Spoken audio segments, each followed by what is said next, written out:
In his words, such a powerful temptation, offering a super artifact right off the bat. Finally, he refused the offer, saying, "I'm sorry, Li Huyin, I can't agree." Surprised, Li Huyin asked why.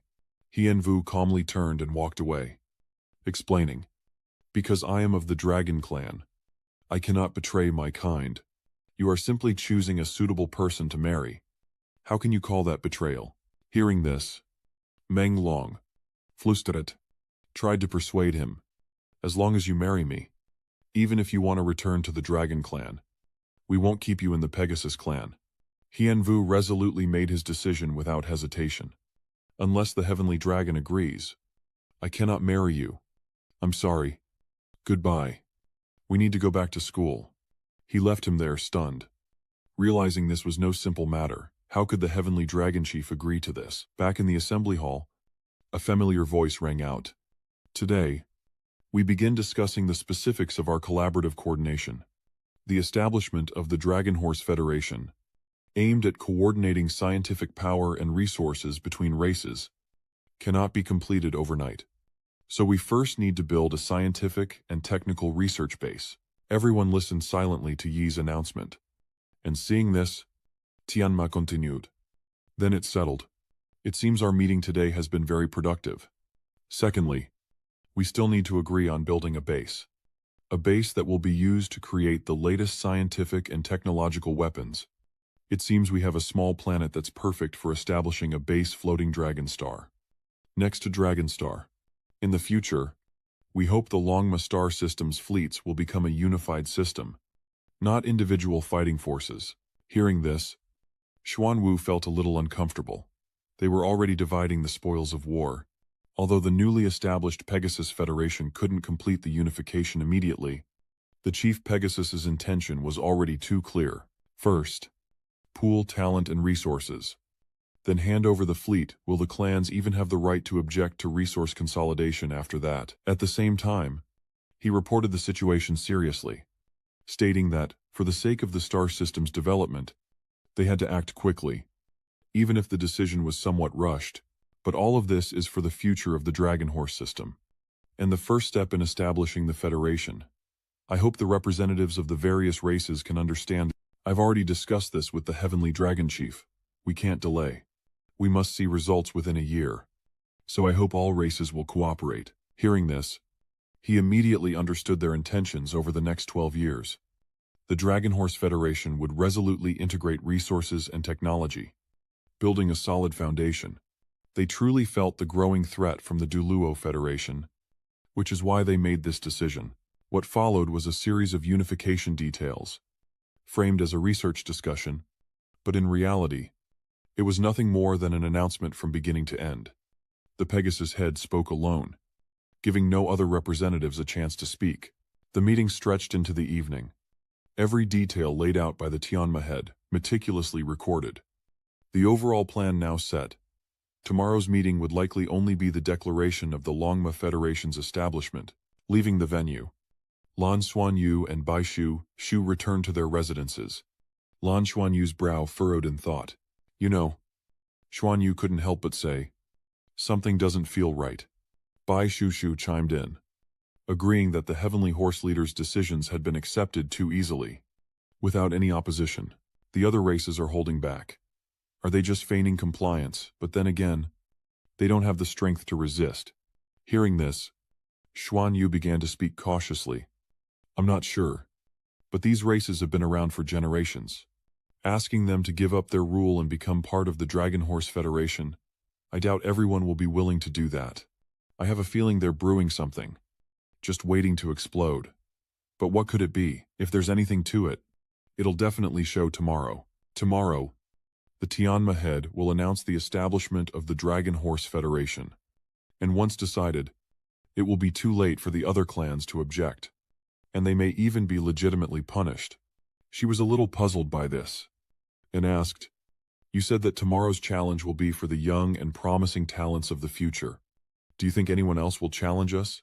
Without much thought, he replied that there probably wouldn't be any more. What would be the point of doing something futile, besides Chu Chi? Ziyanmo, And the two Thunderlords of the Pegasus clan have already challenged us. If not, they should understand that there is no chance. You go get some rest. I need to go find the dragon counselors. At that moment, Xuanyu gently touched her cheek, and understanding his intent, Baishu asked, annoyed, "What are you doing?" Hyunwoo chuckled. "Of course, little sister." She immediately dismissed him. "Don't you have things to do? Go on now." Hyunwoo happily obliged. "All right."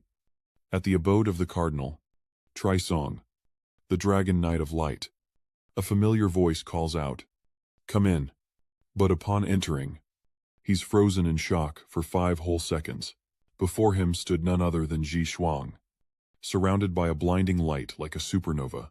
Then, it dawned on him. This was the transformation of a magic spell.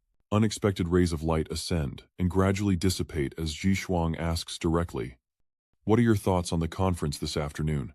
Without hesitation, Xuanyu replied that he was initially surprised, but after careful consideration, he found it fitting and practical. Intrigued, Ji Shuang urged him to elaborate. He then quickly shares his thoughts, believing the Longma Federation is essential for the Tianma and Dragon clans, primarily due to the human threat. Their fleets endanger our star system, making alliance the only way to protect our races from invasion. However, seeing his hesitation, Ji Shuang immediately encouraged him. "I just feel that the unification is too rushed. The races don't fully trust each other yet, and if we force it, it will likely leave behind seeds of discord. After all, the future belongs to the younger generation like us."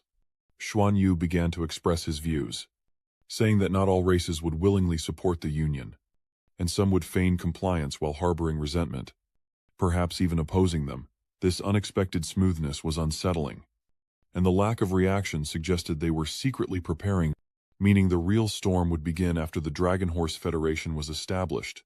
Hearing this, he asked again, seeing these things as normal, "Do you have any suggestions?" He hesitated, then replied, "I suggest swift action, using many methods, showing no leniency to resistors, helping one person to benefit 100, valuing the loyal.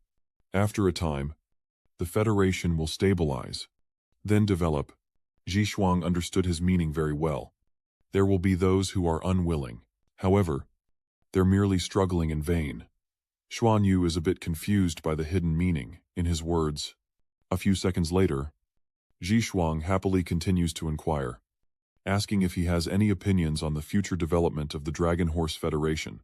For example, as an outstanding young member of the Dragon Horse Federation, "What role do you want to play?" he calmly replied. "I have no opinions. I just want to improve myself. My current strength is too weak. Improving my strength is the most important thing." Coincidentally, he agreed, stating that while management has its place, nothing is more important than cultivating godhood, and that today's battle showed he could harness lightning tribulation, unlocking immense potential. In truth, the Dragon Horse Federation could have been established years ago, but we in the Pegasus clan didn't see the need, until the threat from the Duluo Federation grew. When individuals reach the level of true gods, technology becomes insignificant. A talent like yours should pursue true godhood, not be distracted by other things. So, why have you come to me? With that, Xuanyu gets straight to the point before the tournament. "Li Menglong came to find me, and I'm here to report it to you." As soon as she mentioned him, Qi Shuang realized what was happening. "What did he want from you?" "He wants you to throw the match and stay with the Pegasus clan." She was a little surprised you already knew. He also said his father had set up a barrier in that room, so even you wouldn't be able to detect it. Zi Shuang immediately explained. "He wasn't lying. I really couldn't detect it, but I could guess. However, I believe someone as intelligent as you wouldn't make the wrong choice." Evenzo, Xuanyu remained skeptical. He said his father is the chief of the Pegasus clan, and promised that if I joined the Pegasus clan or married him, he would grant me a super artifact, and with sweet words, rule the Pegasus clan together with him. But I refused. Hearing this, he suddenly remembered something, a super god artifact. Ji Shuang decided to ask why she refused him, stating honestly that even she didn't possess such a thing, and offered her own perspective without hesitation. As a dragon, I initiated the martial arts tournament for the Celestial Nurturing Stone. The other races, craving dragon blood, willingly walked into my trap, offering the stone as a challenge. Our dragon blood is supreme. How could I marry into a race with inferior blood? Indeed, while the bloodline of the Celestial Horse Clan isn't bad, it still pales in comparison to ours. The Dragon Clan. Otherwise, after the dragon transformation, the Celestial Horse Clan wouldn't have been banished to Celestial Horse Star. Zhishuang turned away, reminding him not to speak of this in front of the leader, who, after all, ascended from the Heavenly Horse Clan, which, in my opinion, is why he can't reach a higher level. At the same time, someone in the Heavenly Horse Order had a bad feeling, as if someone was talking about them behind their back. Later, he reassured him, "Of course, you don't need to worry about these things. Just stick to your original intentions. You've done very well this time, gaining a lot, and I doubt they'll dare to challenge you again tomorrow. Don't wander off. Stay at the Skyhorse Manor until the exchange meeting ends. Then return with us. As you said, there may be surprises tomorrow. But don't worry. We're prepared. Just focus on doing your best." Xuanyu understood and complied, thanking the other for the reminder, and took his leave. Zhishuang observed that he suppressed his cultivation well, using the destructive intent of the eight-winged demon race. Hearing this, he explained, "Indeed, I've noticed that the destructive and life energies within the heaven-nurturing starstone are both opposing and complementary, containing unique transformative laws. When I comprehend them, they create a suppression that prevents my cultivation from breaking through." Seeing his talent, the other man praised, "You truly possess exceptional comprehension. I can sense that you're doing just that. But I must warn you, neither the destructive energy within a demon god's core, nor the life energy in a celestial nurturing stone, is pure. They both contain impurities, and both are primal energies of the universe. Do not be assimilated, or you will be damaged and unable to advance further." Understood. Feeling the growing tension, Xuanvu asked anxiously, "Master, where can I find pure destructive and creative power? The soul is the coexistence of both. Your body's endurance is stable for now, but don't overdo it. After some time, completely erase it, leaving no impurities. Your comprehension is indeed remarkable. No wonder Lalan holds you in such high regard.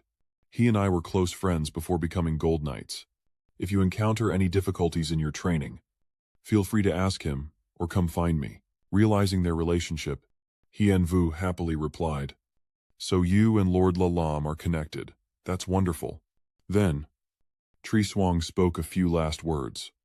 "I will report this to the Heavenly Dragon Council upon my return. They will prioritize resources for you. But be careful, for the tallest tree catches the most wind. Go now, you are the future of the Dragon Clan, and we eagerly await your growth. We trust you won't disappoint us. Let us know if you need anything." He politely bowed, thanking the leader for the reminder. Outside, the sky was gradually turning to dusk, the faint light casting an unusual stillness over everything. Xuanyu quietly walked away, deep in thought. This man was a light trial knight, second only to the chief in the Heavenly Dragon Clan, and his power was immense. Furthermore, he and Luo Lan have a close relationship. Luo Lan also seems to have evolved from the Pegasus clan, one being second in line, the other sixth. Both hold significant positions within the Dragon Clan. With the Light Trial Knight as support, breaking through at Dragon Ascension platform should be smooth sailing. Furthermore, Zhang Zishang fears that powerful beings from other races will target her. Despite her reputation as the invincible Golden Dragon Princess, her previous opponents were all below God level. But she is no match for those above that level. As he walked, a voice suddenly echoed, startling him. Xuanyu looked around in surprise, wondering what it was and who it belonged to. If this is truly a hallucination, is it again? Perhaps I should tell the Bronze Mirror Knight and Holy Light about this feeling.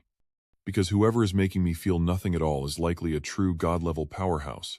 A powerful being like that remembering me isn't necessarily a good thing. Immediately after, he froze. Xuanyu now senses an unusual energy from within. as the annihilation energy of the eight-armed demon race and the life energy within the creation aura of the heaven-nurturing starstone merge within his body, seemingly cleansing and purifying him bit by bit. In the blink of an eye, it becomes pure. Although the overall level is much weaker than before, it seems all impurities have disappeared. Elder Shu had just warned me to be careful of the impurities in these two energies. Yet now they're gone. To convey this in such a way proves that he has no malice towards me. This voice entered his mind, sensing his thoughts. The other party seemed to see through his identity, something even a hyper-divine technician couldn't do. He couldn't even detect it with his own abilities. Just what kind of powerhouse is this? And what can he even do about it? Knowing his power is a problem. He silently endures it. If he wants him to know, he will contact him again soon. Back at his residence, Envu doesn't mention it to Tutu to avoid worrying her, and begins his evening meditation. Illusions begin to surface in his subconscious. And though the two energies are weaker than before, their purity is undeniable. A harmony of destruction and creation, both repelling and attracting, swirling around his dantian, reminiscent of when the golden and silver dragon bloodlines formed a vortex. These two wondrous and supreme energies, though weak, emanate a law aura, making all elements before it more docile and easier to control. Gathering a wisp of divine lightning within his body now only takes half the time. Though not at the heart of his bloodline, the energies of creation and destruction faintly suppress everything, making it all extremely pure. Xuanyu remained lost in meditation, sitting silently in his room, seemingly on the verge of transcendence, an unseen layer enveloping him. Is this the magic brought about by creation and destruction? It's truly fascinating. If this magic continues to strengthen, it could help me suppress my cultivation for a long time.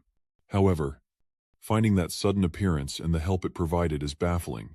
The unknown is often the scariest thing, and also the most uncontrollable. But for now, there's nothing to be done. There's no way to actively find them. Only to wait. The next day, Xuanyu and the others gathered in the hall, wondering if the mysterious person belonged to the Pegasus race or some other existence. The two walk among the bustling crowd as Luo Hao begins the broadcast. Today being the final day of the Gario tournament, as well as the Future Elite Challenge, the crowd roars with excitement, chanting, "Golden Dragon Princess is #1. Seeing this, Meng Long says with displeasure, "She's clearly back to her best. How can we fight her? We don't stand a chance." Hao Tian couldn't help but cry and complain. The Pegasus race is better off. The dragon race will show you some respect, and won't be too cruel. But my eight-armed demon race has lost so many members. The two were helpless, unsure of what to do. At that moment, the Heavenly Horse stepped forward to announce that this future elite challenge would leave an extremely deep impression on everyone, including himself. The future elite challenge in this exchange meeting ends here. Let us congratulate the Thunder Lord for remaining until the end.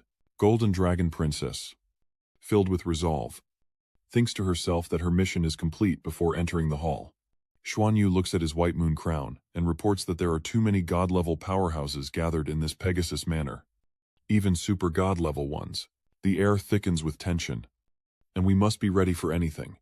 Rest assured, I'll be by your side, and will leave immediately if danger arises.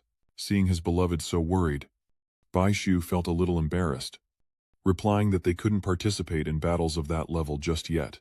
At the conference venue, the Pegasus rose to speak, announcing that they would now vote, and if more than half agreed, the Dragon Horse Federation would be established. Xuanyu watched, his heart pounding, knowing that with 500 representatives present, the stronger clans would dominate the vote. But suddenly, a group of knights entered the hall, catching him completely off guard. Xuanyu watched in surprise and silence as the 36 Pegasus Knights solemnly marched to the front of the hall. Moments later, the Heavenly Horse spoke, announcing that he knew there were objections to the temporary establishment of the Dragon Horse Federation, and that he understood no one wanted to be controlled. But the Dragon Horse Federation was an inevitability, through war and observation. We've long discovered our problems. The Duluo Federation controls less than 1/20th of our star field, and their resources are less than 1/100th of ours. Even so, the main reason for this situation is our lack of unity. The reason our major races are proposing the establishment of the Dragon Horse Federation is not because we want to enslave you. With a determined brow, he declared that the Dragon Horse Federation would value talent above all else. Every Zerg race of significant size could send a permanent representative, becoming part of the Dragon Horse Federation Council, jointly deciding the Federation's resolutions. We pledge that after the Longma Federation Council is established, the Dragon and Pegasus clans will ensure its fairness. All decisions will be just and impartial, guaranteed by all Dragon and Pegasus Council members. We swear on our souls to make sure we won't threaten you like before. Highland suddenly stood up to speak. I have a question. The Pegasus immediately granted permission. Please ask. Without hesitation, he raised his concern. After the establishment of the Dragon Horse Federation, will intermarriage between races be permitted? He replied. Of course, as long as both parties are willing. No race can use its own rules to prevent it. Hai Lam added that each race has its own concerns, but he believes the remaining focus will be on saving bloodline evolution. Tianma then asked if anyone else had any questions, stating that after its establishment, the Longma Federation Parliament would study and resolve all issues in a unified manner. Immediately, a voice piped up, asking who would oversee the council if the Federation adopted a council-led system. The God of Intention explained that the Longma Federation's council would certainly not oversee itself. The power of oversight would naturally be distributed to a dedicated body. The old man then asked, who will command the Long Horse Federation's army? And can the tribes still have their own armies? Meanwhile, Xuanyu quietly observed everyone arguing, realizing the meeting's pace was well controlled, impressive. Before, the powerful clans suppressed the others. But now, there's finally a clear response, easing the tension among the powerhouses. The Grand Elder of the Pegasus clan has controlled the pace all along, subtly shifting the representatives' attitudes toward the establishment of the Dragon Horse Federation. At this moment, Tianma began to express his views, saying that perhaps everyone would have many more questions in the future, but we also need to constantly explore in order to improve. So, to agree to the establishment of the Dragon Horse Federation, please raise your hands. As soon as he said that, everyone silently agreed. But a voice suddenly cut through the air. Wait. Tianyu frowned, his face full of worry. As the superpowered men simultaneously expressed their stance, the three fell silent, an unusual tension filling the air. Sensing the gravity of the situation, he quietly announced, "What's coming has come. Let's prepare to leave." Unexpectedly, a red-haired figure stands waiting, hair flowing in the wind, its crimson, slowly entering, a dark aura emanating around her. Tianyu also felt the pressure from the opponent's energy, such a powerful manifestation. Is her entire body composed of it? They stared, aghast. At the sight of Crimson, why was she here? Crimson the Wise. Crimson Mother just silently stared at them with her arms crossed. After a moment, Pegasus awkwardly spoke first. Long time no see. Little Li. Crimson Mother paused for a long moment before replying. Back then, you were still behind Tianlong, looking frail and weak. I didn't expect you to be able to decide such important matters now. As a friendly neighbor, why didn't the Longma star system invite me to such a big event? I've always hoped to be a part of the Longma Federation, not wanting things to get worse. He questioned her directly. Deep Crimson Mother. Today is a momentous day for the Longma star system. If you want to cause trouble now, then from this moment on, you are the enemy of the entire star system. How delightful. He replies. You speak as if you can represent the entire star system. But if that's the case, tell me, how would I know the news? So, not everyone is under your control. Wouldn't you agree? Everyone was a bit confused by what was happening. Sensing the hidden meaning in his words, Tianma fell silent. And suddenly, a surge of power began to erupt within him. A few seconds later, the Pegasus's massive, powerful wings appear as he threatens. Looks like warnings are useless on you. Seeing him get angry, the crimson figure adds fuel to the fire. Your guts are bigger than before. Unfortunately, you think you alone can stop me.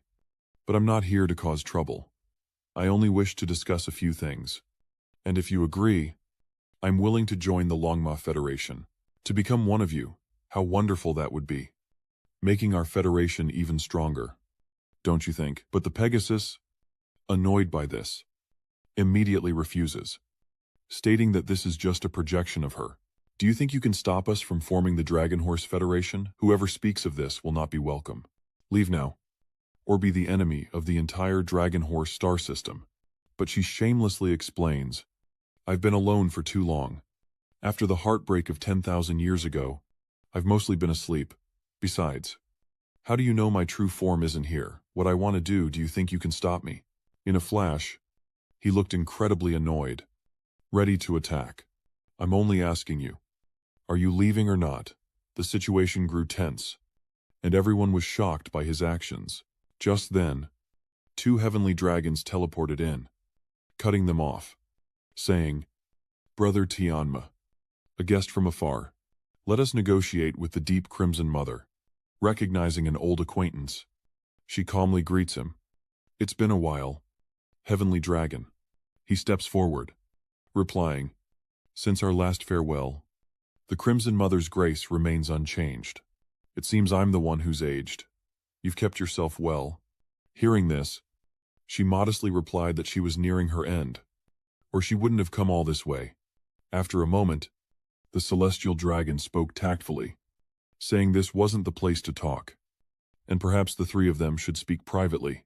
Hearing this, Tianma immediately agreed, creating a teleportation gate for the three of them. Let's go.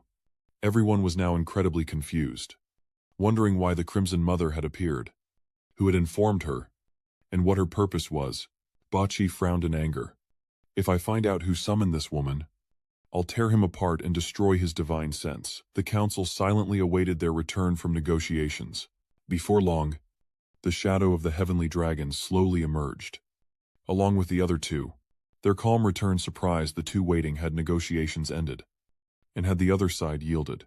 Tianma returned to his seat and announced loudly that they would continue the vote. Those who agreed to the establishment of the Dragon Horse Federation should raise their hands. At the same time, he decisively raised his hand. Despite their many questions, everyone else had no choice but to follow suit in silence. Witnessing this, Xuanyu understood what was happening. Anyone who dared object now had a death wish, especially after the Crimson Mother incident. No one knew who summoned her, and suspicion would implicate their entire race.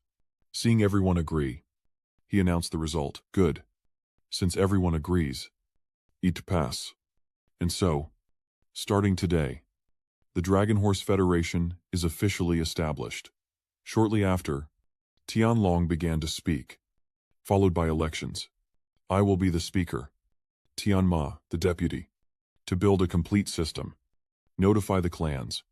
The Dragon Horse Federation promotes progress, and whoever evades is an opponent. The newly formed federation established a supervisory committee to oversee the execution of orders throughout the Dragon Horse race, with military control in place until the system is complete, and Bati appointed as its first chief. Though he didn't understand what had transpired between them, he accepted without objection. Xuanyu noticed their attitude. When Bati, the Demon King, looked at Chief Tianlong, there was a clear hint of fear in his eyes, and soon after, he announced the adjournment, followed by the patriarchs of the major clans in the Longma star system. From this moment on, the Longma Federation was officially established, and everything would be different. They returned home to rest, each with their own thoughts. He tensely returned, still recalling the events, realizing the situation was now extremely chaotic. Meanwhile, Bai Shuo asked what he thought of the current situation, and Xuanyu immediately gave his opinion. The establishment of the Dragon Horse Federation could no longer be stopped. It all happened too fast. Without warning, not even the Dragon Horse system knew it was coming, let alone the Duluo Federation. If the Dragon Horse Federation is established, the Dragon and Pegasus clans will quickly gather resources and build military and research bases. Dollar can destroy them to slow their development, but will face retaliation from many super god-level powerhouses. Even if the Federation can't handle the fleet, the planet will suffer. And without logistics, the fleet will have to leave Longma. Humans will be killed in retaliation. And Duluo can only destroy 2 Longma bases. He felt a pang of fear, wondering if he'd have to act as an informant. But he's too weak now. Even if he's willing to pay any price, could he destroy two major Longma bases? The Dola Federation is now at a critical juncture, facing potential annihilation, especially since, in a few decades, the Longma Federation's technology could advance significantly, potentially creating an invincible battleship with the support of vast resources. No, I can't let that happen. Even if I'm not strong enough, I must find a way, use everything I can, to help the Dollar Federation through this crisis. Perhaps the Deep Red Mother is an opportunity. He needs to find out what she is, what her history is, and if she can be exploited. Baishu asked, wondering if he was going out again. But he simply replied that he was going to see the vice chairman. At this time, Xuanyu looked tense and walked away without saying a word, leaving others in the dark. The Light and Holy Light Knights surely know something about the Crimson Mother, and even if he asks out of curiosity, it won't arouse suspicion, leading him to the Light Knight's residence. But he wasn't there, and as he reached out to knock, he suddenly froze. Now, Xuanyu realizes something is amiss. With the deputy's divine sense, he would have sensed me outside the door. It seems the Crimson Mother is more complicated than imagined. The Light Trial Knight must have been invited for discussions. They'll likely return to Tianlong City soon after the exchange meeting. Just then, a voice echoed in his mind. Finally, we can talk. Hearing this, Xuanyu froze for a moment. He began to speak to the presence in his subconscious, asking who it was. As Tianyang replied that they had already met, Hyunwoo immediately guessed. You're the Deep Crimson Mother. To this, she quickly replied. Of course not. I'm not that terrifying simpleton. On the contrary, she's my greatest enemy. Don't worry. I seek you out with no malice. I don't need help. And for now, this is mutually beneficial, because you are the only hope I see. For you possess the bloodline of a god king. Sensing her power, he begins to understand. She saw through to his dragon god bloodline. Even the heavenly dragon seat doesn't know. It seems the treasure, hunting beast's disguise, is useless before its true master. At that moment, Tianyang taunted. You must be curious as to why I know so much and can delve into your heart. The reason is the difference in strength. And you once absorbed and mixed my life energy. The culprit of stealing hearts. She continued. From the first day you came to me, I noticed you. And at that time I felt, perhaps, you were my chance to escape everything. Even the only chance. Hearing this, he immediately asks, on your body, you are the lifeblood core of Tianma Star. A moment later, Xuanyu suddenly realizes the other's identity. Yes, even the Tianlong seat and Tianma seat don't recognize my true state. She sensed the movement of life energy, the cleansing of impurities, creation, and destruction.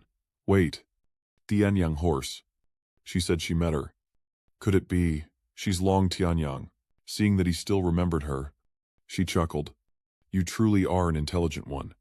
At the same moment, finding himself transported to another space, he quickly voiced his questions. You are the life core of Tianma Star. So why have you appeared on Tianlong Star? Tianyang replied. Take a guess. Hearing this, he analyzed. Could it be that the Heavenly Dragon Star and the Heavenly Horse Star were originally one? Are you the core of life for both? Or are you and Long Tianyang twins? Seeing the ingenuity in his reasoning, she praised softly. Indeed, you are very intelligent. That only strengthens my belief that we should work together. You're right. We were once one. Forced to be twins. I couldn't say it before because Tianlong and Tianma always locked my consciousness. Afraid of being discovered. Now that they've sealed their consciousness to deal with the Deep Red Mother, I finally have this chance. At this point, Tianyang begins to explain the situation. I am an existence nurtured by the universe. My origins unknown.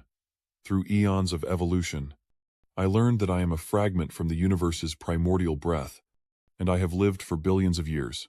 After countless transformations, I became the twin dragon maiden.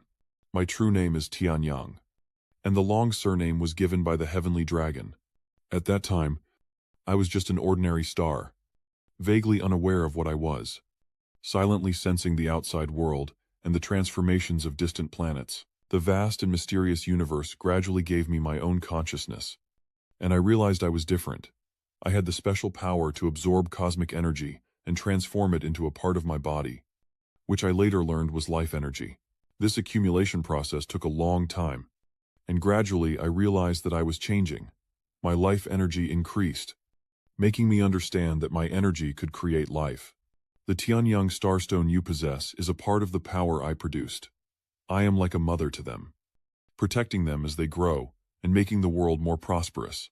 At the same time, my consciousness grew stronger and stronger, and I discovered other intelligent planets, making me feel like I had found others like myself. I gradually learned more and more, until one day I sensed a magical world that made me feel so small.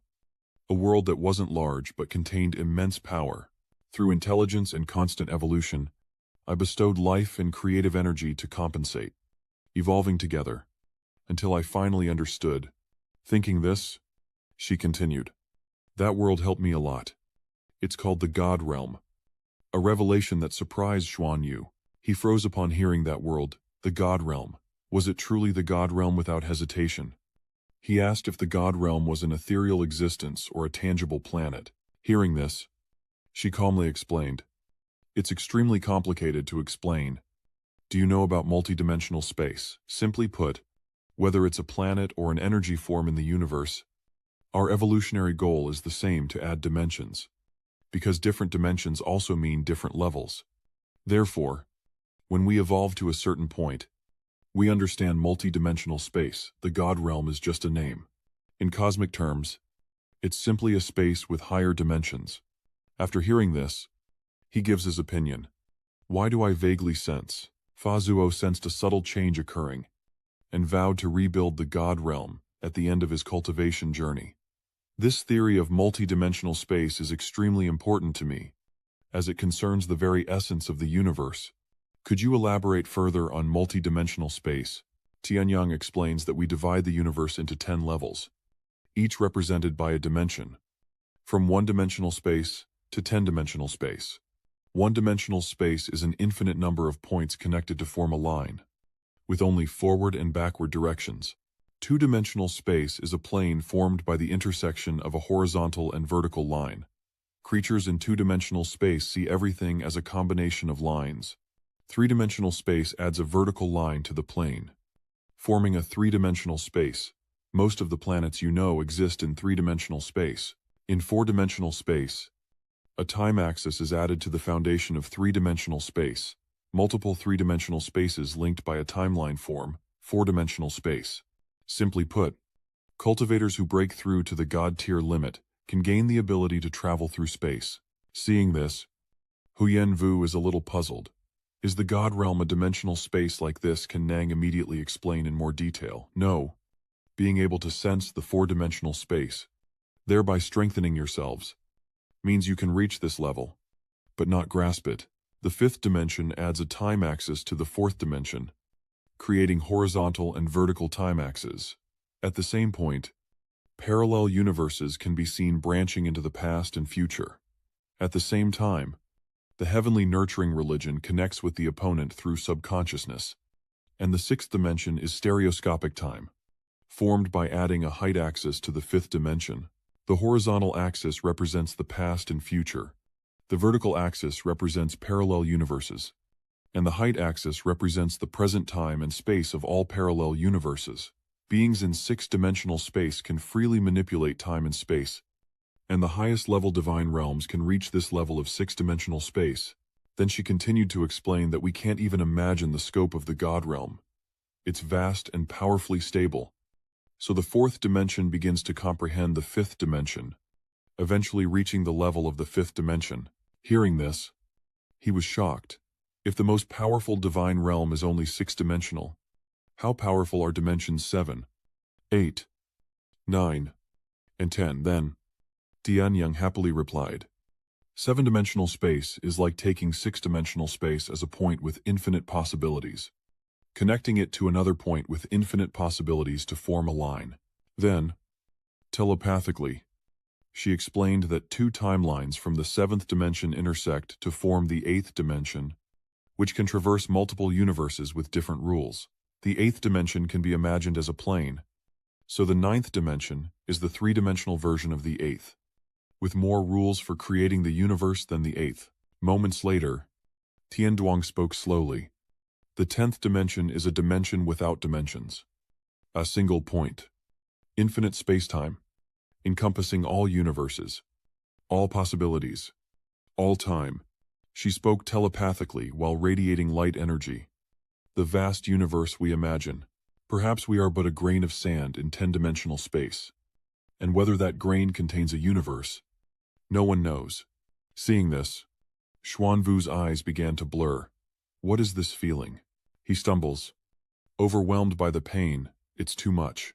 Just then, Tianduang gently touches his head, urging him to wake up. And Hianvu is suddenly struck by something. He began to realize something. His mental strength had increased, and he felt only one step away from the divine realm. Hearing this, she understood his strength. His comprehension was so high that he could understand the profound meaning of the universe's origin.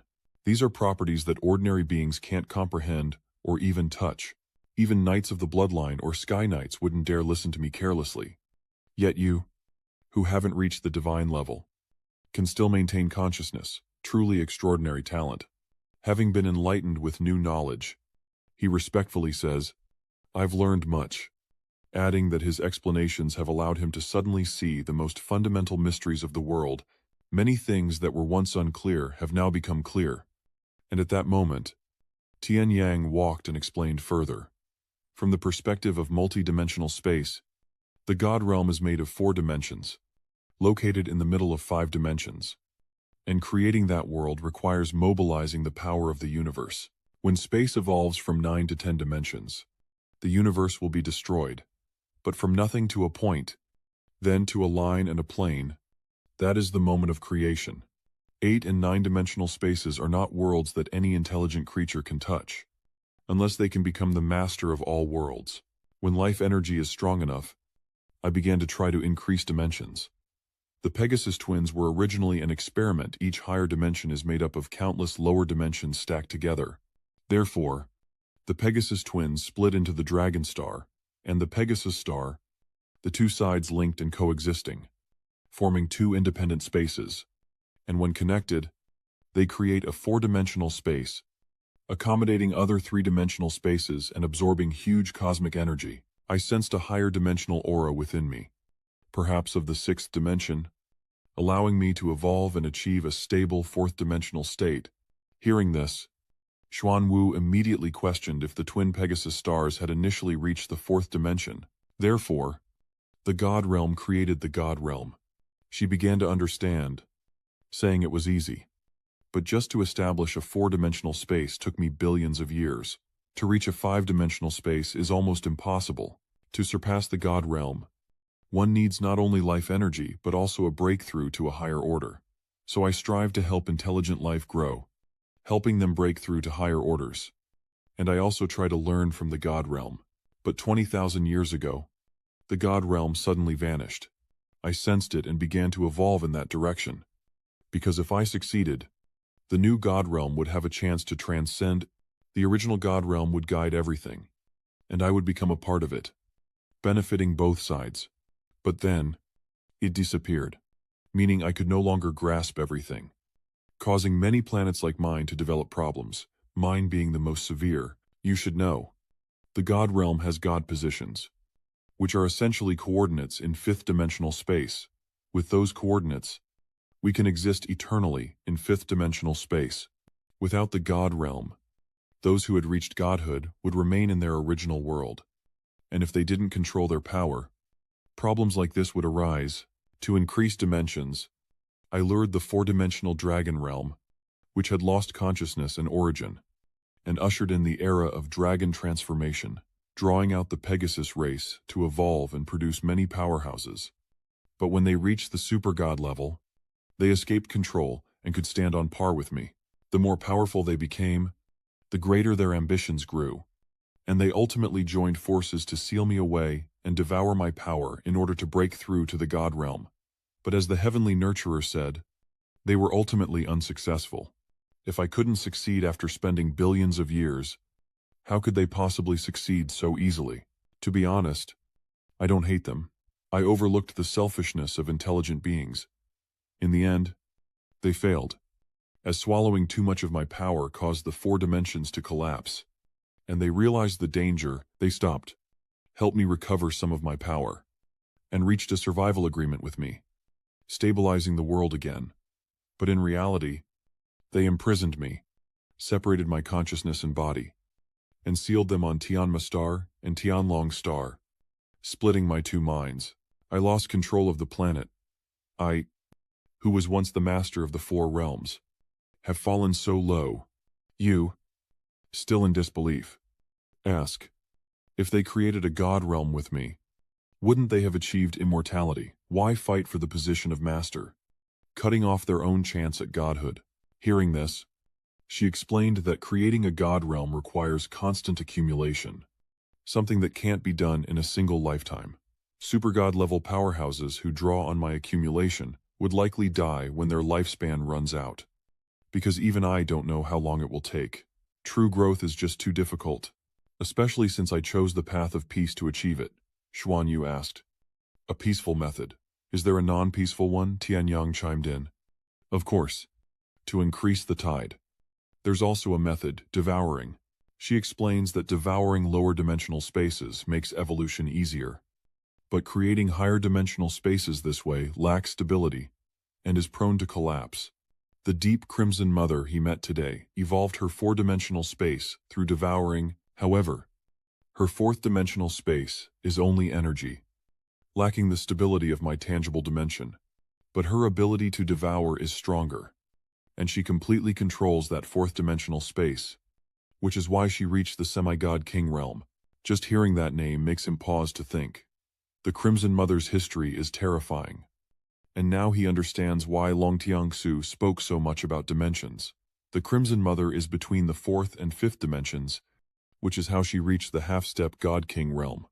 Xuanyu immediately wonders, who is stronger, the Crimson Mother or the person from before? In terms of level, we're nearly equal. But my twin stars are more stable. She can break space powerfully, but it's unstable. Her greatest wish is to devour me.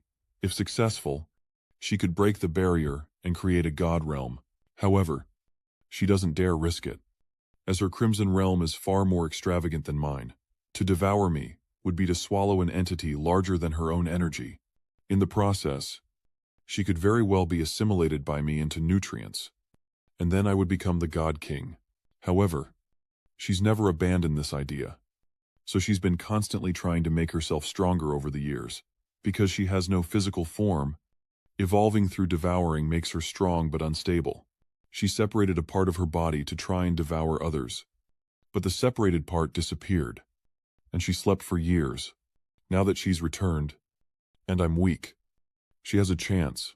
This time, the Deep Red Mother is definitely here to devour me, or at least a part of me.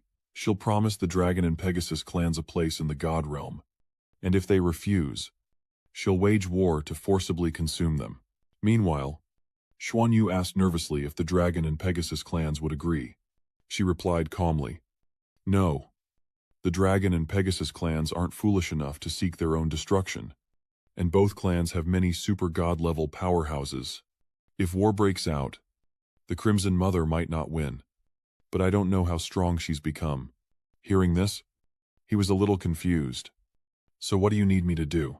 Tianyang immediately explains that she seeks him out to help them both. The God King bloodline within him carries the aura of 4th dimensional space, capable of sensing and breaking through higher dimensions. If she remains imprisoned, she will gradually perish. So she chooses to help him ascend. And once he reaches the 4th dimension, he can free her and co-create the God Realm. Hearing this, Xuanyu voiced his doubts. I've never known you before. How can I believe everything you say? I haven't even touched the 4th dimension, let alone a higher one. I'm too insignificant compared to you. What if you're just using me to create a God Realm? Sensing his hesitation, she wasn't surprised, and explained, I understand your doubts, but helping you helps me only when you become a god king and create a god realm. Can I be freed and evolve with you? The Dragon Horse twin stars have accumulated enough energy, but I can't break through on my own. While you can, you need my power, and I need you to release the seal. A god realm can have many god kings. The more, the stronger. Tiandi explained seriously. Based on the Dragon Horse system, the god realm cannot lack me, or it will become unstable. You will be the god king of the new god realm, and I will also evolve to the 5th dimension. Becoming a god king with you will benefit from cooperation, so there's no need for scheming. Those who rely on devouring to evolve will only destroy themselves, for that is a path of destruction, not a shortcut. After waiting 10,000 years, I finally found someone as suitable as you, rest assured. Without the talent to reach the southern dimension, choosing someone would be meaningless. Seeing the others resolve, Xuanyu finally agreed to help. All right, we can cooperate. If you can help me become a god king, I will also help you ascend to the god realm and become a god king. From now on, we'll be allies. What are your plans? She happily agrees, promising to keep her word. Before you mature, remain dormant, and I will help as much as I can. You possess a god-level concealment ability, so maintain it and stay away from the Deep Red Mother. If she finds out, with your current cultivation, you won't escape being devoured and absorbed into her body. Hearing this, he nodded in understanding. I understand. Tianyang added, I'll find a way to get you some Tianyang starstones, my life essence, which the dragon and Pegasus races use for cultivation. Though things aren't what they once were, they still make requests from time to time as long as I exist. I'll get them to you when you need them. Only when you enter the realm of the gods can we communicate normally. Even a super god level being has their divine sense blocked in the dragon realm.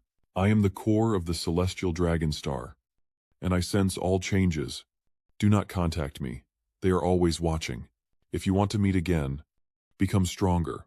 Only power can bring us together. So you're the core of the Tianlong planet. I'm able to bring my comrades in for training and conceal their presence. Of course, but it will be difficult to hide them if they surpass the god level. God level beings are fine. Let them stay in Fenglong City to cultivate.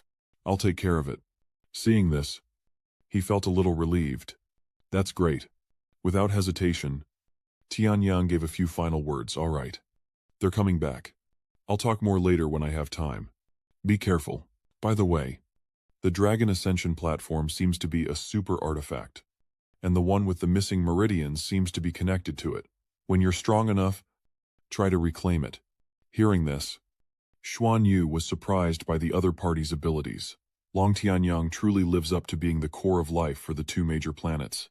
Knowing even the situation of this Dragon Ascension platform, as the 2 women spoke and disappeared, he said, They're here. I'll go first. Understanding, he replied. Okay. Xuanyu began to ponder and analyze the plan, realizing he could still cooperate with her. Otherwise, she could reveal his identity and he'd be in trouble. As for what the future holds, we'll just have to adapt. If what she says is true, becoming a god king together wouldn't be bad. I buried my true thoughts deep within my consciousness. Wary of Long Tianyang's detection, the abilities of a super god-level powerhouse are truly unpredictable. I must be more cautious in the future. The next day, in Tianlong City, we returned, and the chief convened all the Dragon Knights to discuss our next course of action. At that moment, Zishuang spoke up. Lan, Yuan, and Shushu, stay behind. I have something to discuss. Come with me. He understood that Ji Shuang considered him one of her own, and Xuanyu followed suit, saying, Understood. Everyone is now gathered in Heaven Dragon City. The first seat raised his hand, and a circle of energy began to appear. Ji Shuang explained that he had called them there to warn them to be careful. Recently, don't return to Fenglong City. Stay and cultivate at the Tianlong Seminary. Hearing this, he was a bit puzzled. Elder, is something wrong? Immediately, she recalled the past. You all saw the Deep Crimson Mother that day. She can be considered a bad neighbor of the Longma Federation. There are things I can't say right now. but I can confirm that she's incredibly difficult to deal with, and will likely cause a lot of trouble for the establishment of the Dragon Horse Federation. Moreover, you all stood out too much in this young talents competition. Besides the Crimson Mother, I'm also worried that clans who oppose us will target you. So staying at the monastery for now will be much safer. Remember, don't use too much of the heaven-nurturing starstone. Too much life energy isn't necessarily a good thing, and you might not be able to regulate it. If you have any questions about cultivation, you can ask me. Also, you can start trying to cultivate the dragon riding technique. Of course, you could wait until after godhood to train. But then Xuanyu asks what dragon riding is. Ji Shuang explains that it is the true connection between a dragon knight and their dragon. Do you think dragon knights simply ride into battle with their dragons? The true way to fight is to become one with your dragon, connected and fighting as a single entity. He understood and offered his perspective, wondering if they should start training now, or wait until after breaking through to the god tier.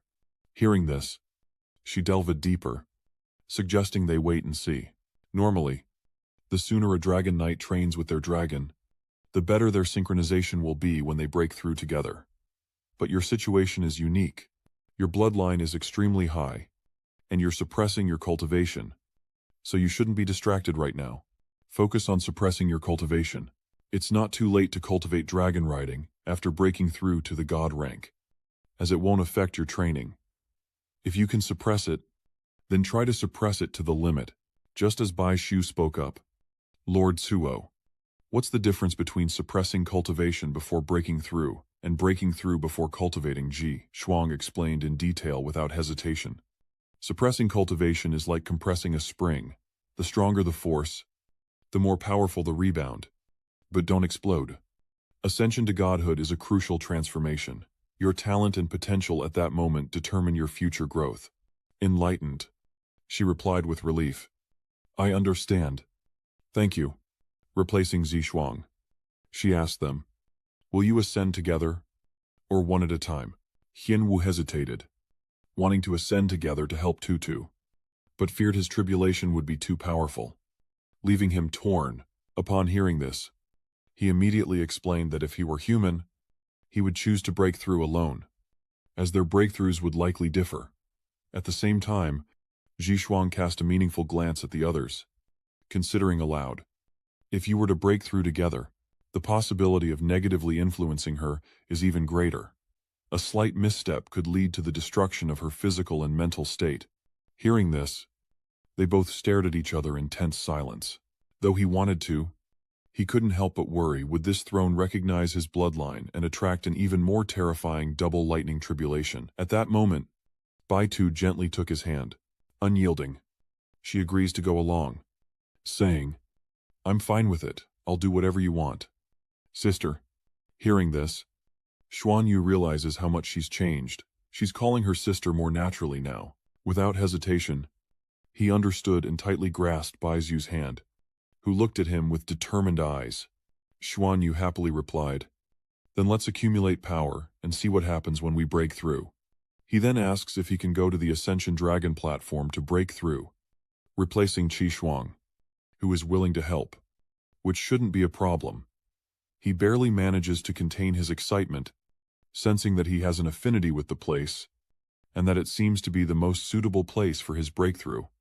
Understanding the other's intentions, pleased, he added that if his breakthrough could once again unleash the seven-colored energy within the Dragon Ascension platform, it would be perfect. I really don't need you all there. How can I fully harness the Dragon God's power within the Dragon Ascension platform if you're all guarding me? Wouldn't that just benefit you? He then gave some final instructions before leaving. All right. You've all worked hard this time. From here on out, your breakthrough is the most important thing. After breaking through to the God rank, I'll ask the chief to let you cultivate in the Dragon Realm, hoping you'll become true Dragon Knights. Saying goodbye to Dragon Knight Xu Guang, Lan Xuanyu and Bai Shuzhu returned to their residence in the Tianlong Temple, where he cultivated while contemplating countermeasures. Staying to cultivate is no problem, but the only issue is communication. What if the Dragon Knight discovers something? And now, the most important thing is how to get the information about the Celestial Horse situation back home. This would allow the Duluo Federation to learn about the impending establishment of the Dragon Horse Federation, as well as the situation with the Deep Red Mother. This information is far too important. Meanwhile, she's still worried about before, asking how they'll get the information out. Xuanyu turned serious. Offering a solution, it's certainly troublesome, as the biggest problem is that they can't leave. Every move we make within the Tianlong Temple is surely known by the knights. Any unauthorized departure will be immediately detected. She then comes up with another plan. What if I stop suppressing my cultivation and try to break through? Then you take the opportunity to find a way out of here. The lightning tribulation summoned during the god-level breakthrough will stir up space, and that's probably our chance. But upon hearing this, he immediately frowned and said coldly, "No, breaking through carelessly would endanger you. And I'm not even sure I can get a message out. Didn't Zhang Zishuang just say that? The transition from human to god is a metamorphosis, the most important step in our cultivation. On the way back, I realized I should break through first. Once I reach godhood and obtain the true dragon god bloodline, I can protect you during your breakthrough. That way, we'll be more certain." Hearing the logic in his words, Bai Shu agreed, but wondered how they would relay the news back to their allies. He pondered for a solution, and after a moment, an idea sparked in his mind as he clenched his fist, thinking, "That's right. There's her. If you can sense me, make this celestial nurturing stone light up. Can you help me send messages back to my comrades? I can write notes for you." Upon hearing Xuanyu's telepathic message, the stone immediately lit up. This further solidified their agreement from now on. They would communicate this way. 1 flash for yes. 2 for no. The celestial stone flashed in agreement.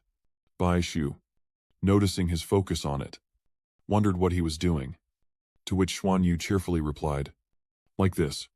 Before she could explain, the celestial nurturing gem reacted violently, causing Xuanyu to pause. "What's wrong? You don't want me to tell Shushu about your existence?" Hearing this, it flashed once. He was puzzled, but accepted it. "All right. I won't say anything." Bai Shu asked what was wrong, and Xuanyu reassured her, saying it was nothing, just a sudden feeling from the heavenly nurturing gem. He then added that he had suddenly thought of a way to transmit information, a method unique to the Duluo Federation, which the little miss had taught him. Having finished writing the report to the Duluo Federation, Xuanyu placed the letter on the floor, puzzling Bai Xiu.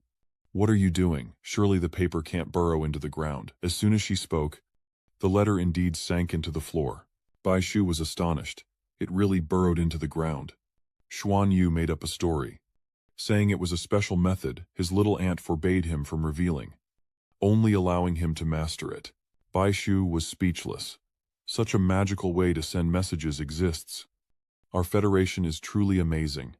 The task of sending the news is complete, she said, turning to him. "So let's begin our seclusion. Breaking through to the god level is the most important thing. How long do you think it will take?" Hearing this, Bai Shu replied gently, "Okay." Meanwhile, in Finglong City, while cultivating, Wu Ge wondered where this gentle life energy came from, helping her complete her week's training ahead of schedule. Before she could sense Bai Shu and Xuanyu's aura, she opened her eyes, thinking Lan Xuanyu and Bai Shu had returned. But instead, a letter appeared, and she immediately recognized it, a letter from Lan Xuanyu. Upon opening the envelope, Wu Ge was shocked. What the love sacred system has established a federation, and there's that terrifying Deep Red Mother. All of this could threaten the safety of the Duluo Federation. She immediately contacted Guang Hui. "Little Hui, come back quickly. Xuanyu has important news to send back, and we must deliver it to the Duluo Federation immediately." Having received the crucial intelligence, she quickly responds, "Okay, I'm on my way." A moment later, Guang Hui arrives and calls out to Wu Jie, "I'm here." Zing Guang Hui.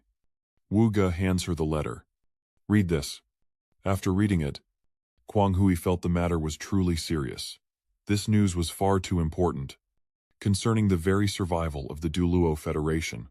Wu Ge agreed, but with Xu Shu and Xuanyu unable to return, and without their protection, How could they transmit the information? He wanted her to think of a way. She paused for a moment, then looked ahead. I have a way, don't worry. I'll send the message. Then I'll go deliver the news, she replied, and Wuge watched as Guanghui departed, her mind filled with apprehension. She sensed a change in the surrounding life. Energy, not only was it denser, but it felt like something had been added. It was nearly 3 months later at the Tianlong Temple. Looking up at the sky, Baitu wondered what was happening 100 days, and 100 days on Tianlong Star. What's happening outside? Has the Dragon Horse Federation been successfully established? Each time she awoke, she saw him still meditating, not eating, not moving. Seeing Xuanyu's relentless cultivation finally bearing fruit secretly delighted Bai Shu. He was about to complete his transformation, and so was she. Just as Zhu Wei could no longer suppress it, something was about to be fully released from within her body. Was it her divine sense? This could make her even stronger, surpassing her current level. All of this felt so surreal. Luckily, he's here. I'm happy just being by his side, even if it means being his dragon. But wait. Why should I be his dragon, you jerk? What was that about dragon steeds, the light-type knight mentioned? It's not going to be a cruel relationship like the Dark Knight and his dragon. Is it he wouldn't do that? The person beside me suddenly feels different, and something seems to be stirring inside me, the trembling aura of my inner self. The sky outside grew darker, and as Baitu looked up, a huge lightning bolt struck. Startling her, this was bad. Ji Shuang appeared before her, face mostly hidden, but Baitu recognized her. It was Zhang Ji Shuang. His eyes now held a stern and distant gaze, prompting her to speak quickly. Lord Seat. Sister. Seeing the state of the Xuanwu, Ji Shuang turns to Baitu, saying she's about to break through, and she's taking her away, ordering Baitu to stay put, as she's also on the verge of a breakthrough and can't follow, lest she trigger her own tribulation. Hearing this, Bai Shu quickly retorted, but before she could finish, her body suddenly stiffened, leaving her utterly bewildered. What's happening? I can't move. At that moment, Liang Wei stepped forward. Didn't you hear what the 13th seat said? You can't go out now. Don't be reckless. Outside the formation, the thunder grew more violent, and she worried the tribulation had come so suddenly, so quickly. He hasn't even experienced the heavenly tribulation, and he's already facing the tribulation of transcendence. Can he survive it? Will his identity be discovered? Can the treasure-sniffing beast maintain the illusion? Please, don't let anything happen to him. Meanwhile, at the desolate and frigid ascension platform, Liang Wei and Ji Shuang have brought Xuanyu. We can't delay any longer. He says, the lightning tribulation you've drawn is the power of heaven and earth. Any later, and it'll be too late. The tribulation is coming, and no one can help you. You can only rely on yourself. You must always maintain a stable state of mind. Understand Xuanyu had been awake for a while, but pretended not to hear, secretly thinking. The dragon god core in his body has disappeared, and the dragon god bloodline has also changed. Other energies have vanished, leaving only silver and gold, like when he first began training. As if everything is starting over. Ji Shuang looks at Xuanyu and says goodbye. I must go now. Before leaving, he gave him one last piece of advice. If I stay, your lightning powers will grow stronger because of my cultivation, but you'll surely die. Remember, you must keep your mind stable. But he didn't move or respond.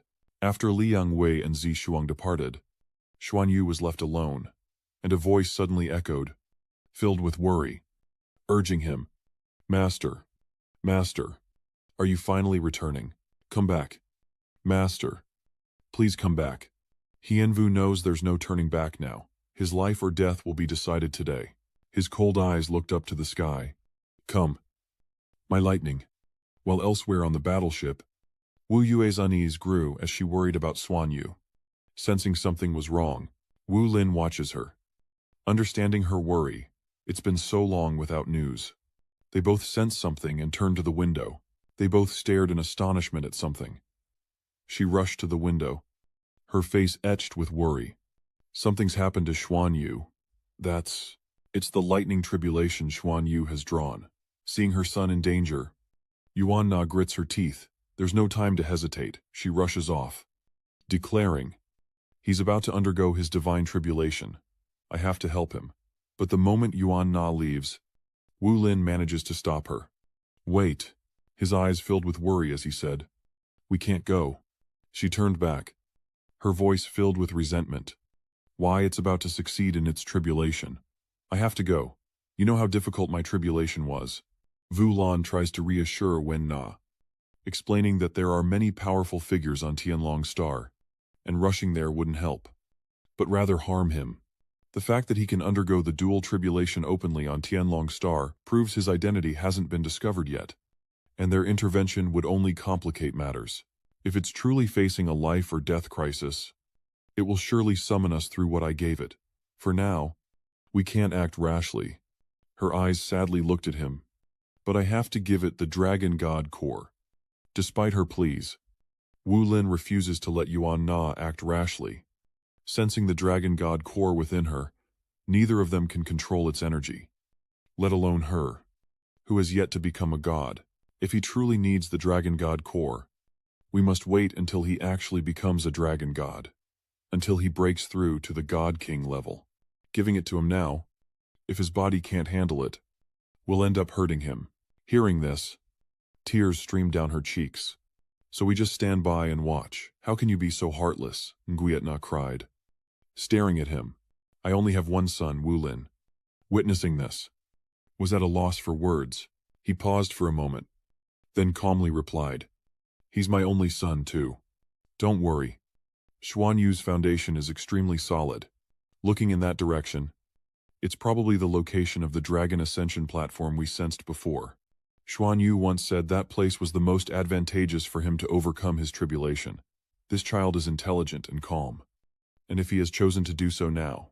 Moreover, he didn't contact us beforehand, so he must be confident. We need to trust him. After hearing this, Yuena wordlessly stomped on Wulin's foot, who clutched his bruised limb. Thinking about Xuanyu, his son facing tribulation, how could he not worry? I've also overcome countless tribulations to get where I am today. And even now, I have a ticking time bomb inside me. The biggest problem with Xuanyu's breakthrough is whether he can merge the two bloodlines into one. If he fails, the consequences are unthinkable. If necessary, we'll spare no expense to save him, even using the Dragon God's core. But for now, Xuanyu must rely on himself to break through and complete this arduous process. She continues to watch Xuanyu's progress intently. Yu gently approached and soothed Yuena's heavy heart. It'll be all right. Fate will intervene. Our son will be fine. If there's any real danger, we'll sense it immediately. And if that time comes, the three of us will live or die together. She cheers Xuanyu on, urging him to persevere. Meanwhile, in Rising Dragon City, Ji Shuang commands everyone to remain calm as their clan member undergoes tribulation at the Rising Dragon platform. Everyone else's tribulation is nothing compared to this. Seeing the scene unfold, he couldn't help but worry. A seven-colored lightning tribulation. We've done all we can. The next part is something you must face alone. I wish you success. Back at Thang Long platform, the lightning grows ever more violent. The sky darkens, the chill air accentuating the lightning's brilliance. And Xuanyu wonders why his tribulation isn't the standard 4 colors, but an overwhelming 7. But it's been 10 minutes. Why hasn't it struck yet? He suddenly had a feeling and looked up. It was coming. As he ascended, the thunderous tribulation descended, creating an earth-shattering spectacle. He realized with a start that all his power seemed to have vanished completely, or rather, merged entirely into the golden and silver dragons, making it impossible to mobilize any strength. The immense power of the 7-colored lightning tribulation seemed to drain all of Xuanyu's energy, leaving him no choice but to close his eyes and scream. After a long while, a light flashed, startling him. He opened his eyes, surprised to see his body intact, and wondered what was happening. The heavenly tribulation's energy should be even more violent than his light and dark divine lightning. So, why did he feel no pain?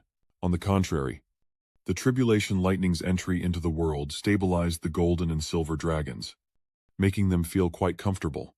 Outside the Dragon Ascension platform, The seven-colored tribulation lightning continued to pour down relentlessly. Those who witnessed the scene were stunned by its destructive power. Could any living being truly withstand such a terrifying tribulation? Who is enduring all of this on the Dragon Ascension platform? Surely they haven't been reduced to dust. At this moment, the light stream knight, Zhongji Shuang, is also on the ground. The energy contained within the thunder tribulation above is unimaginably vast. If his own aura is attracting even stronger lightning, the entire Ascension platform could be destroyed. At least by staying there, he's protecting Ascension City.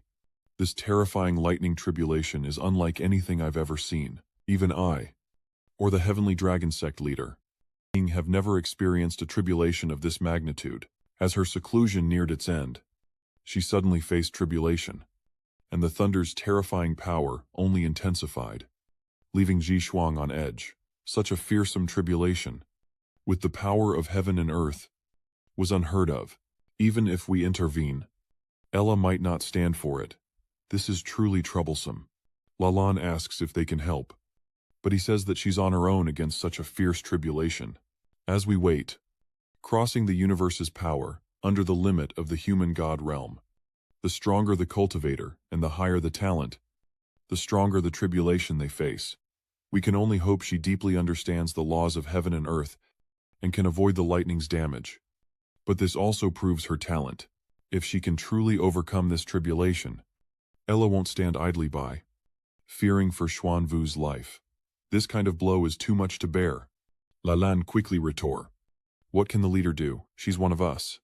In this desperate situation, Ji Sheng still firmly believes in him. Putting aside all other concerns for now, let's see if she can survive the tribulation first. Because if she can't, nothing else matters. Hearing his analysis, Lan had no choice but to resign herself to fate. That's right. Tribulation can only rely on oneself. Hang in there. You must succeed. Back on the Dragon Ascension platform, Xuanyu has been struck by the lightning tribulation. He's currently undergoing tribulation, though his body is paralyzed. His mind remains active. Surprisingly, there's no pain, far less than when he initially cultivated the light-dark divine lightning tempering body. Relaxing, Lan Xuanyu sensed the changes in the two dragons within him as thunder roared, turning the Ascension Dragon platform into a kaleidoscope of 7 colors and 9 clouds. As the silver twin dragons frantically absorbed the lightning's energy, the golden dragon glowed brilliantly, and the silver dragon shimmered. Lan Xuanyu tried to summon Long Tianyang, but even as a former half-step divine king, his consciousness couldn't enter this tribulation. Xuanyu lay back, thinking, it's better not to feel anything. Feeling something would be a nuisance. The lightning tribulation grows stronger, and the energy absorbed into his body intensifies, causing him to jolt awake. Disoriented, sensing strange changes within, Xuanyu grows anxious and uneasy. Something is wrong. His body begins to feel bloated, as if he's full. Has he been fighting for that long? Is it almost over at this moment? His entire body feels like it's being torn apart by lightning tribulation. The initial comfort quickly fades, replaced by a suffocating pressure that clouds Xuanyu's mind. No more, or his body will explode. It hurts too much. Is this the end? He promised to return safely to Baishu and his family. He can't just die here. Xuanyu desperately searched for a solution, knowing he had to calm his mind, as panic would solve nothing. He still had the gem his father gave him, the dragon pillar beneath his feet, and Long Tianyang, the core of the heavenly dragon's life force. To assist him, with so many defensive cards at his disposal, he couldn't afford to panic or be consumed by his own mind. His body was turning to gold and silver bones, meridians, muscles, skin, all turning gold, while his brain turned silver. This seems to represent the different abilities of the Silver Dragon King and the Gold Dragon King. The Gold Dragon King's inheritance is power, strength, defense, and the Dragon God's powerful recovery ability. The Silver Dragon King's inheritance is the Dragon God's ability to control elements, including water, fire, earth, wind, light, darkness, space, and even destruction and creation. One is inward-facing, the other outward, like my current state. Feeling his inner strength growing, Xuanyu realized the tribulation was refining his body and activating his bloodline, aiding his transformation rather than being a true lightning tribulation. His breathing grew heavy as the lightning continued to strike. Xuanyu worried, knowing the pain of transformation was unavoidable. But if he was in danger, Long Tianyang would intervene, and his parents would sense it and act. If they don't intervene, all he can do is steady his mind and await the moment of transformation, his eyes filled with determination for this tribulation. Xuanyu felt the dragon god within him, his eyes radiating a king's aura. As lightning struck and was absorbed, the pain of his body stretching unceasingly. Even worse, the nascent consciousness within his spiritual sea is being consumed by the gold and silver hues, as if his mind is being torn apart by two rampaging emotions. Releasing the two bloodlines causes Xuanyu to speculate that the Golden Dragon King and Silver Dragon King bloodlines within him are being fully awakened by the lightning tribulation's energy. He must merge these two during the tribulation to become a true dragon god, or he's doomed. He strains to unite the two bloodlines.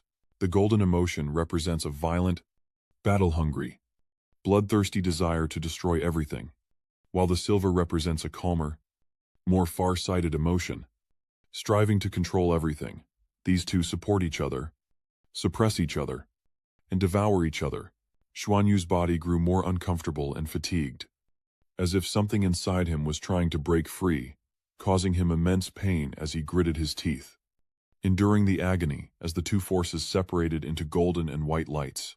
Their forms gradually reveal themselves as the Golden Dragon King and Silver Dragon King. In an instant, I feel my body and mind being torn in two, with two consciousnesses, two bodies emerging. The roars of the two shook the training grounds, the resounding sound terrifying all who heard it. Soon, the Golden Dragon King and Silver Dragon King clashed, creating a tense melee. Xuanyu slowly closed his eyes and steadied his breathing, constantly reassuring himself to stay calm. To maintain his focus, he is himself. I am neither the Golden Dragon King nor the Silver Dragon King. They are not enemies, but part of my bloodline. Stay focused. Whether it's the Golden Dragon King's fiery strength or the Silver Dragon King's calm wisdom, they are both part of me. Originally one. Relax. Think of nothing else. Originally one. The light emanating from the Dragon Ascension platform turned the starry sky as bright as day, filling all who witnessed it with fear and dread, while Liang Wei, Luolan, and Zhishuang remained vigilant, watching the tribulation unfold. Her eyes, filled with worry, looked towards the Dragon Ascension platform, encouraging him persevere. You must persevere. Just hold on to your heart.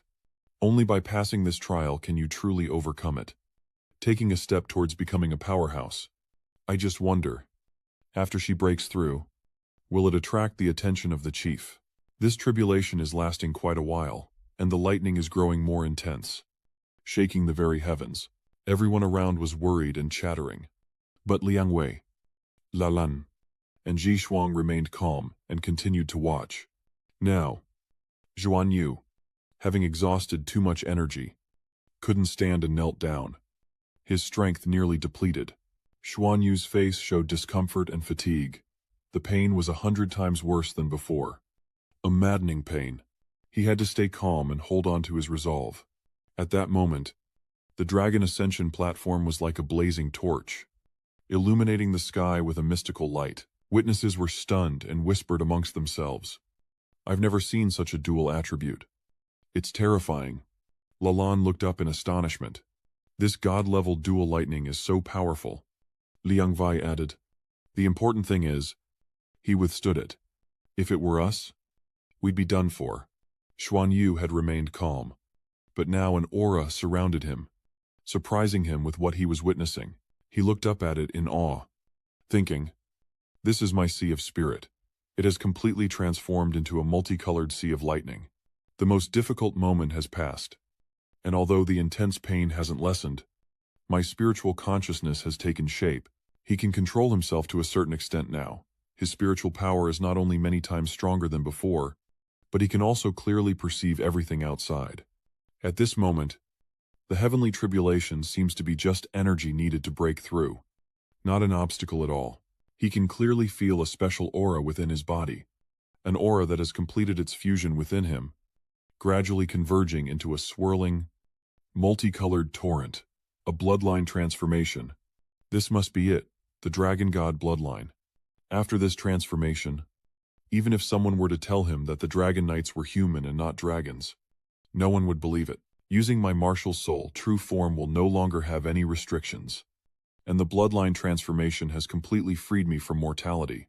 The tribulation process is becoming more and more intense, and the image of the dragon wings spread out, as if to swallow the entire night sky. The continuous explosions left the onlookers gasping for breath as Xuanyu recalled the figures of Yue Na and Wu Lin. Father, Mother, are you watching me?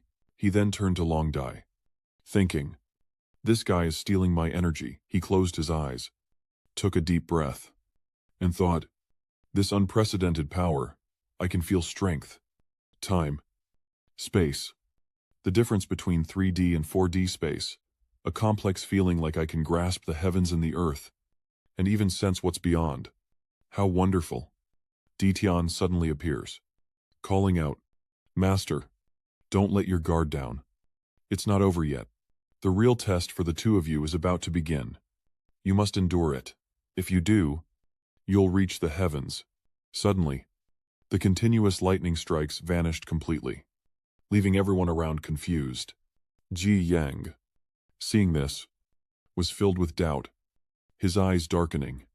The thunder faded, even though the tribulation had been so intense, but that level of destruction couldn't pose a real threat to a transcendent powerhouse. It was as if something far more terrifying was about to appear. As everyone wondered what was happening, tens of thousands of lightning bolts struck this sacred ground. Everyone who witnessed it was shocked and horrified. And Lalan and Luangvi couldn't hide their surprise either. What is this? The world feels like it's shaking. A power that willpower alone cannot withstand. At this moment, Ditian speaks softly and earnestly, My lord, I have waited so long for this day.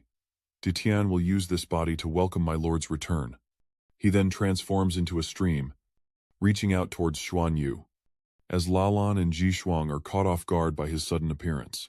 Even Bai Shu is no exception. Ditian, Yue Na seems to sense it too. Xuanyu cries out in anguish. Ditian, as he's struck by lightning, writhing in pain. He can only watch on in horror. Senior Ditian, to protect Xuanyu, he is now defenseless, only following Thao's last words. Today, the golden-eyed Tyrannosaurus Rex wishes its master rebirth as a god. Master, overcome the 9 trials. This first trial, Ditian, will support you. The beast god, Ditian, once the dragon god's chief bodyguard, wielder of the dark divine dragon, a powerhouse of the past, now fallen on Duluo continent.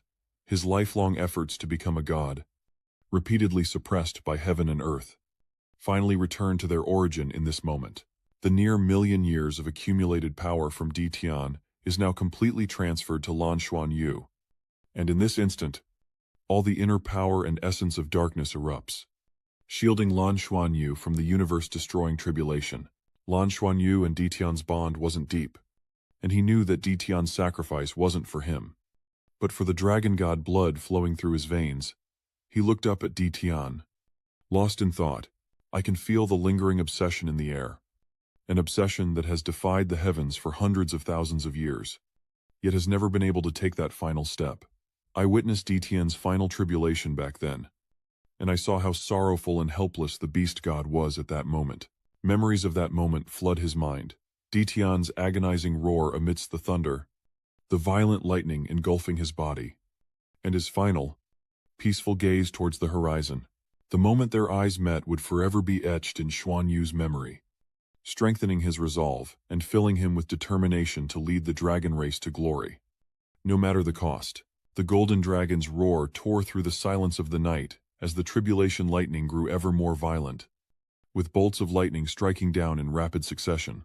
Despite his pain, Xuanyu must focus all his energy. This tribulation must succeed. Ji Sheng is beside himself. This tribulation is terrifying, not just in its energy, but in its power to destroy our very will. Worry began to fill Qi Sheng's eyes. Who could survive against such tribulation? Lan's bloodline evolution has actually triggered this kind of tribulation, no doubt. This is closely related to the creation and destruction she has comprehended. Hearing this, Lan couldn't sit still and wanted to go see.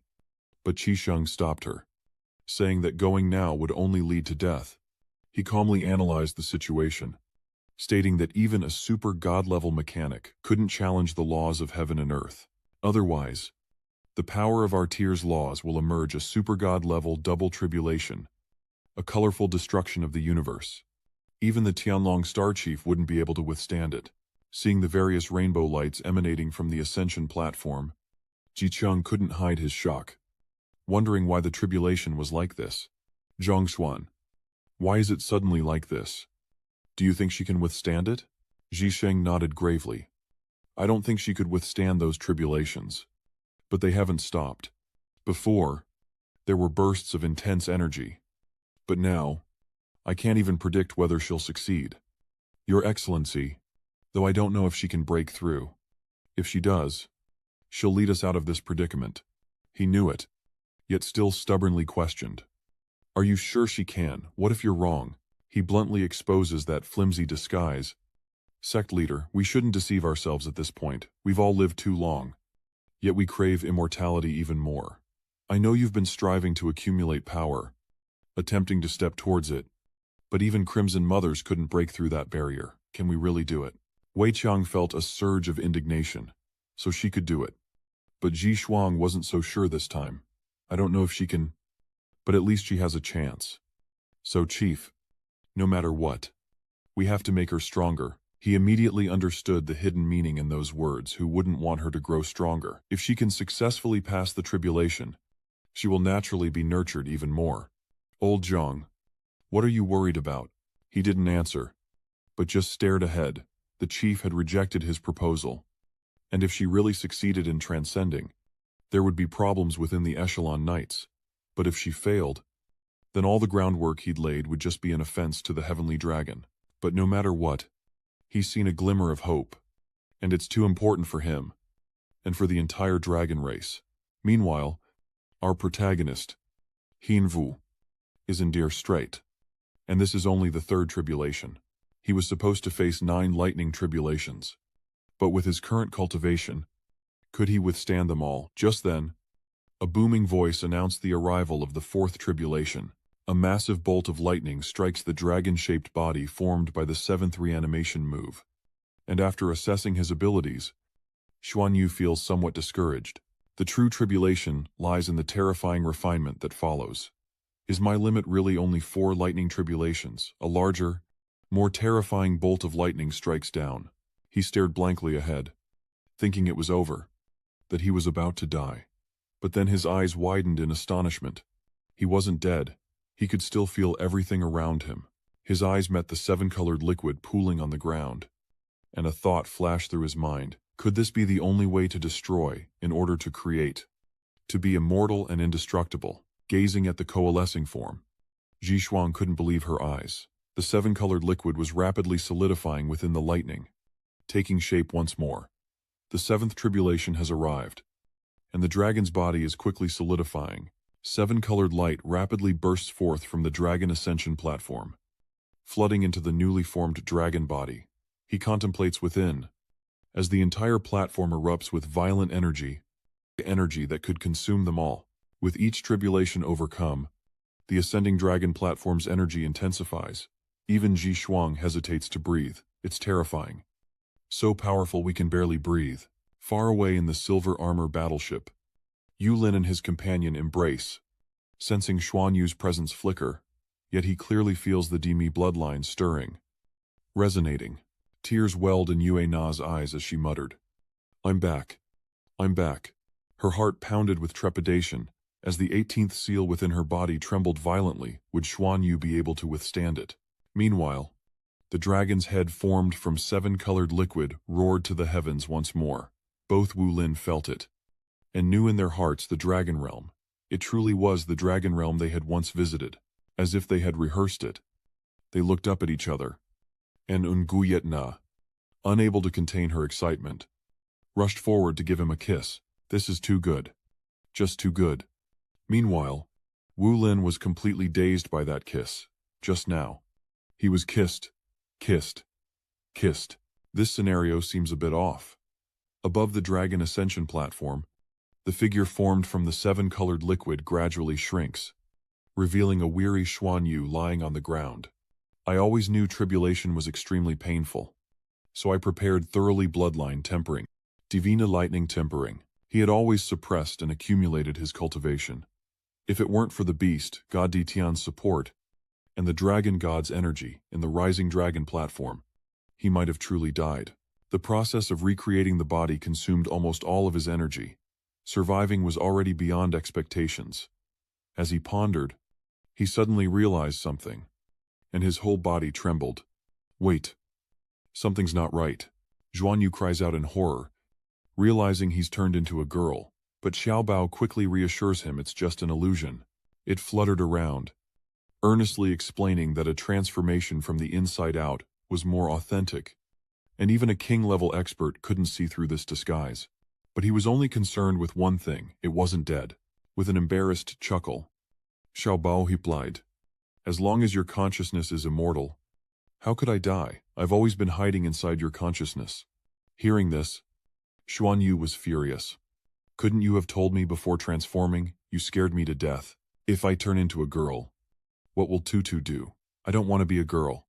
I was just trying to help you experience the transformation after your breakthrough." "Master, I was wrong." Its voice shifted.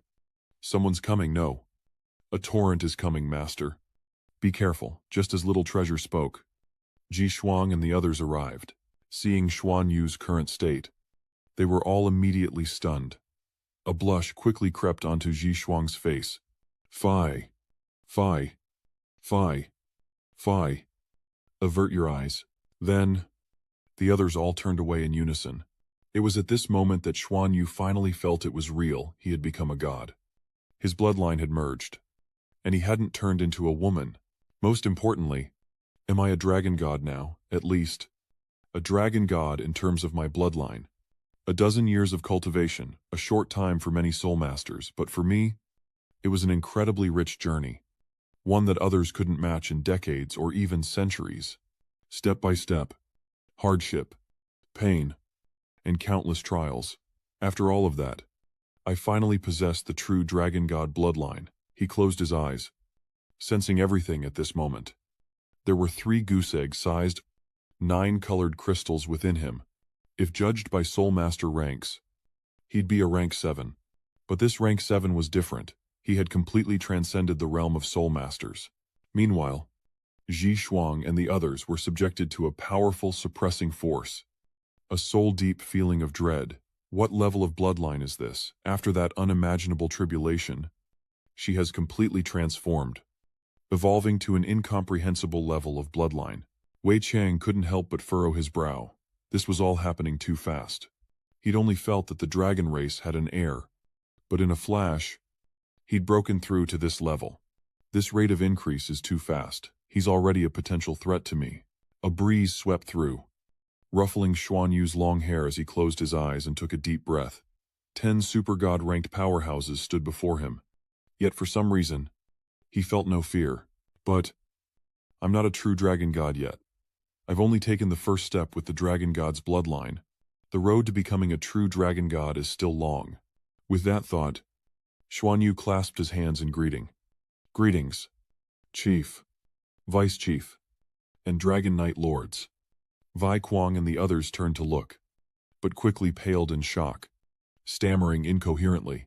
After a long moment, he finally asked, How do you feel?" He honestly replied, "It's like everything is different. My perception of the outside world is different." Wei Cheng smiled and congratulated him. Of course, someone who has just broken through to the god level is different. "Congratulations. You now have a ticket to another world." Xuanyu bowed slightly in response. "Thank you, Chief."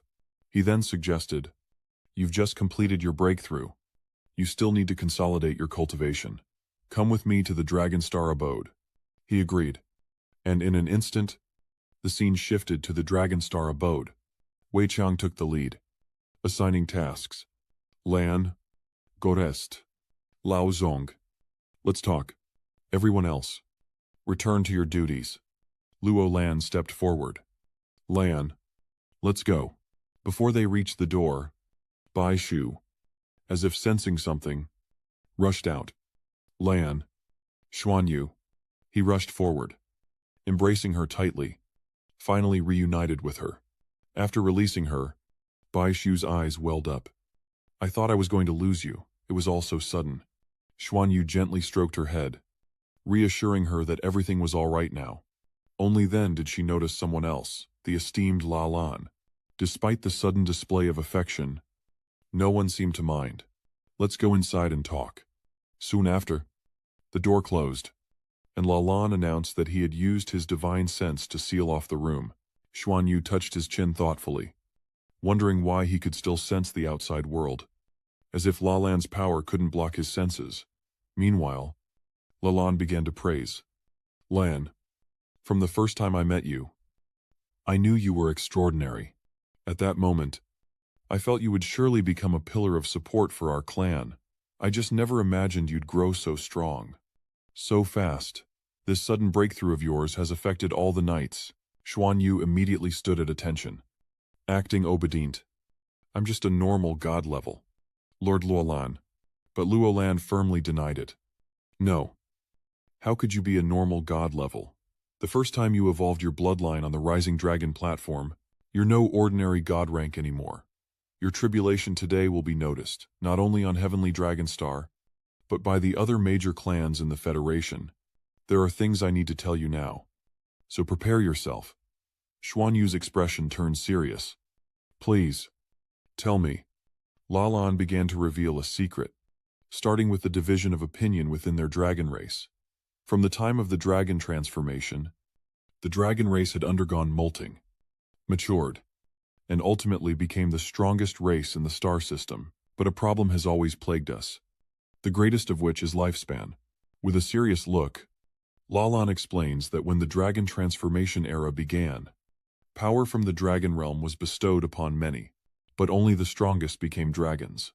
During that time, many of the Pegasus race saw the dragon transformation as a plague, fleeing to the Pegasus star. And when they returned, the dragon race was born and began to grow, surpassing even the Pegasus. At that time, we thought we were the strongest race in the world, and other races were not worth mentioning. The only problem we discovered then was that our reproduction rate was very slow. No matter how strong they are, dragons over 3,000 years old could die at any time. This was the first time Xuanyu had heard this. As legend says, dragons don't have such short lifespans. Tianji has been imprisoned for 10,000 years and is still below the god level. I wonder how much stronger the dragon clan of Tianlong Star is, that they only have a lifespan of 3,000 years, Rongolalan said with bitterness.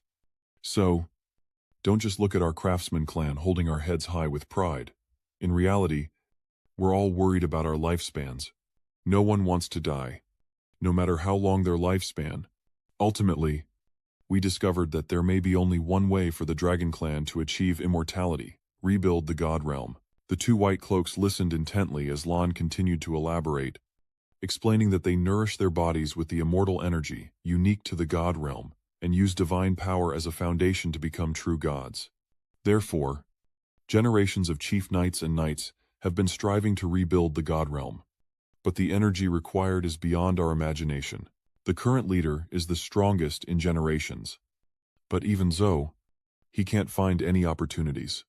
Last time someone's bloodline evolved, we were overjoyed, thinking there was a chance after all. Once our dragon bloodline evolves, it might have a chance to increase our strength again. If he could reach the super god realm, he might be able to touch the level of a true god. Which is why a group of bloodline mages are foolishly offering their blood to this rising dragon. But there has been some feedback, though it's nothing compared to the energy he possesses. The level of energy we obtained is still far behind. After bleeding for so long with no results, we've lost hope again. Such resources are useless for prolonging life. and the Federation isn't so easy to deal with, posing a considerable threat. After a long explanation, Lan finally gets to the point, saying that his breakthrough has given them hope. But it's also an opportunity and a danger for him.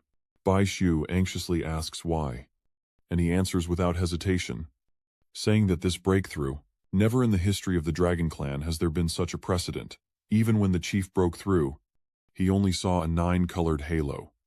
But today, you were struck by 7-colored lightning, and then underwent the cleansing of 9 waves of colored lightning. Lalan's expression turned grave once more. We can all feel the energy in your bloodline, and it shows us a true opportunity. Our realms are closely related to our bloodline, and with the bloodline you possess, persistent cultivation will surely lead to a breakthrough beyond the current limit, reaching higher realms, surpassing even the super-god world, and entering the god-king realm we all long for. Then the creation of a god realm will no longer be a pipe dream. But our leader, now over 3,500 years old, has been searching for ways to break through. He's willing to risk anything, because if he can't break through, his life may be coming to an end. Lan begins to hypothesize the worst-case scenario. If the entire clan's support is focused on him, he may die before the divine realm is formed. This is something he absolutely doesn't want to see. And how powerful his bloodline can ultimately become. How long it will take to reach that level. None of us know. And we can't rule out the possibility that the chief will use special means to obtain his bloodline. At least to use his bloodline to create an opportunity for himself first. That's why my brother and I are here today. We must protect you. At least for now. Your chances of success are greater than the chief's. Personally, I'm not yet 2,000 years old. And my brother has just passed 2. Ding ding ding. We can both wait. Do you understand what we mean? Xuanyu nodded slightly. Then asked the most important question, so, if the chief really makes a move against me, what should I do? He closed his eyes and sighed softly. Now, we must watch the chess match between the chief and big brother. The chief's strength, no one in our dragon clan can match him. Not even the eldest brother, but we have 18 dragon knights, 14 of whom are over 2,500 years old. Even those under 2,500 can afford to wait. But besides us, there are a few others in the dragon clan who were once dragon knights. Now, there are reclusive elders, all over 4,000 years old. Among the very few who live that long, flickering candles waiting for their chance, mostly on the Grand Elder's side, and only he knows how many are still alive. Xuanyu frowned, realizing his tribulation could trigger a schism within the dragon clan. From Luolan's words, it's clear that all the dragon knights are extremely wary of the heavenly dragon chief, hinting at his immense power. Dealing with such an opponent is definitely not easy. Death is always a possibility. He's telling me these things to gauge my attitude, to see if I can reach a higher level, and also to see what my mindset is like after breaking through, whether I'm worth their support. With newfound conviction, Xuanwu declared, Lord Lalam, I understand everything you've said. I don't know how long it will take for me to grow stronger, but I can assure you, my training speed will only increase. I can vaguely sense a connection between myself and the Dragon Ascension platform, which contains immense energy that only I can absorb. I can't promise how long it will take to reach the level you and the chief hope for, but I will do my best. Because this is also for myself. You said that the chief might be biased against me because of his age. But if we can prove to the chief, if I can break through to that level before his lifespan ends, creating a god realm where everyone can live forever, then the chief should support me.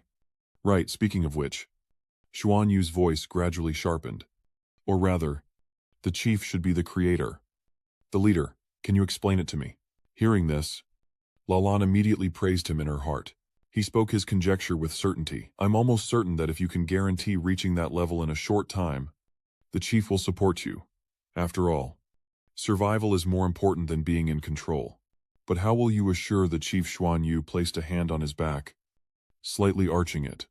Could you in the second seat relay a message to the chief for me? If I can't achieve certain results within 10 years, to give you hope, the chief can decide my fate. If I can't give you hope in 10 years, then please support me at all costs. Hearing this, Luo Lan couldn't help but repeat in surprise. 10 years, is that enough time? Can you do it? As he spoke, he calculated in his mind from Lalan's appearance until now. It's only been a little over a year, 10 years. Compared to the time she previously used to advance, isn't really that long. His eyes steeled with resolve. In 10 years, I will become a bloodline master. If I fail, then the chief and vice chief can decide my fate. The declaration shocked the elder. In 10 years, Lan must break through to the super god level. Despite the clan's faster cultivation speed, but becoming a super god is incredibly difficult. If Lan succeeds, she could become a god king, and all the lineage knights would support her. To be sure, though, Lalan asks again, isn't 10 years too short? Can you really do it? Xuanyu closes his eyes, stating a truth. I can't say I'm 100% certain, but I can feel my own evolution during this tribulation. There's a good chance, if it were longer than 10 years, I fear the elders would also. The unspoken words hang in the air. Lamb, you must understand. You're betting your life. There is another possibility. You could donate your bloodline to the clan for research. Though success isn't guaranteed, there's a chance. And you could survive, living as a normal clansman. But Xuanyu immediately shook his head in denial. No, great Lord Lan, I would never choose that. First, no one can take my bloodline. If they could, the adults already did that when they offered their blood at the Ascension platform. Secondly, I'd rather explode my own bloodline than offer it up. I've already survived a terrifying lightning tribulation, so it's like dying once already. Nothing in this world scares me, even death. But as a member of the clan, from the bottom of my heart, I'm willing to risk it all for my people if I can create a divine realm. If our clan can truly shed our mortal coil and achieve immortality, and if we can become the true masters of this world, I ask that Lord Sheng Luo Lan grant me this. As these words fell, a void opened up, and Wei Chang slowly stepped out, saying, 10 years. What's 10 years to me? Remember your words today. 10 years to become a true dragon knight. Succeed, and the seat is yours. With the full support of the clan, fail, and you will offer your bloodline. Despite the pressure, Hinvu doesn't flinch. It is then that V Kuang's aura finally softens. Go forth. In the time to come, we may face a war. You can choose to participate or not. Focus solely on cultivation. I'll open the dragon realm for you. You can visit Tianlong City any time and ask any dragon knight to guide you there. Tell Lalam any requests you have regarding cultivation elements. All elements, including celestial nurturing stones, will be provided. You've just broken through, and so thoroughly. I advise you to seclude yourself for a while to stabilize your realm, then try to break through again. Preliminary refinement is extremely important. Only after refinement can you see how far you can go. So don't disappoint me. Xuanyu, hearing this, instinctively stood at attention. Understood. Thank you, Chief. Before leaving, he left one last piece of advice. Take care of yourself. And he began to make plans in his heart. The time he spent in seclusion was indeed too long. Always in deep meditation in the heavenly dragon chamber, he also needed to catch up on outside events, or he'd be at a disadvantage. Just then, Zishuang approached, praising him. Very good. You haven't disappointed me. Never lose your fighting spirit. For only you can truly help yourself. We are merely external forces. And while we can aid you in your time of need, we are not the deciding factor. We believe in you for the next 10 years. And only by creating miracles can you give us more hope. Xuanyu spoke sincerely, thanking the vice abbot for his guidance. Then Ji Shuang asked what his plans were, and if he would continue to seclude himself. He shook his head, saying he didn't want to seclude himself blindly, but wanted time to relax and experience his changes, and would help Shushu complete her breakthrough, after which they would seclude themselves together. He nodded slowly, pondering. That's fine. Your rhythm, your bloodline, your future growth will all be different. Do what you want. Go where you want, without restraint. Just then, Xuanyu suddenly remembered. Yes, that's right. Vice leader. The war the leader was talking about. Zhishuang hesitated before answering. Now that you're considered qualified to know. This war, I'm afraid it will be very troublesome. This is why the first seat hasn't been concerned with your affairs, because our energy will soon be focused on this battle. Hearing this, he frowned, wondering if it was war with the Duluo Federation. Despite having already sent information, if the Duluo Federation wages war over the founding of the Dragon Horse Federation, we're in big trouble. And then, his voice echoed. Remember the deep red mother, this war is her doing. Xuanyu breathed a sigh of relief. As long as it wasn't war with Duluo Federation, the individual strength of the Dragon Horse Federation was too great. An extreme situation would lead to utter devastation. Zhishuang began to explain the whole story at the founding ceremony of the Federation. The projection of the deep red mother arrived. Making a request, she wanted us to seed one of the Dragon Horse twin stars. She needed our cooperation to devour one of the twin stars to evolve into a God King level, creating a world. At that time, she would bring the experts of our Dragon Horse star system into the God realm, and from then on, we would gain immortality. This was a demand, not a suggestion. The Crimson Mother is an incredibly powerful entity, not just an existence but a dimension backed by one. Her demand for cooperation was unacceptable. She seized the opportune moment when the newly formed Dragon Horse Federation was prone to disputes, bringing the Crimson Realm closer to our star system, while also attracting dissatisfied races. Therefore, war was inevitable. Hearing this, Xuanyu asked about his doubts. Why the Deep Crimson Mother's proposal was impossible. Zhishuang slowly explained that there were many reasons, the most important of which was that the Deep Crimson Realm was not an entity, but rather strengthened itself by devouring powerful energies in the universe, constantly evolving. The entire dimension is like a beast endlessly devouring the universe. A single living entity. The Crimson Mother is its ruler, the creator of the Crimson Realm, which is like her own body, making her powerful. But the biggest problem is that she's not stable enough to create and maintain her God realm. She'll need to devour life energy, potentially destroying the entire Longma Federation. This God realm also risks exploding if the realm gets out of control. And we can't gamble our future and lives on her. Moreover, the Deep Red Mother is inherently greedy. Once she starts devouring and completes her evolution, who can guarantee she'll let us into her God realm, or will she devour us instead? Any agreement is meaningless. Her sudden move isn't an offer, but a demand. Of course, we cannot agree. Now understanding the situation, Xuanyu immediately considers the path ahead. A war is inevitable. But can we defeat the Deep Crimson Mother? Zhishuang wasn't confident. In terms of cultivation, the Deep Crimson Mother surpassed even the chief, and she had the backing of an entire dimension. She would be extremely difficult to deal with. Moreover, the Crimson Realm has been gone for so long, we'll only know her true strength by fighting her. But don't underestimate us, we have our own power. With me and the chief working together, perhaps they can limit the Crimson Mother to a certain extent. This next war will be a stalemate, a prolonged battle. If possible, after I stabilize my cultivation, I am willing to fight for the race. Hearing this, Zhishuang hesitated slightly. For him, the most important thing now was not participating in the war, but the 10-year agreement he had just made. He understood this and didn't linger. Understood. Xuanyu pondered. Even though the Federation no longer had to directly confront the Heart Demon star system, even the Heavenly Dragon would be no match for the Deep Crimson Mother. If the Heart Demon star system loses this battle, and the Deep Crimson Mother becomes a God King, it would be an even greater disaster. He must assess the strength of both sides to decide on the next course of action. It continued. All right. You've just broken through. Rest first. We won't bother you anymore. If anything comes up, you can contact us at any time. He responded loudly once again. Clearly. Xuanyu stroked his chin, secretly resolving to carefully plan his next move.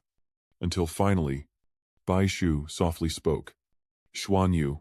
He embraced her, gently asking, "What is it?" Tears welled in Bai Xu's eyes as she said she could feel the sadness of the Demon Empress, to which Xuanyu gently comforted her, saying that Emperor Tian had merged with him becoming a part of him, and that he retained his will, consciousness, and memories. The day I become a god king, he will be reborn through me, as the dark demon dragon. That is my promise. Can we talk like this now? He gently explained. Don't worry. My spiritual sense may not be strong, but its level is extremely high and sensitive. Even if they try to probe, I'll sense it immediately. We can talk freely now. After reverting to his male form, Xuanyu looked at the person before him with deep affection.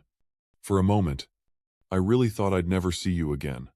They exchanged glances, both aware of the romantic atmosphere in the room, gently caressing her long, flowing green hair. Xuanyu softly spoke. You're about to break through, and I can't let you be disturbed. Bai Shu's face flushed crimson, and in response to her words, she received a mischievous laugh.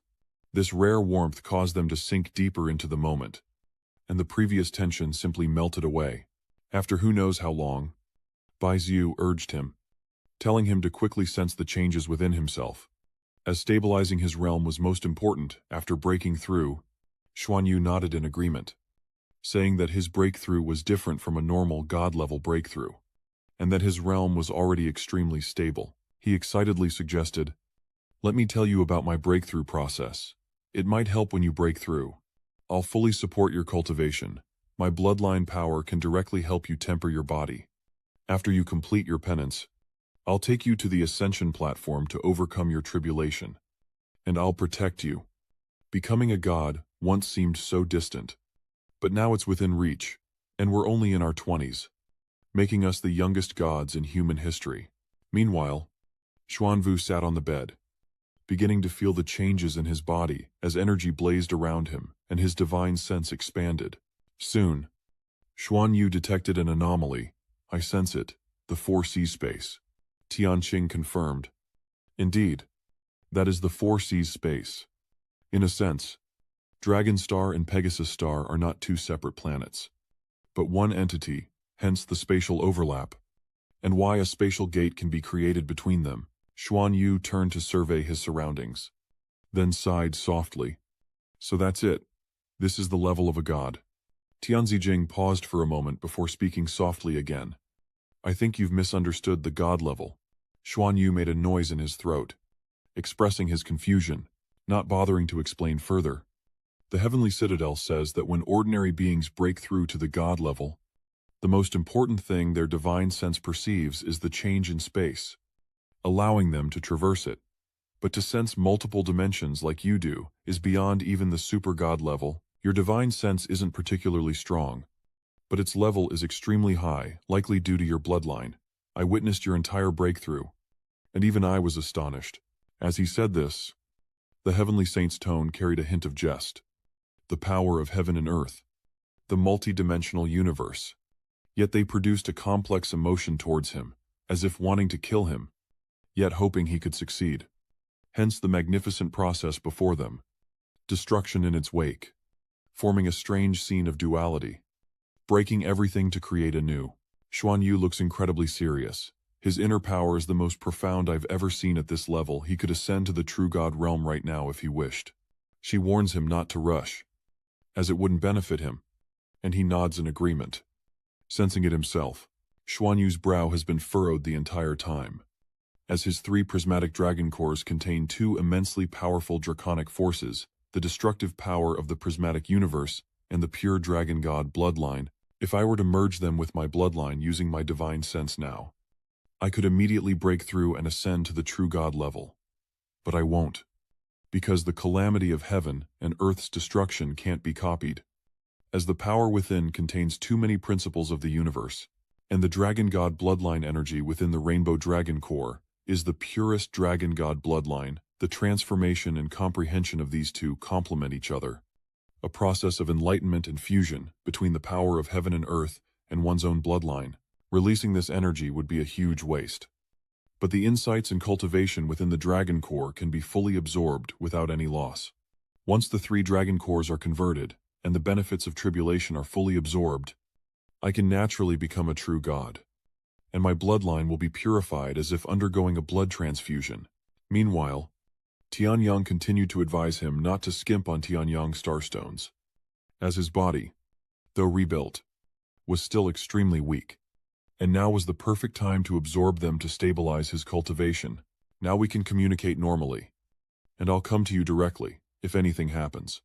With that, she turned and left, and Xuanyu's consciousness returned to his room. So much for normal communication. It's more like they're reaching out to me, not a mutual connection. I have no way to directly contact Long Tianyang. Though I'm confident in my spiritual sense, this is still the dragon celestial dwelling, and the dragon knights have never loosened their surveillance of Long Tianyang. Everything has changed. There's no need to focus on cultivation anymore. Just comprehend the meaning of the world within the dragon core. Seeing Xuanyu become stronger and stronger, Baishu couldn't help but feel happy for him.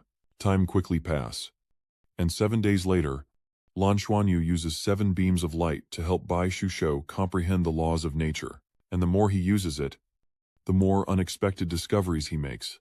The life energy in these 12 heavenly nurturing starstones is likely greater than all the water in the eternal tree's lake combined. This dragon god's core of life is a rare and powerful existence in the entire universe. Sensing the time is right, Xuanyu reminds him to prepare himself, for he is about to guide him through his tribulation. As those words were spoken, the two were transported to the Dragon Ascension platform. No matter what, you must maintain your consciousness. Always stabilize your emotions. I will always be by your side, protecting you, helping you transcend. They stood there, unmoving, robes fluttering in the wind. After a long moment, Xuanyu looked up at the sky and softly asked if he could do it. Baishu's eyes are filled with confidence and determination. Yes, she can do this.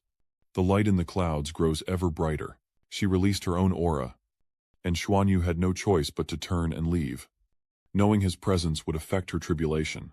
I'll be waiting for you below the Dragon Ascension platform. Shoo. The commotion was too great, and before long, a crowd gathered below. What now? Another tribulation so soon? As he descended, he couldn't hide his shock. A 7-colored heavenly tribulation, starting so intensely, not even a 4-colored lightning tribulation could compare. Could it be because she's been cultivating alongside him, influenced by his dragon god bloodline, leading to this immortal transformation? Xuanyu clenched his fist with worry. But on the other hand, the stronger the tribulation, the better. It proves her talent is extraordinary, and she'll benefit even more after overcoming it. Shushu can definitely do it. A powerful lightning strike shook the Dragon Ascension platform, and he instinctively raised his hand to brace himself. But little did he know, this would lead him to discover a secret. The Dragon Ascension platform was filled with dragon god energy. Within the Dragon Ascension platform lies dragon marrow, and within dragon affection lies divine consciousness. But the marrow contains unimaginable power. To think, this platform, towering thousands of meters high, is filled with dragon marrow. So, the true benefit of combining the dragon realm and the heavenly dragon essence isn't in the dragon realm, but in the Dragon Ascension platform. Though not everyone can obtain this benefit, no wonder even Long Tianyang wasn't aware of all this. And even the chief couldn't do anything with the Dragon Ascension platform. This is God King level energy, and now I'm qualified to wield it. With this dragon marrow to aid my cultivation, the benefits are unimaginable.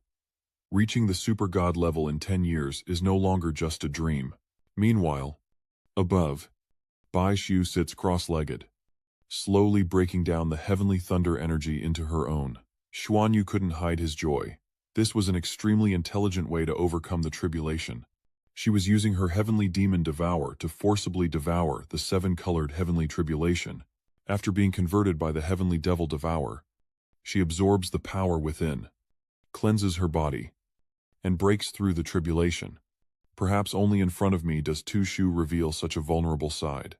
Facing the heavenly tribulation, she seems to transform back into Dong Tianchu, whom I first met. She's not using her dragon god armor or battle armor, relying solely on her own power to withstand the heavenly tribulation. I told her to avoid relying on external forces during the tribulation, to achieve the deepest cleansing and establish a solid foundation. Silently, Xuanyu nodded in approval. The gentle heavenly tribulation composed of 7 elements to temper the body, made enduring the lightning tribulation much easier. Moreover, the life energy he had previously transformed into essence, pearls, was stored within her body, helping her recover quickly. It seemed that overcoming the tribulation wasn't too difficult. Even though the 7-colored lightning tribulation was painful, just a little endurance, and she'd get through it. He couldn't help but give a thumbs up. This state was good. Keep it up, and Shu would be fine. He breathed a sigh of relief as Xuanyu merged his divine sense back into the rising dragon pillar. Looking at the iridescent energy before him, he couldn't help but wonder where it came from. So much dragon marrow. He'll take a little for cultivation. Xuanyu absorbed a bit into his body. But immediately after, he opened his eyes in shock, feeling as if his body was on fire. His entire bloodline boiling, he couldn't continue. Just a little dragon marrow was far greater than the dragon god energy contained in the 3 pieces of rainbow dragon core. And his marrow was stimulated, boiling fiercely. This is too potent. It's far too potent. Even my body, having broken through to the god tier, can't withstand it. Now I understand why the Ascension Dragon Pillar didn't respond much before. I simply couldn't handle this dragon god marrow back then. If I had, I probably would have exploded. As Yuanvu focused, a voice echoed from behind. Truly extraordinary. Your bloodline's movement even puts pressure on me. He quickly turned and bowed. Greetings, Dark Demon Dragon Knight. A yuan waved, indicating he needn't be so formal. Don't be so polite. From the day you survived the Great Tribulation, you've been different from the other clansmen. I've heard about your promise with the chief. 15 years is a tight schedule, so you must seize every opportunity. We all hope to see that chance arise from you. He then turned his gaze towards the Dragon Ascension platform and asked, The 7-colored calamity is your mount? Xuanyu hesitated for a moment before replying, Yes. He breathed a sigh of relief. If Tutu heard this, she'd surely smash his head in. A yuan began to praise. Not bad. Your mount is also quite good. Although the 7-colored calamity often appears during our dragon clan's tribulation, it's extremely rare to reach this level of intensity. Its attributes are similar to mine. If she's willing, she can come to me after her tribulation, and I'll pass on some dark arts to her. Xuanyu happily agreed. That would be wonderful. Thank you. Sire. He then turned serious. Everyone is looking forward to the 10-year agreement. But if it can't be fulfilled, then just seeing hope is enough. The chief wants to give you more motivation. For our race, the evolution of the entire species is more important than who's in the highest position. Do you understand? He solemnly nodded. I know the chief's difficulties, and I will definitely work hard. Everything I have is given by the dragon race, so no matter what happens in the end, I will follow the chief's arrangements. Xuanyu quickly analyzed the situation. Lalan and Zhishuang were on the same side, and this matter was closely related to the chief, likely a senior dragon knight. The chief was conveying that breaking through the super god level wasn't an absolute condition. The key was to give them hope. The dragon clan will support me. But of course, if I can't break through, and the chief thinks he can, killing me would be easy. Having absorbed the dragon god's marrow, I can vaguely sense the situation above through the dragon ascension pillar. The tribulation is going smoothly, and the life and dragon god energy within Shushu, especially the creative energy, helping her recover quickly. The more lightning she withstands, the faster she transforms. Now, Bai Shu has manifested her true spirit, and in the process of absorbing the lightning, the abyssal dark dragon is beginning its complete transformation. Having achieved his goal, Yuan turned his attention to the dragon ascension platform, realizing this 7-colored tribulation was far more powerful than he'd imagined. The lightning tribulation he endured during his own advancement was nothing compared to this, and he was severely injured, taking a long time to recover. As the heavenly lightning subsides, the image of a dragon clearly coalesces behind Bai Zhu. He can't contain his excitement and shouts, "It's done." But as soon as he spoke, disaster struck. Another lightning bolt descended rapidly. This was bad. Bai Shu had always cultivated with Xuanyu, and he understood her situation best. He knew that the 7-colored heavenly tribulation she was undergoing was already at its limit. But little did he know, in this final cleansing, a double rainbow-colored world-destroying baptism of doom would appear. Struck by such a double lightning, Xuanyu couldn't think straight anymore. As if sensing something, the vice principal turned back. But it was too late. Xuanyu rushed forward, shouting. No, he had only one thought: Tutu couldn't be harmed. That powerful lightning still hadn't completely dissipated, preventing him from approaching the ascension platform, the pressure immobilizing him. Once he adjusted, he desperately called out, Tutu, but even as he channeled his energy, the combined pressure of the lightning held him back. Helpless, he could only pray. No, it can't be. It can't be the nine-colored heaven and earth destruction cosmic tribulation. That tribulation is too terrifying, if not for the beast, God's help. Even with my dragon god bloodline's defenses, I wouldn't have survived. Now it's Tutu, it's all over. He watches silently as the blue energy begins to spin rapidly, tears streaming from his wide, astonished eyes. This is... Soon, a blue screen appeared, revealing Bai Shu in dragon form, bravely confronting the heavenly tribulation. Finally, the dark clouds dissipate, giving way to a rainbow of light. From below, Yuan breathes a sigh of relief. She succeeded. She survived the tribulation. At that moment, Xuanyu rushed to the platform, scooping the girl from the ground into his arms. Xuanyu's voice, still thick with emotion, called out to her, but as soon as she sat up, she was pulled back into his embrace. Xuanyu was overcome with relief, though he couldn't understand why such a devastating tribulation had descended, or how Bai Zhu survived. He was just grateful she was alive. In an instant, the sky above Dragon Ascension platform returned to its clear blue. From afar, Yuan silently watched Xuanyu and Bai Shu. Realizing they were truly extraordinary, he never imagined that she could summon the nine-colored lightning tribulation, and that she survived is a miracle. Many others felt the same. What miracles will this pair create in the future? But at this moment, a fire of determination once again blazes in Xuanyu's eyes. The burning desire to grow stronger has returned, this feeling of life and death being beyond his control. The sight of his loved ones, on the verge of passing away, is simply too painful. No matter what, he must gain even greater power to prevent this from happening again. After the tribulation, the two returned to the Tianlong residence. While helping Bai Shu consolidate her power, Xuanyu secretly made plans, postponing his return to Fenglong City for news, though nothing major should happen for now. After all, the Dragon Horse system would soon face a great enemy, the Crimson Mother. The scene shifts to a heart-like object bound by 7 chains. Within the vast, crimson-wed, dark red divine temple, perched high above on the platform sits a woman none other than the Deep Red Mother, as a beam of purple light suddenly appears within the temple. With a wave of her right hand, the crimson scepter at her left side flew into her palm, a red gem glowing faintly at its tip.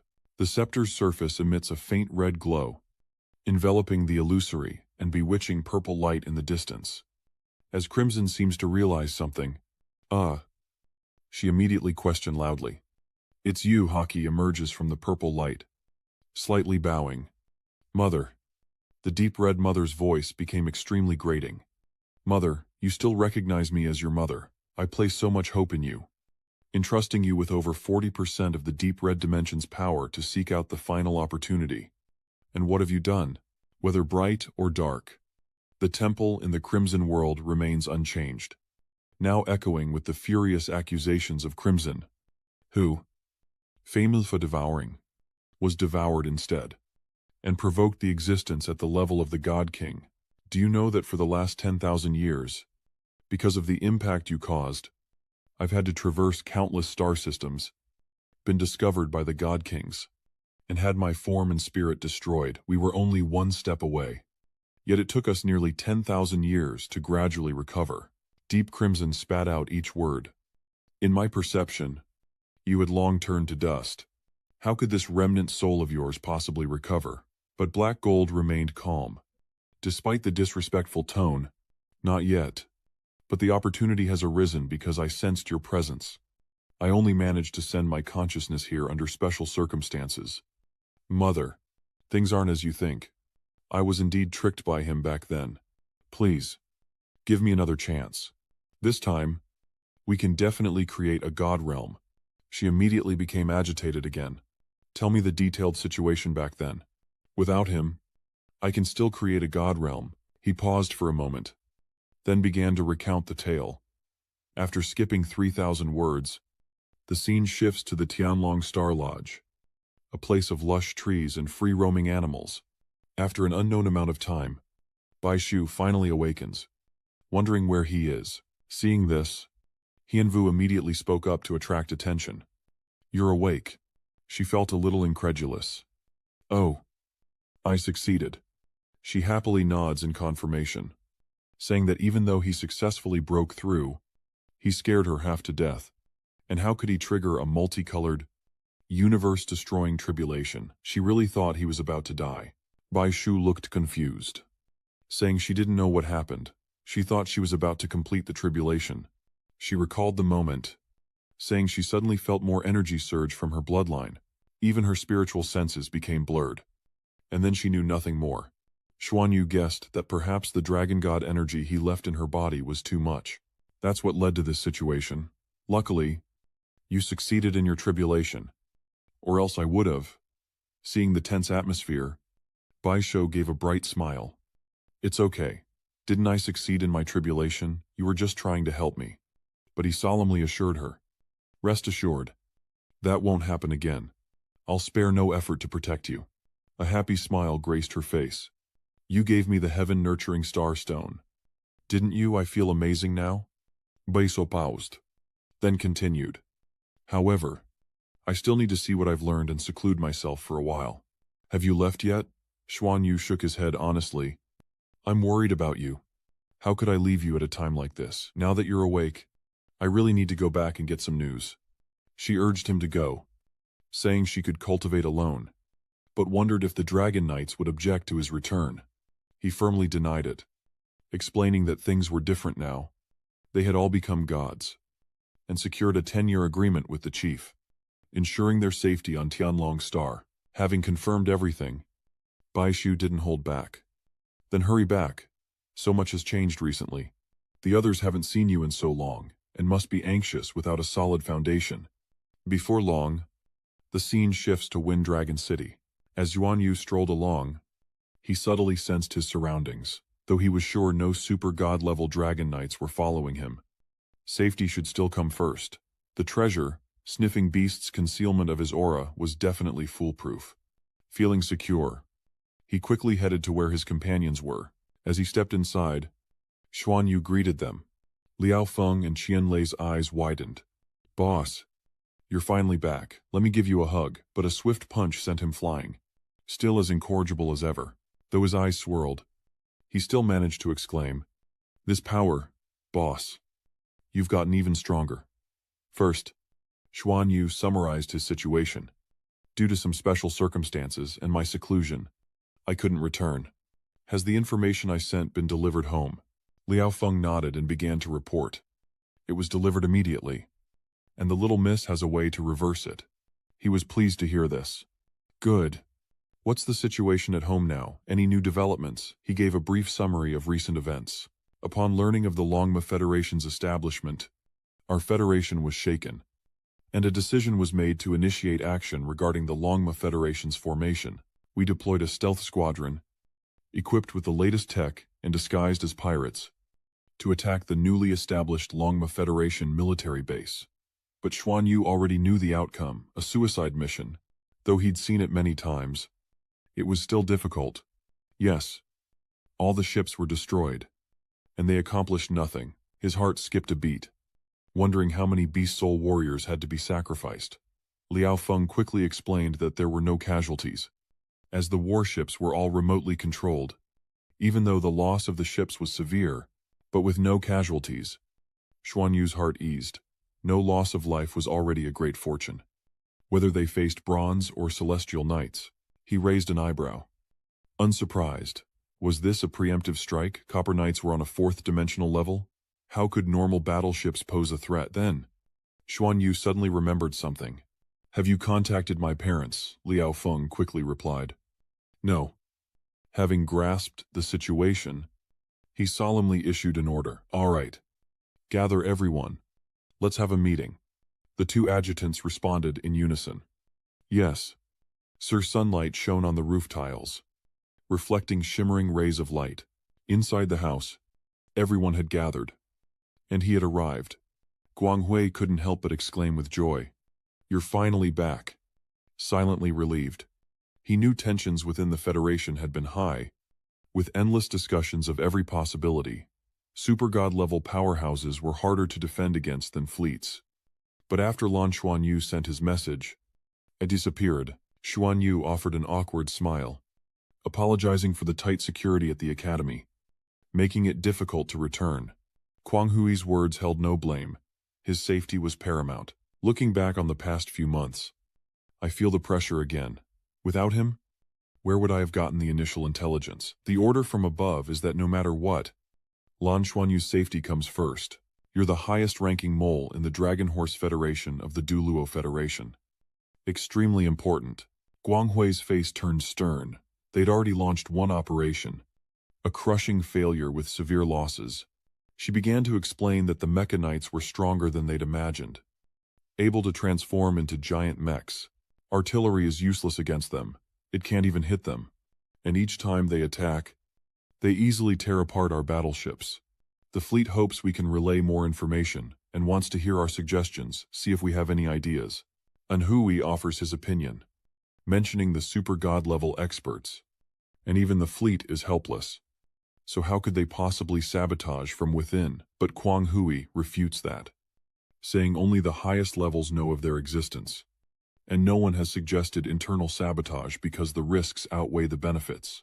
My aunt patiently analyzed the situation, saying that not only could we not fight against the super god-level powerhouses, nor sabotage from within, but even if we succeeded, the enemy could rebuild their base. However, once we were exposed, we could no longer infiltrate. The Federation can tell which is more important. Just then, Xuanyu spoke up, saying that he had brought back important news and asked her to quickly relay it. Hearing this, Guanghui was intrigued. Important intel? Don't scare me. I can't handle it. Luckily, this can be considered good news. The situation is special now, and I need to return to Tianlong City quickly. I'll tell you the news first. This important information is temporarily beneficial to us. The Dragon Horse Federation is about to face a formidable opponent. He couldn't hide his surprise war. Who is the Dragon Horse Federation at war with? Xuanyu explained that the Crimson Domain is a high-level dimension, about which they know nothing, and then recounted the situation regarding the Crimson Mother. A Longma Federation is already hard to deal with, but now there's the Deep Red Mother too. Just hearing about the Deep Red Mother, a being of immense power, what if she turns around and targets the Duluo Federation? Can the Duluo Federation even handle it? Remember, even the Dragon Horse Federation could barely stop the Deep Crimson Mother. Therefore, Xuanyu's face remained grim. This news needed to be relayed quickly. If war breaks out, I'm sure more news will come soon. He paused, then added, if possible, I'll personally participate in this war to get the earliest intelligence, no matter which side gains the upper hand. I'll try to send news back. Guanghui could only sigh, hoping their victory would be prolonged, thus diminishing our presence. Xuanju continued, suggesting that after the war, they should position their fleet further away, minimizing their presence. As she said, Ji nodded, then brought up another matter. I'll pass on your suggestions. Oh. And there's something important I don't know if you're aware of. Not long ago, there was a huge disturbance at the Dragon Ascension platform. With intense, multicolored light and a massive uproar, the entire platform nearly collapsed. When it first happened, rumors spread of a Dragon Clan tribulation, but we were too far to see it. And strangely, no images ever surfaced. Then the news was quickly suppressed. If you can, could you look into it? If the Dragon Clan has another super powerful expert, we're really in trouble. Xuanyu reluctantly sighs. No need to ask around. Guanghui is confused. Why? He points to himself sheepishly. Because I was the one who underwent the tribulation. Everyone froze for a moment, then erupted in astonishment. Guanghui pointed. incredulous. You, Xuanyu said calmly. Or did you think I was in seclusion for so long for nothing? And why was he able to return? It's all thanks to this tribulation. After it, his power within the Heavenly Dragon Assembly is far greater, and his actions are much freer. Looking at the three fairy fellows bickering over there. Is this what it means to become a god? Calm down. Dongnam. I can't help but sigh inwardly.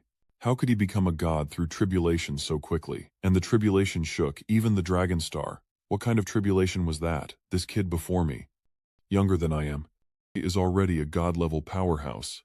An existence on par with the 18 war gods. Truly worthy of being from Shrek Academy. No wonder he became the leader of the new generation. Meanwhile, on the other side, he's looking at the person in front of him with shining eyes. Boss, how did you become a god in such a short time?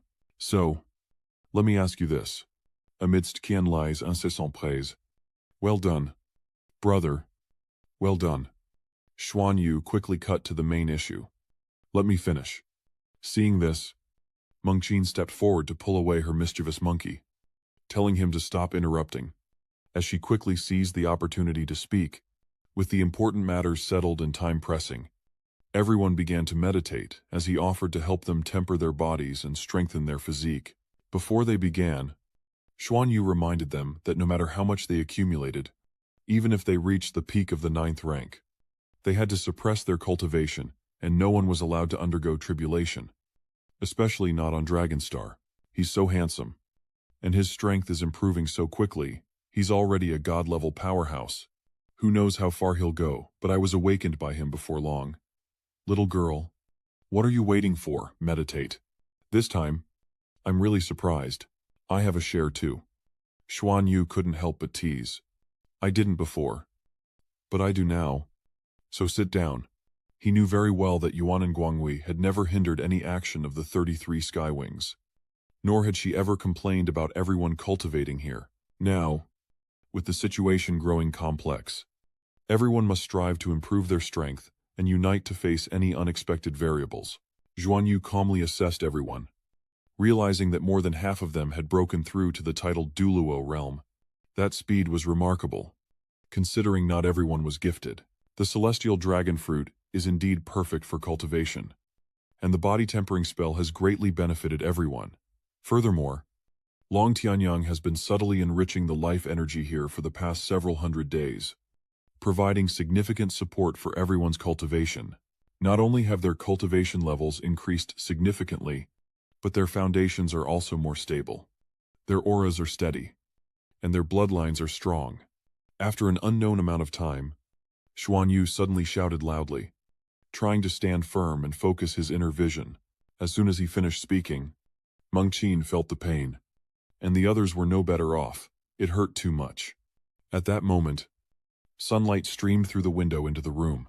Xuanyu and the others continued to meditate with their eyes closed, realizing that reaching the god level was a complete transformation, allowing him to convert dragon power into the thunderous power of the heavenly tribulation, stimulating their bodies based on their individual endurance. Compared to a true tribulation, this is only 1,000th the strength, just enough for their bodies to withstand. Of everyone, Tang Wulin has the highest cultivation, already reaching around level 97. Her endurance is the strongest of them all. The heavenly tribulation energy circulating within her body may have increased to 1%. This is largely due to her martial soul. The heavenly tribulation has 7 attributes, while Tang Wulin has the 5 elements, plus the heavenly stems transformation, resonating yin and yang. She possesses immense control over the generation and restriction of attributes, and she's always used her bloodline to temper her body, so her progress is extremely fast. Thinking this, Xuanwu's tone suddenly changed. However, although her cultivation is the highest, her ability to withstand the heaven and earth tribulation energy is not the strongest. The one who can withstand the most energy from the heavenly tribulation is actually Qian Lei. I've increased the energy by 20%, and she doesn't seem to be faltering. This is quite astonishing. It seems the Golden Behemoth bloodline enhancement has made her body incredibly strong. Then there's Meng Qin. Though her endurance is less than the first two, her recovery is astonishing. constantly generating enormous life energy, transferring external life energy into herself, resisting the stimulation brought by the tribulation. Unbeknownst to him, Mengqin's cultivation had surpassed Yuan and Huihui, reaching above level 95.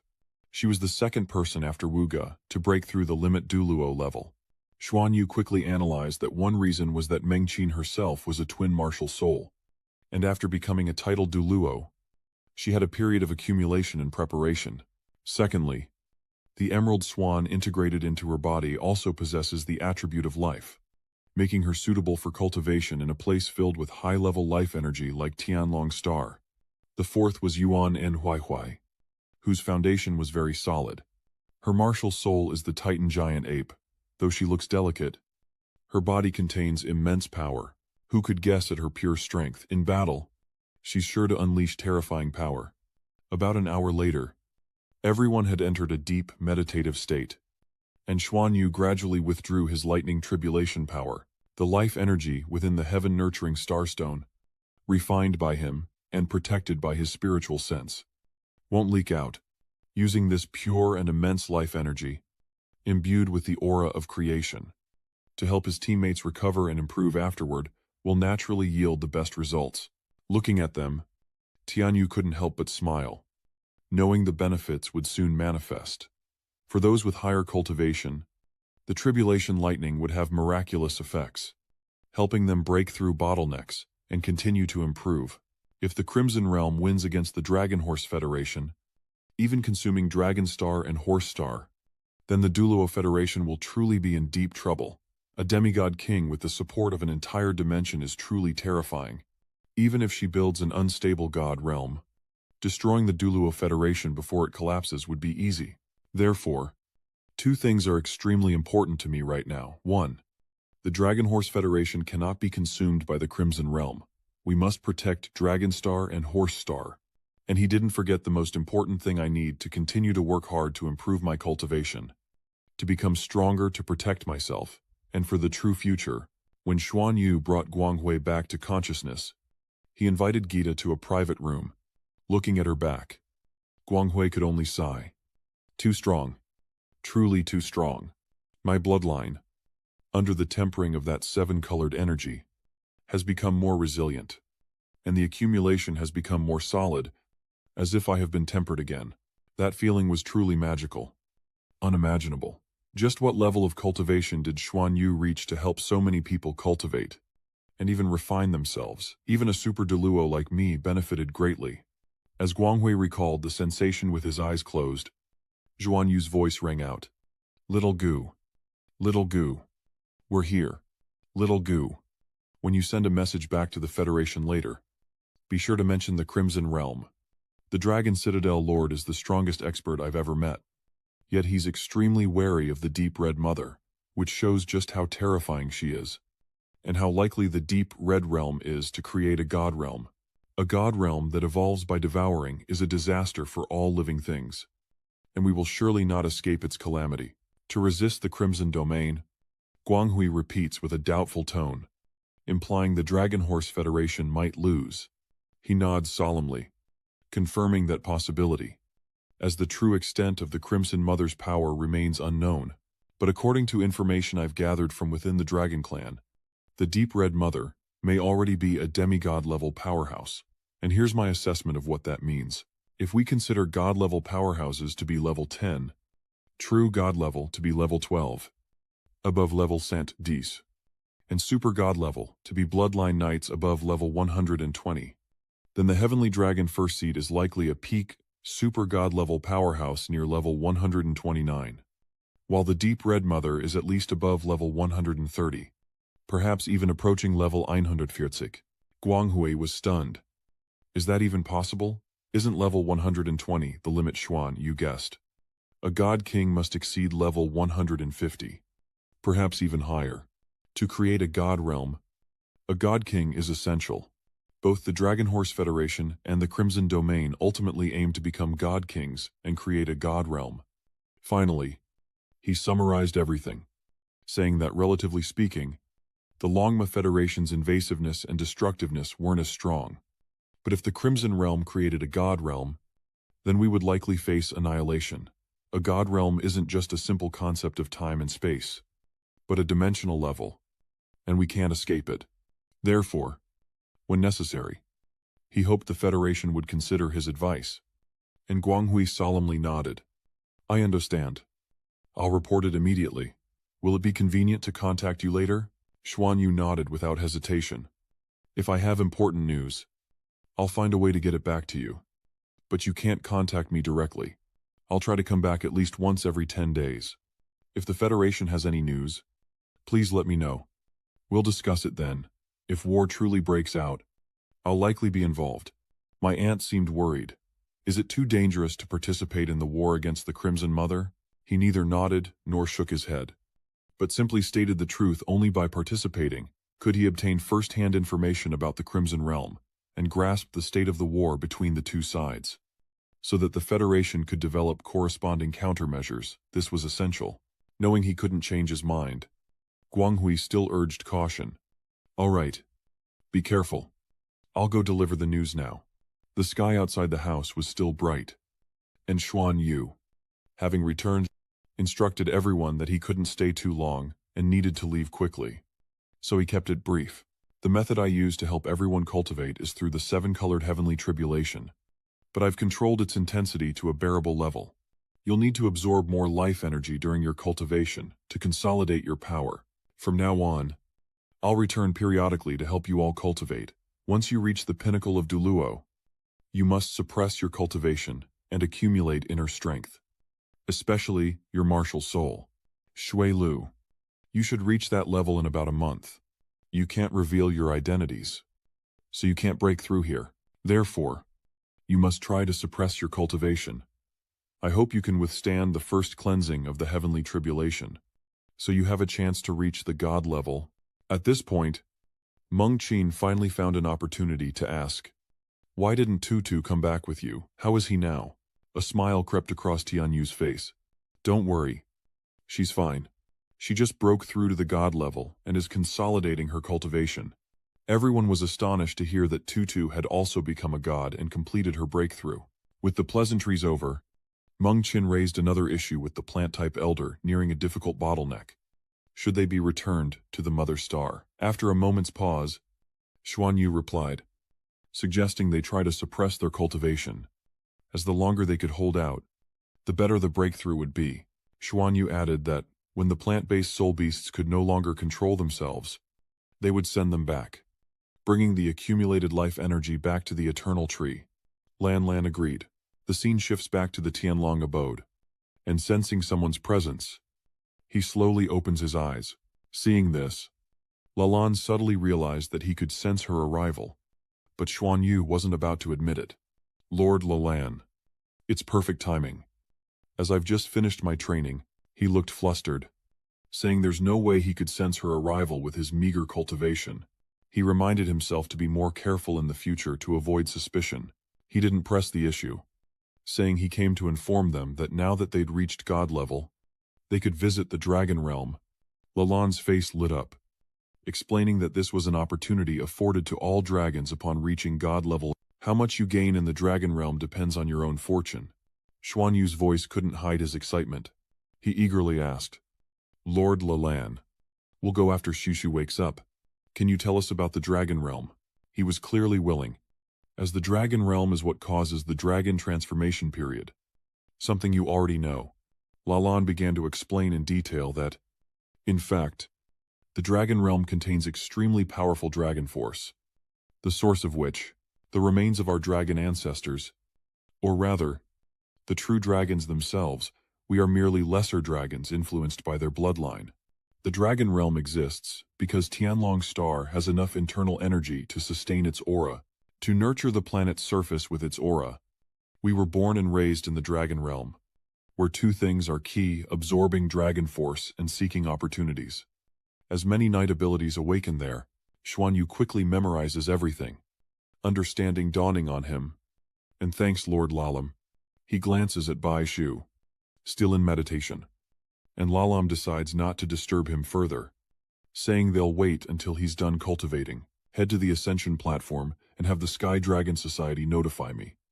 and I'll open the Dragon Realm passage for you." As soon as he left, Little Bao rushed out. The little guy excitedly showed off his new ability.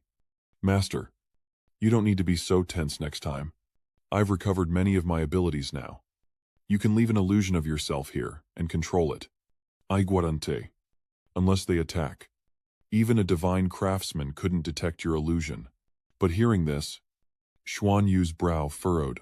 "Why didn't you say so sooner?"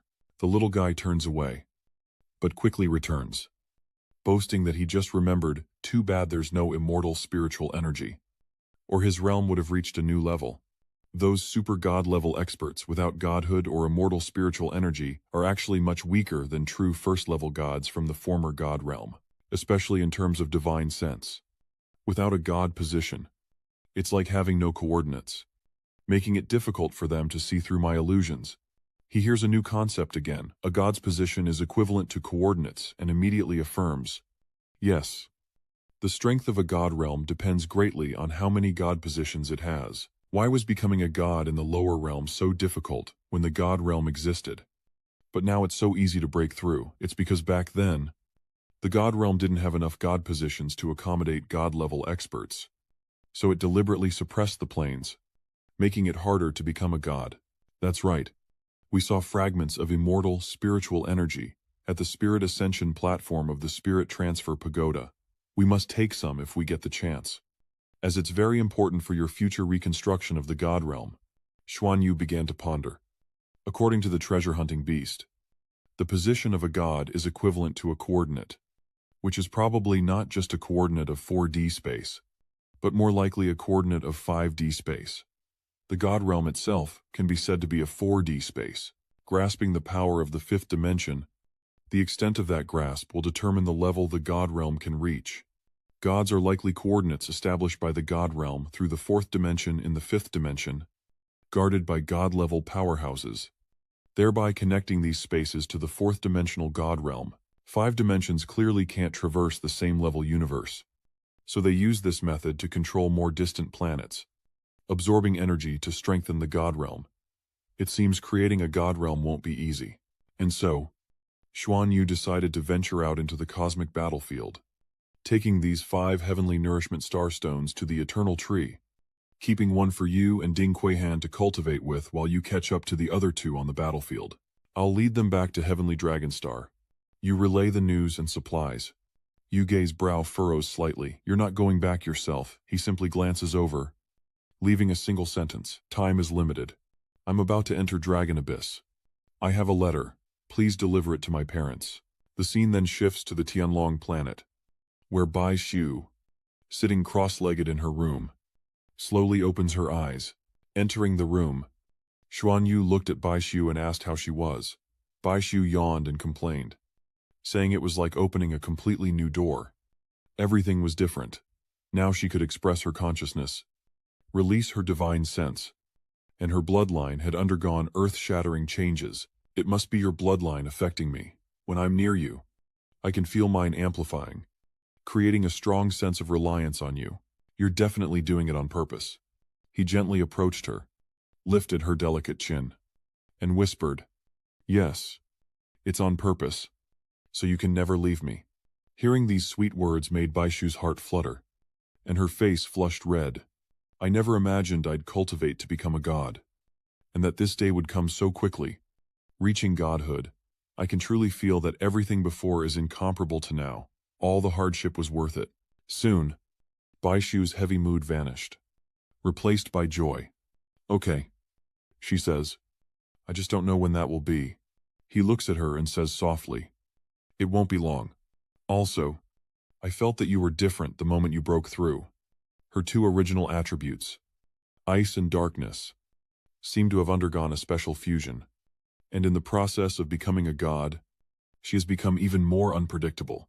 What ability has she awakened? Bai Shu, still unsure, slowly said, "I haven't thought of a specific name yet. Take a look." She began to unleash her power, and a mysterious blue light covered the room as a glittering crystal formed in her hand. Xuanyu, astonished by the sight, realized the crystal possessed an irresistible pull, drawing in ambient energy. and even threatening to freeze his divine sense. He could feel its transformation, especially the greatly amplified devouring power. Xuanyu's silence worries Bai Shu, who wonders if it's because she used the heaven demon devouring to overcome the tribulation, and then it took effect directly within her body. He ponders, then offers his initial assessment, whether it's the deep abyss devouring or the heaven demon dance. Her inherent abilities belong to the demon empress, but for now, this bloodline power still works with your existing ice attribute, maximizing your control during devouring. Hearing this reassured Bai Shu, and she asked him to name this ability for her.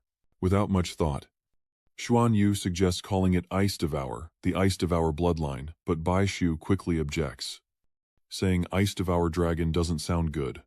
He then suggests Azure Ice Devour Dragon, saying it's absolutely unique. Bai Shu happily agreed. Sky Blue Ice Devouring Dragon sounds even better than Deep Blue Ice Demon Dragon. I wonder what kind of innate ability you'll awaken when you become a god. Could it be the Dragon God bloodline?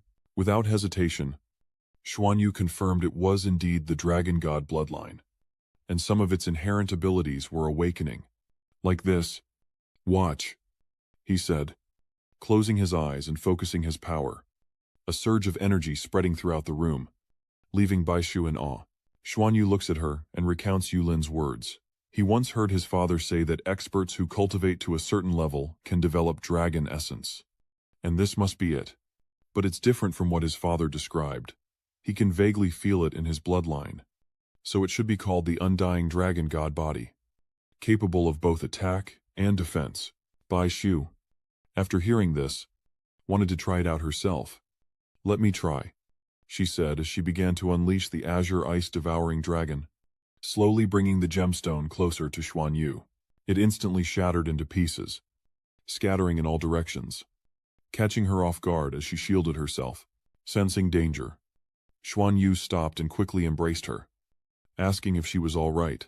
Steadying herself, Bai Shu replied that she was fine, remarking that his bloodline was too oppressive, and that any Dragon Clan member who fought him would have to lower their power. Your bloodline pressure is too strong, Xuanyu said, trying to reassure her.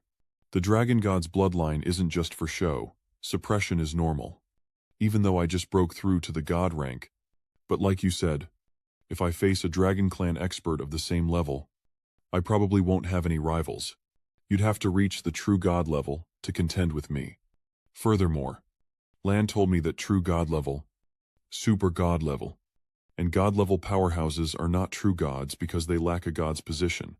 For me, if I can truly attain the Dragon God position, then I can directly establish coordinates similar to a god, thereby restoring most of the Dragon God's former abilities. Hearing his analysis eased Bai Shu's worries, and she gently asked, "Well, that's great. How long do you think it will take you to reach that level?" Xuanyu pondered for a moment and said, "I don't know. The energy required to reach the God King level is beyond calculation. You have to take things one step at a time. Each time we raise our level, our perception of everything becomes several times stronger, and only then can we perceive more." Just as he finished speaking, he suddenly remembered something he hadn't had time to tell Bai Shu, that Lan had come to see him earlier. Lan told me that the Tianlong leader wants us to go to the Dragon Realm to seek opportunities and consolidate our cultivation. Hearing about the Dragon Realm, she was a little worried for Xuanyu, asking if he would be exposed there, and if his bloodline could be concealed. Xuanyu reassured her, saying it wouldn't be a problem. He can control his bloodline aura, releasing it when needed and concealing it when not. So it's not a big deal. And they really need to go to the Dragon Realm. My parents said the Dragon Realm likely holds the bones of a dragon god, and finding them would greatly benefit my future ascension to godhood. I vaguely sense that to continue improving, the most important method isn't meditation, but rather, providing more intense stimulation to my bloodline. This would unlock even more potential. And combat is the best catalyst. One reason I want to fight the Deep Red Mother. Meanwhile, at the Tianlong Council, Bai Shu and Xuanyu arrived early, and a receptionist greeted him. "Lord Lin, how may I help you?" Xuanyu then sought out Lalan. "Please contact Lord Lalam for me, and tell him we'll be waiting for him at the Dragon Ascension platform." The attendant politely replied, and he turned to Baishu, took her hand, and said, "Let's go." She gently nodded in agreement. Meanwhile, at the Dragon Ascension platform, Xuanyu and Baishu had already arrived, and the moment he set foot there, he felt an indescribable sense of comfort, as if he were home. It seems fighting on the Dragon Ascension platform allows me to exceed my limits, like it's my absolute home field. Then, Lan's voice echoed from afar. Indeed, Shushu is also very talented. I heard from La Yuan that Shushu's dual breakthrough this time was also extremely extraordinary. You will surely become the hope of our Dragon Clan's future. As he finished speaking, Lan suddenly remembered something and produced a gem, saying, "Here, this is for you." Xuanyu, seeing it, asked, "What is this?" Since he didn't recognize the treasure, Lan began to explain in detail. Inside, it records the easiest way for our Dragon Knights to merge and fight, the most basic method for Dragon Knights. Now that you've become gods, you can start trying to cultivate. The degree of fusion between Dragon Knights and Dragon Seats is also a decisive factor in the strength of a Dragon Knight, so don't neglect it. Your relationship is close, so you must do well in this regard. Unlike me, who suffered a loss, Lan's words reminded Xuanyu of the Dark Dragon, but he remained silent. Sensing the shift in mood, his teacher quickly changed the subject. "All right, I'll open the Dragon Realm for you. You have 7 days in the Dragon Realm, so seize the opportunity to find your own destiny, to become a true powerhouse. The degree to which you're recognized by the Dragon Realm is extremely important, though I'm not worried about that, since your bloodlines are all quite good, especially Lan's." As he finished speaking, he began to transmit an immense power, surprising both Xuanyu and Baishu. From the Dragon Ascension platform, a blue light emanated, covering the sky, and the Dragon Knight soared into the heavens. The sky opened a parallel link between two worlds, and from afar, Xuanyu marveled at Lan's domineering power, feeling trapped in a fixed energy, like a spider's web. So powerful. Is this the strength of a god? He looks at them and shouts, "Go! Hurry!" Upon receiving the signal, Baishu and Xuanyu immediately set off, and successfully crossed over. Lan muses that they actually took advantage, facing no obstacles at all, a true testament to their superior bloodline. Is it Lan and Shuxin's bloodline that's too strong? Or does the Dragon Realm simply acknowledge them? As they venture deeper, their resolve hardens Dragon Realm. We've arrived. As they set foot in the Dragon Realm, it felt like a long-abandoned wasteland. Dust and broken debris lay scattered across the ground, and Xuanyu gazed into the empty space and said, "We've arrived." Before them lies a scene of desolation, where countless lives were lost. Unable to endure, Xuanyu gazes at the colorful lights in the sky and explains, "Dragon clouds, condensed from dragon power." Baishu gazed in astonishment at the clouds brimming with dragon power. Xuanyu then turned to take her hand, saying, "Let's go somewhere else." Sensing his unstable state, Baishu asked worriedly, "What's wrong, Xuanyu?" Tears streaming down his face, replied with a sob, "I don't know either." He slowly collapses, reaching out to touch the ground, sensing a faint consciousness shrouding this entire world, a consciousness filled with sorrow. Not a single entity, but countless weak spirits combined. Of course, he knew where this sorrow came from. Images of the Dragon Clan's destruction flashed through his mind. The fall of colossal dragon bodies, ultimately returning to dust. A massive, miles-long form was cleaved in two. Two streams of gold and silver light emitted, quickly vanishing without a trace. Giant bodies fell. Two became one, shattering space, condensing the world. And thus, the dragon graveyard was born. Zaying him silent, she was filled with worry. "Xuanyu, what's wrong?" At that moment, Xuanyu's consciousness spread out limitlessly, expanding rapidly. And in an instant, he saw and felt so much. His vision gradually encompassed the entire dragon realm, and within each dragon skeleton, resided a remnant of the dragon race's will, their faint consciousnesses emitting thoughts of regret and excitement. Suddenly, the eye sockets of a dragon head glowed strangely, accompanied by whispers, "Our king, our god, has finally returned." Sensing these strange occurrences, Xuanyu couldn't help but be surprised. 100,000 thoughts manifest in his mind. Gently connecting and communicating with Lan Xuanyu's consciousness, he suddenly realizes something. This is the skeletal dragon god. The bone dragon god had lost its spirit, origin, life, and everything else, its vision gradually encompassing the entire dragon realm. What did this person do to their clan, leading them to extinction? Seeing a figure emerge, Bai Shu shouts a warning. "Watch out." The chief calmly approaches, as if she's been waiting for this day. Her eyes fixed on the two of them. She innocently says, "This feels so familiar." This sudden appearance leaves them stunned, and Bai Shu quickly asks, "Who are you?" Xuanyu quickly warns her that this woman exudes a dangerous aura, as she smirks and introduces herself as the sect leader. That's right, the heavenly dragon seat. Hearing this, Bai Shu was confused. How could she be a seat? Could she be the dragon seat of the chief? She indifferently replies, "Dragon seat, what's that? You're not talking about Jiang Weicheng, are you?" They seem to call him chief too. He and I have a pact. A teammate pact, you could say. I'm very familiar with his aura. Why do I feel such a connection? Seeing her push her luck, Bai Shu quickly intervenes. "What do you want?" Bai Shu then unleashes her power, revealing the elusive form of the dragon seat. She eyed Zhu warily. "What do you want?" Seeing her immediate challenge, she remained calm. "Calm down first." But Zhu power easily overwhelms Bai Shu, as she calmly states her reason for approaching. "I have no malice. I only want to confirm something." She slowly lowered her guard, thinking, confirm something. The closer she got to Xuanyu, the more Zhu felt it strange. So strange. This familiar aura. Her expression suddenly turned grave. A wave of sadness washing over her, and she wondered why she felt like crying. Zhou stood up, talking to herself as she walked. Strange, yet so familiar. Why is it so familiar?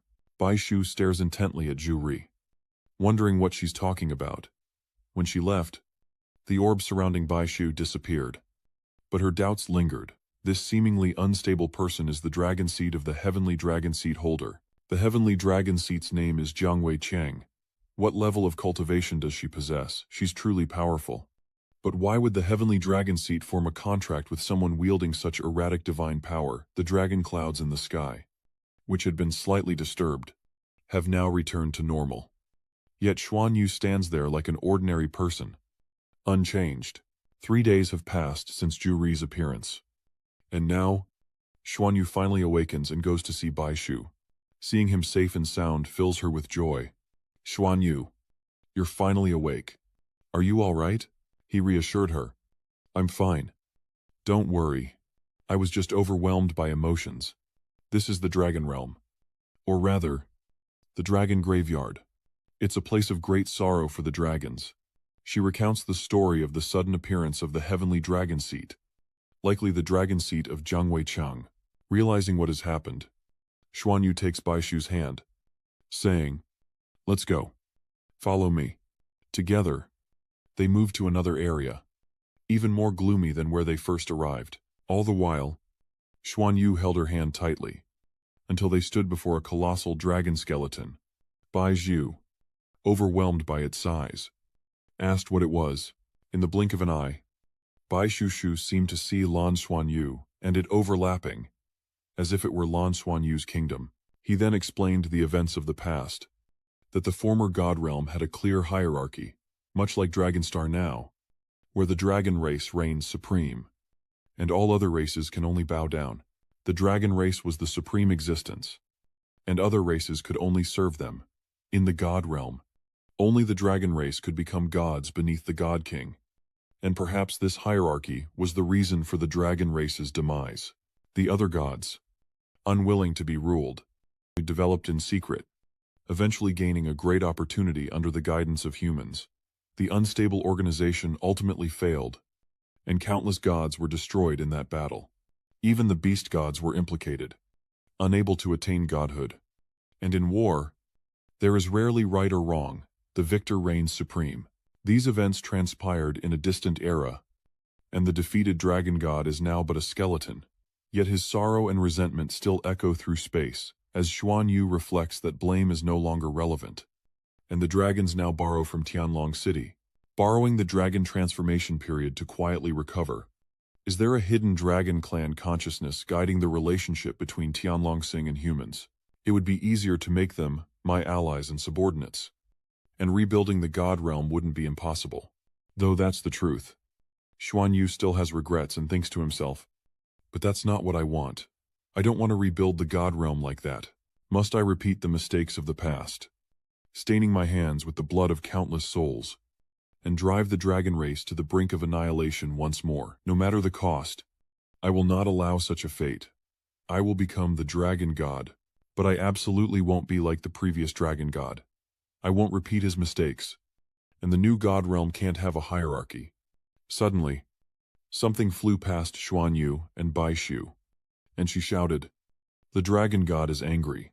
The entire space is shaking." He remains steadfast, his gaze fixed forward, determined to correct Yuan's past mistakes. I won't let my desire to become the dragon god lead me to betray the will that remains here.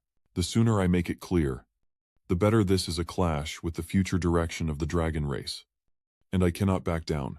The dragon god's will doesn't compromise with me. But it's not particularly insistent either. It's a form of acknowledgement, not rejection. This is the loneliness of a hero in his twilight years. The former dragon god, once immortal, now facing such an end. Xuanyu places a hand on his chest, vowing, I will not let you down. I will make amends for all your past mistakes and continue the glory you once created.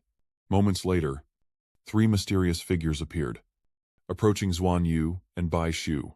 She quickly turned around and greeted, Dragon Knight. Sir. Yunbing also responded. So, you've come too. Seeing Xuanyu there, Yunbing, Dufeng, and Binhuo weren't surprised, thinking it was a reward for breaking through to the god tier level. She's here seeking her own destiny, and judging by the dragon god's bone aura, she must have found something. He then looks at something and calls out to her. Bakhtu, let's go forward and take a look. The dragon god's remains are immense. Before this colossal skeleton, the two of them are so small. Bakhtu and Hianvu advance step by step, feeling the immense pressure emanating from the remains. That was no longer an aura that words could describe. Yet he held her hand tightly, refusing to let go. Suddenly, she seemed to lose all strength, alarming Xuanyu, who asked, Tushu, what's wrong? Her face paled as she weakly replied, I don't think I can go on. I feel like my life force will burn away if I get any closer. The dragon god's aura is too powerful. You'll have to go on without me. Worried for her, he tells her to rest, promising to return quickly. As Xuanvu ventured deeper into the dragon god's remains, leaving Van Bang in awe as he recounted his first visit. His cultivation is probably on par with Lan's. But back then, I couldn't even get within 500 meters of the dragon god's remains. There were strong individuals who tried to get closer, but their blood essence was burned to death. Lan Xuanyu moves quickly, his dragon essence surging, though not as violently as Tushu. The deeper he goes, the more Xuanyu contemplates, feeling only the greatness of the dragon god at this moment. Yes, greatness. The dragon clan obtained this final resting place, the dragon realm, thanks to the power emanating from the dragon god's remains.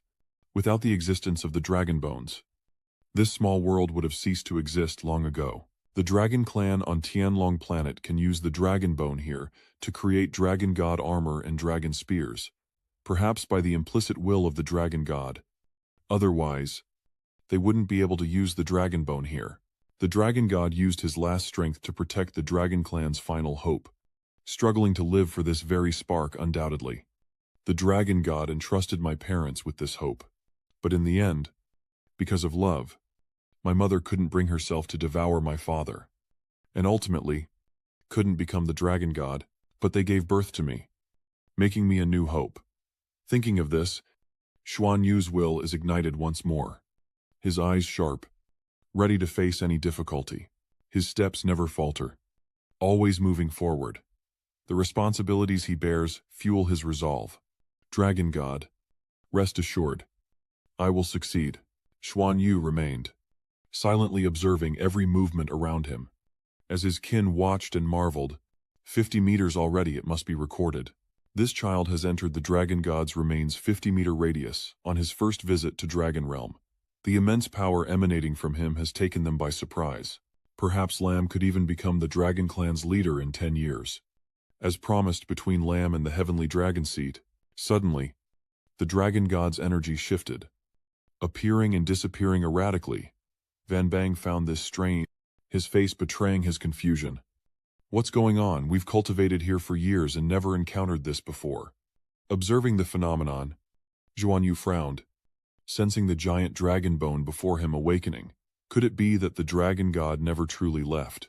As the Dragon God's energy grew violent, he tried to see through it all. Realizing it was an enraged will, his eyes slowly shifted, a chilling glint within their depths. Yunbing noticed it, immediately warning, did I just imagine that dragon bone seemed to move? But I'm not sure. The energy is too intense. The strange movement forces him to act.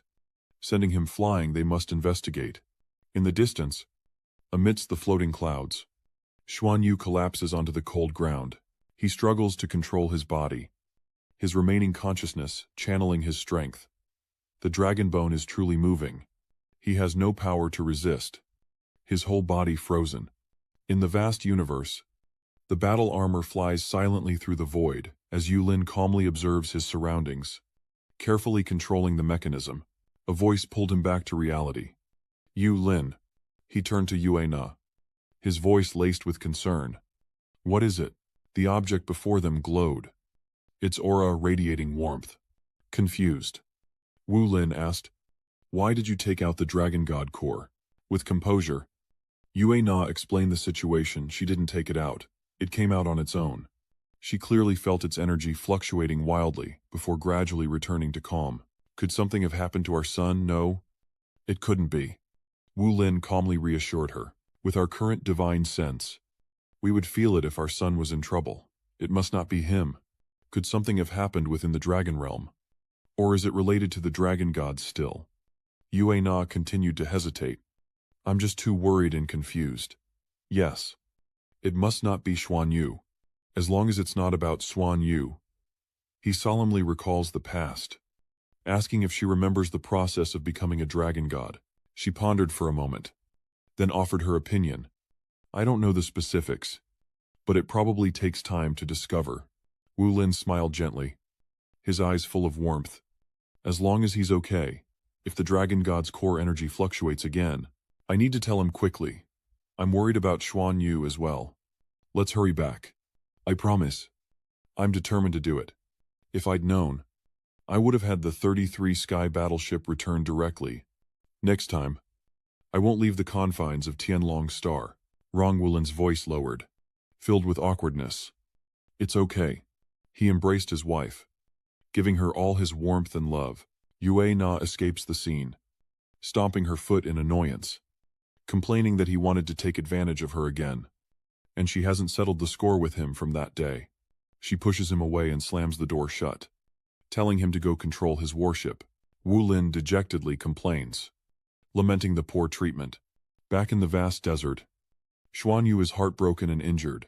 That last blow was truly devastating, and his whole body aches as if it's about to fall apart. Even his indestructible dragon god body is barely holding on. Wu Lin couldn't help but worry, gently assessing her body, a broken right arm, 4 broken ribs. But her internal organs seemed fine. It seemed she had been targeted by the Dragon Clan's Sea King. Yunbeng hastily pointed out her mistakes, saying, so what if you do? With our dragon physique, this little injury is nothing. It seems she's just unconscious. Let's leave her here to heal. The old illusionist reluctantly halts his current strategy, realizing it's the only option. It seems her gains this time won't match Two Shoes. Yunbing turns his gaze towards Bai Shu, his expression filled with disappointment, a pity. Meanwhile, Xuanyu meditates, his consciousness lamenting. Dragon God, you're too cruel. At least I'm your descendant. Did you really have to treat me like this just because I said you were wrong? But he regained his composure, mentally strategizing. That attack, while partly revenge, also transferred something else into his body. The first change occurred in his broken right hand, the entire bone turning crimson. Even the muscles, meridians, and blood vessels nearby began to change color. Then, the 4 broken ribs didn't immediately heal, but turned into a layer of scales, and he could feel a will existing within them, belonging to the will of the dragon god. Each rib contains a special compressed energy that can be manipulated with divine sense.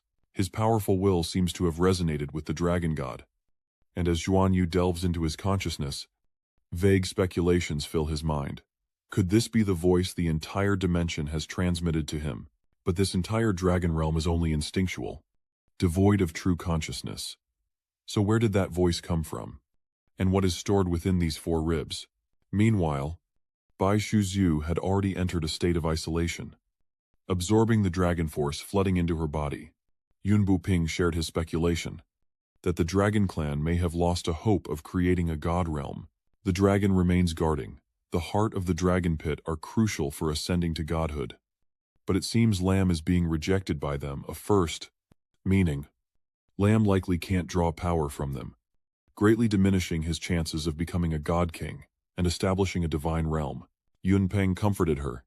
But if that's the case, Lan will at most become a knight like us, and won't change the status quo of the Tianlong Star Leader.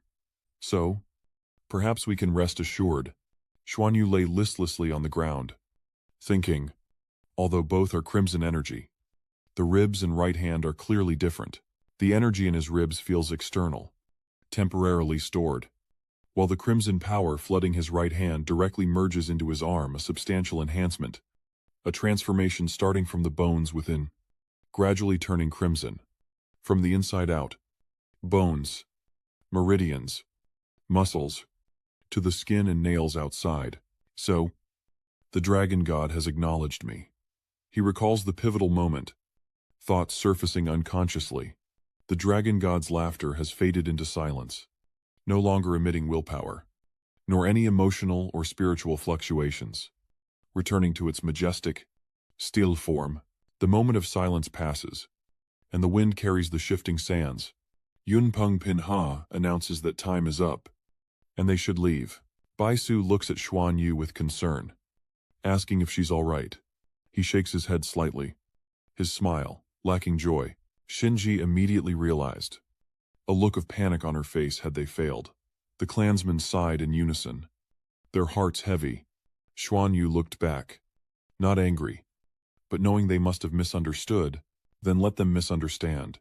It might make the Tianlong seat less wary of me. Back at the Dragon Ascension platform, the aura here subtly soothes the damaged soul. Xuanyu touches the ground, secretly examining its properties. His entire right hand becomes scalding, and he instantly feels the Dragon Ascension platform below burning hot. He entered a meditative state, his eyes sharpening with intense focus. In that brief moment, he could only release a sliver of the dragon god's marrow energy, keeping the words within his body. The story shifts back to the heavenly dragon star abode, where Xuanyu asks, "Well, what did you gain?" Bai Shu smiles gently, replying, "I feel my bloodline has increased again, and my cultivation has probably increased a lot. The dragon power in the dragon marrow is pure and immense, and it must have a great nourishing effect on our bloodlines." She gently and tenderly asked him how he was, noting that he didn't look too good. He sadly avoided her gaze, saying it was nothing, but he seemed to be rejected by the remains, though it wouldn't affect his cultivation. As Bai Shu cheerfully reassured him, "Don't worry, you're already deeply loved.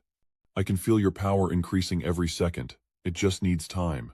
Shu, quickly continue cultivating and digest all the dragon force you've absorbed."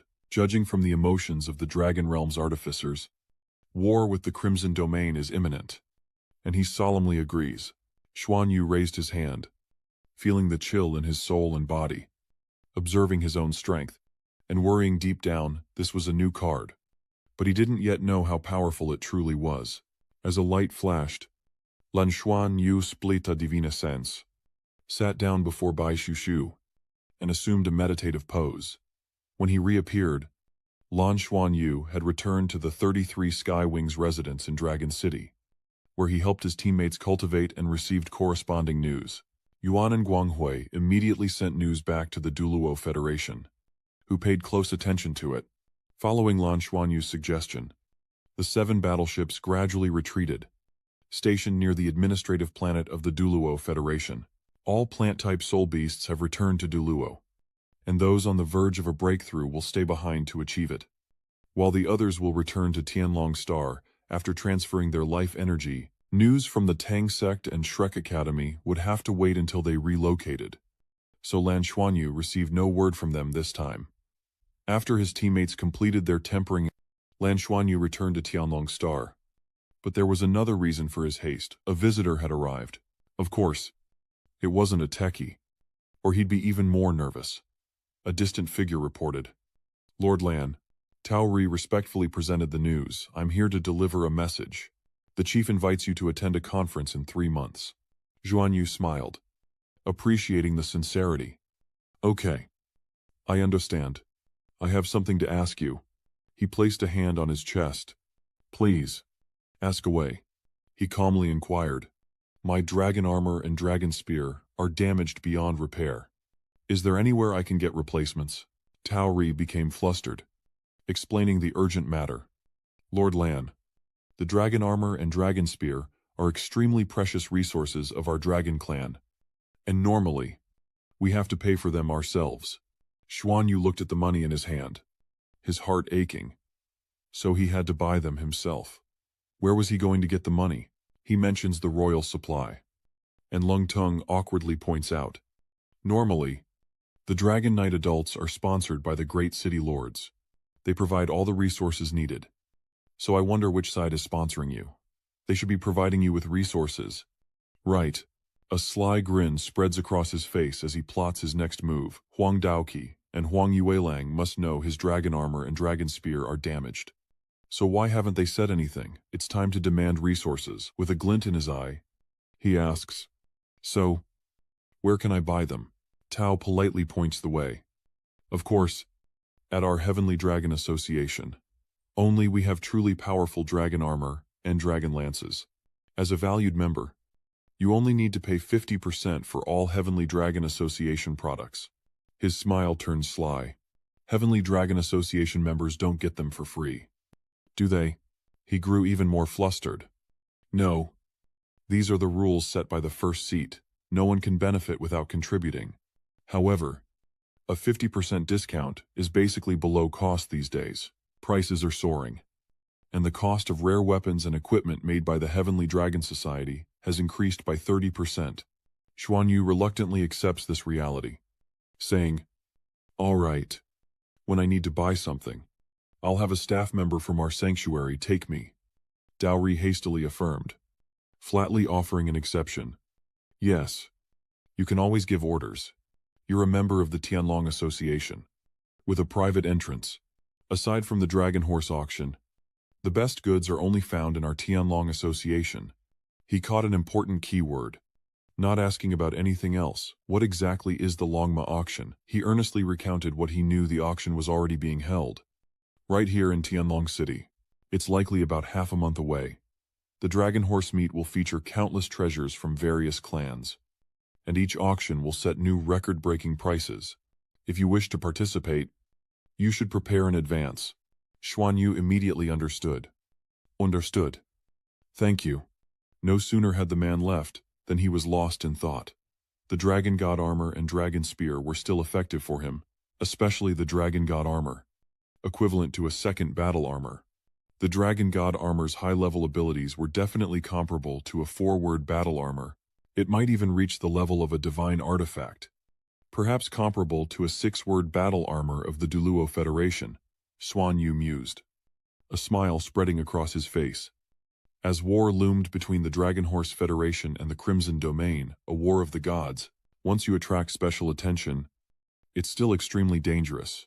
If I want to participate in the war, I need to prepare more. There's no such thing as too many artifacts. Only not enough. It's time the royal Tea clan contributed something. The scene shifts to Fenglong City bathed in warm sunlight. The receptionist recognizes him immediately, the Golden Dragon Princess. Xuanyu happily makes his request. Invite brother Yue Lang for me. The young man immediately complied. And in a flash, Dao Qi came out to greet the important guest, saying, "You're finally back. It's good to have you back." Xuanyu bows respectfully, greeting him with clasped hands. "Greetings, clan leader." The elder embraces him, showering him with polite words. "I wouldn't dare. You're now a member of the Heavenly Dragon Council. Your status is no lower than mine. We can talk as equals from now on. I've suggested to the clan that we make you an elder. It's been so long since we parted ways. And now you're famous throughout the Federation." Hianvu didn't hesitate to explain. "I didn't expect to be gone so long before returning. I stayed at the Heavenly Dragon Sanctuary to cultivate, then participated in the founding Congress of the Federation, competed to become a future young beast. And after returning, I went into seclusion, broke through. And now I'm here." Dao Qi explained with relief. "It's good to be back. I heard from Yue Lang that you were back. So I rushed over to see you. I've already sent people to prepare a meal, which will be brought up here directly. We must have a good chat." This sincerity moved him deeply, and he thanked the clan leader for his concern. A lavish meal appears before him, and as Xuanyu settles into his seat, he says, "Chief, now that I'm back, there's something I wanted to ask you. You must know about the Crimson Realm." "Right," Dao Qi acknowledged seriously. "Of course. I know." He then stated his intentions. "I've heard the first and second seat's opinions. War is inevitable, and I must participate. We should prepare immediately." He asks him to reconsider, wanting to participate, even though he's just become a god. But Xuanyu isn't deterred, stating that he's part of the dragon race and must face the challenges from the Crimson Realm. "How could I stand idly by, for our dragon clan? Even dying on the battlefield would be a meaningful sacrifice. Growth requires pressure, and pressure is motivation. The war against the Deep Red Mother will be my training. Don't worry. Even though I don't have the dragon armor and dragon spear right now, my cultivation has improved a lot, and I can still fight with lightning magic. I'll be careful. On the other hand, I wonder if the Federation has any requests for our clan regarding the sea." Dao Qi happily chimed in, immediately offering information. "Right. I've been meaning to tell you about the shattered dragon god armor, but the Heavenly Dragon Assembly said you were in seclusion, so I couldn't inform you. Now that you're a member, you get huge discounts. You can buy dragon god armor and dragon spear for half price." Xuanyu sighs, unable to hide his helplessness. "I have to buy it myself. I thought the clan would provide it at the start of the war." Lao Chao candidly reveals the strategy. "Your original set was bought by me, thanks to Lord Luo Lan, since he got a discount, and you're a member of the Heavenly Dragon Society now. You can go take a look." Xuanyu expresses to Sa Shen that he hopes the weaker can use the rare resources so they can survive the war. Yuan Long immediately objects, insisting that the dragon armor is the most important life-saving tool. "Your previous dragon armor was destroyed. Without it, you're vulnerable. Rest assured, while Wind Dragon City isn't the wealthiest, we're one of the 16 major cities, and will provide everything you need." Dao Qi's worries surged within him, his eyes revealing everything indeed. "Nothing is more important than safety. You are the hope for our dragon race's future, and even more so, the hope for the future of Fenglong City." He placed his hand on the other's shoulder. "Tutu is your dragon mount, and also my adopted daughter, so I'll treat you like my own daughter as well. The same goes for Lalan. Not just you, but Tutu too. If you need anything, don't hesitate. Fenglong City will provide everything." Xuanyu was a little disappointed, thinking to himself, "It's already a success. That was fast. I thought I'd have to drag it out a bit longer." His heart felt lighter. "This is great. Free resources." A tear lingered in the corner of Xuanyu's eye. "As the clan leader, Tutu and I have suffered together since childhood. It was only when we came to Fenglong City that we found a home. By the way, if you have time, Come with me to the Dragon Horse auction. You might find something good that suits you. If there's anything good, especially in terms of defense, don't worry about the money. Fenglong City will support you. Consider it support for the war. Do you understand my meaning? I'm made of gold and silver. We have plenty of money. So spend freely. I'll make sure your safety is my top priority. Everything is proceeding according to plan. As dawn approached on the second day, Yue Lang arrived, the luxurious room filled with warmth. With a precious item in hand, Yue Lang eagerly arrives, saying, "Here, these are for you.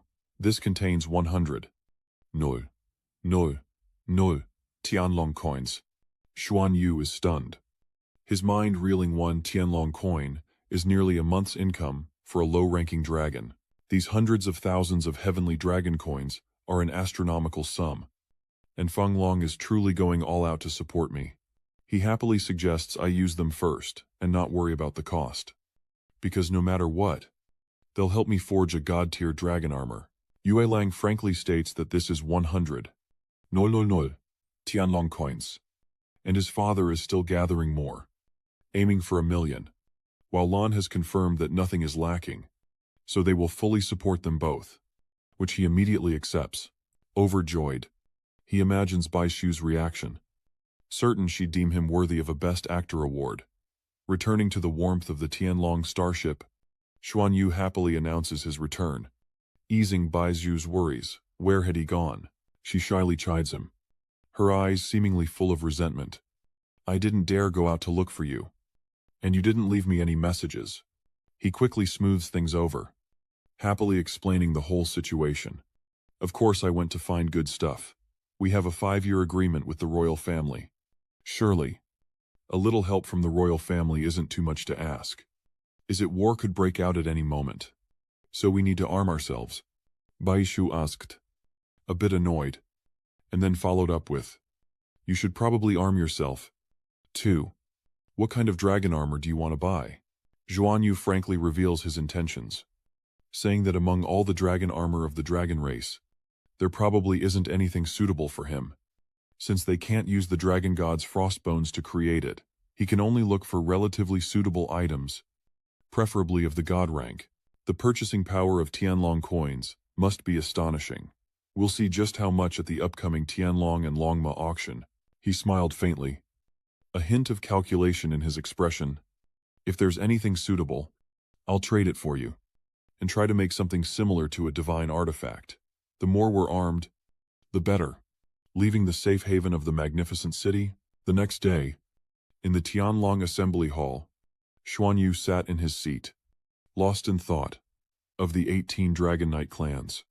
He was the only one listening to the meeting, which showed how highly the Dragon Clan valued him.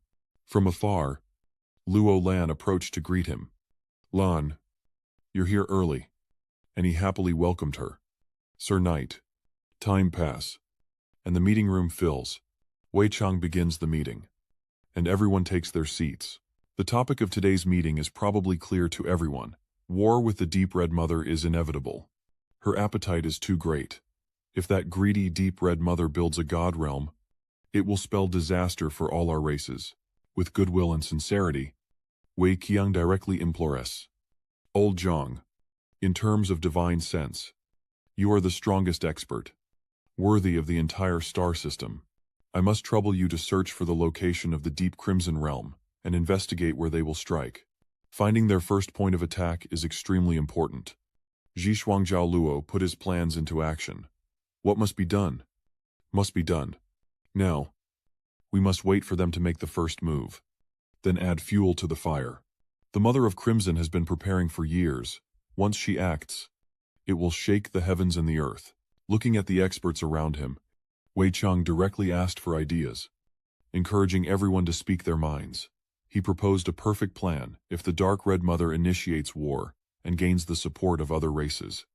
It would be disadvantageous to them, so he suggested inviting all the clan leaders to Tianlong Star as hostages, to prevent the neutral and rebellious factions from acting rashly. Everyone in the room listened intently, no one uttering a single objection. Wei Chang took it all in, sharing his next move for everyone to consider. This is one way. And isn't the Dragon Horse auction about to open soon? Hanbai reveals his long-gestating plan. Invite the clan leaders with the promise of real treasures. And once they arrive, they won't be leaving so soon together. We'll resist foreign invaders, eliminate dissenters, and win over the neutral parties. No one objected, and they all joined forces to show their approval. Hianvu broke out in a cold sweat, his mind wandering. Was that really a battle plan, and a top-tier one at that? But Wei Chang asks what ideas people have, urging them to speak up, while Xuanyu struggles to maintain humility, concealing his talents to avoid arousing the chief's suspicion, and offers a perfunctory response, saying it's not his place to speak before such esteemed figures.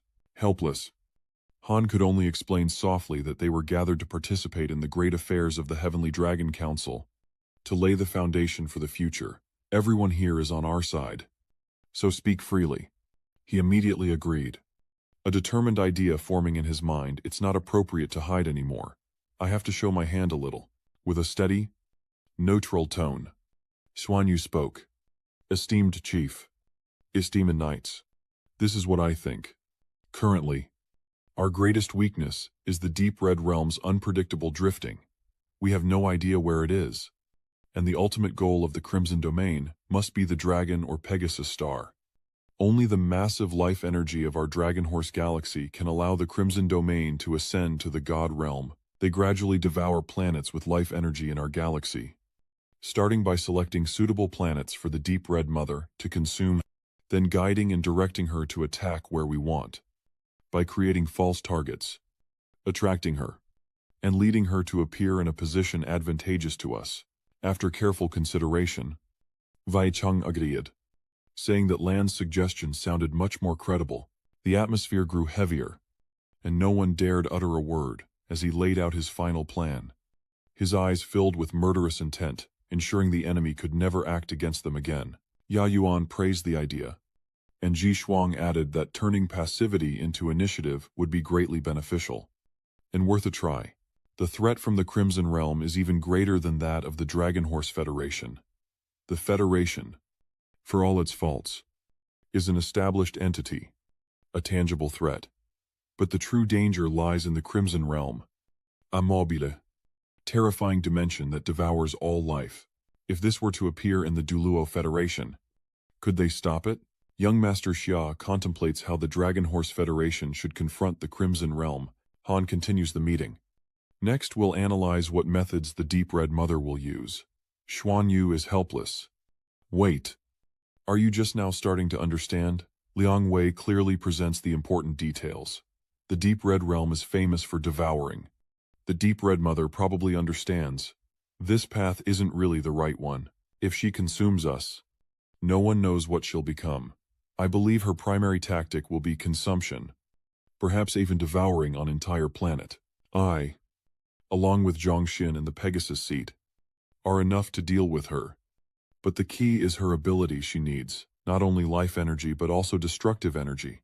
The Crimson Realm is a special domain, formed from the transformation of life and death energy, both eternally immortal and absolutely destructive.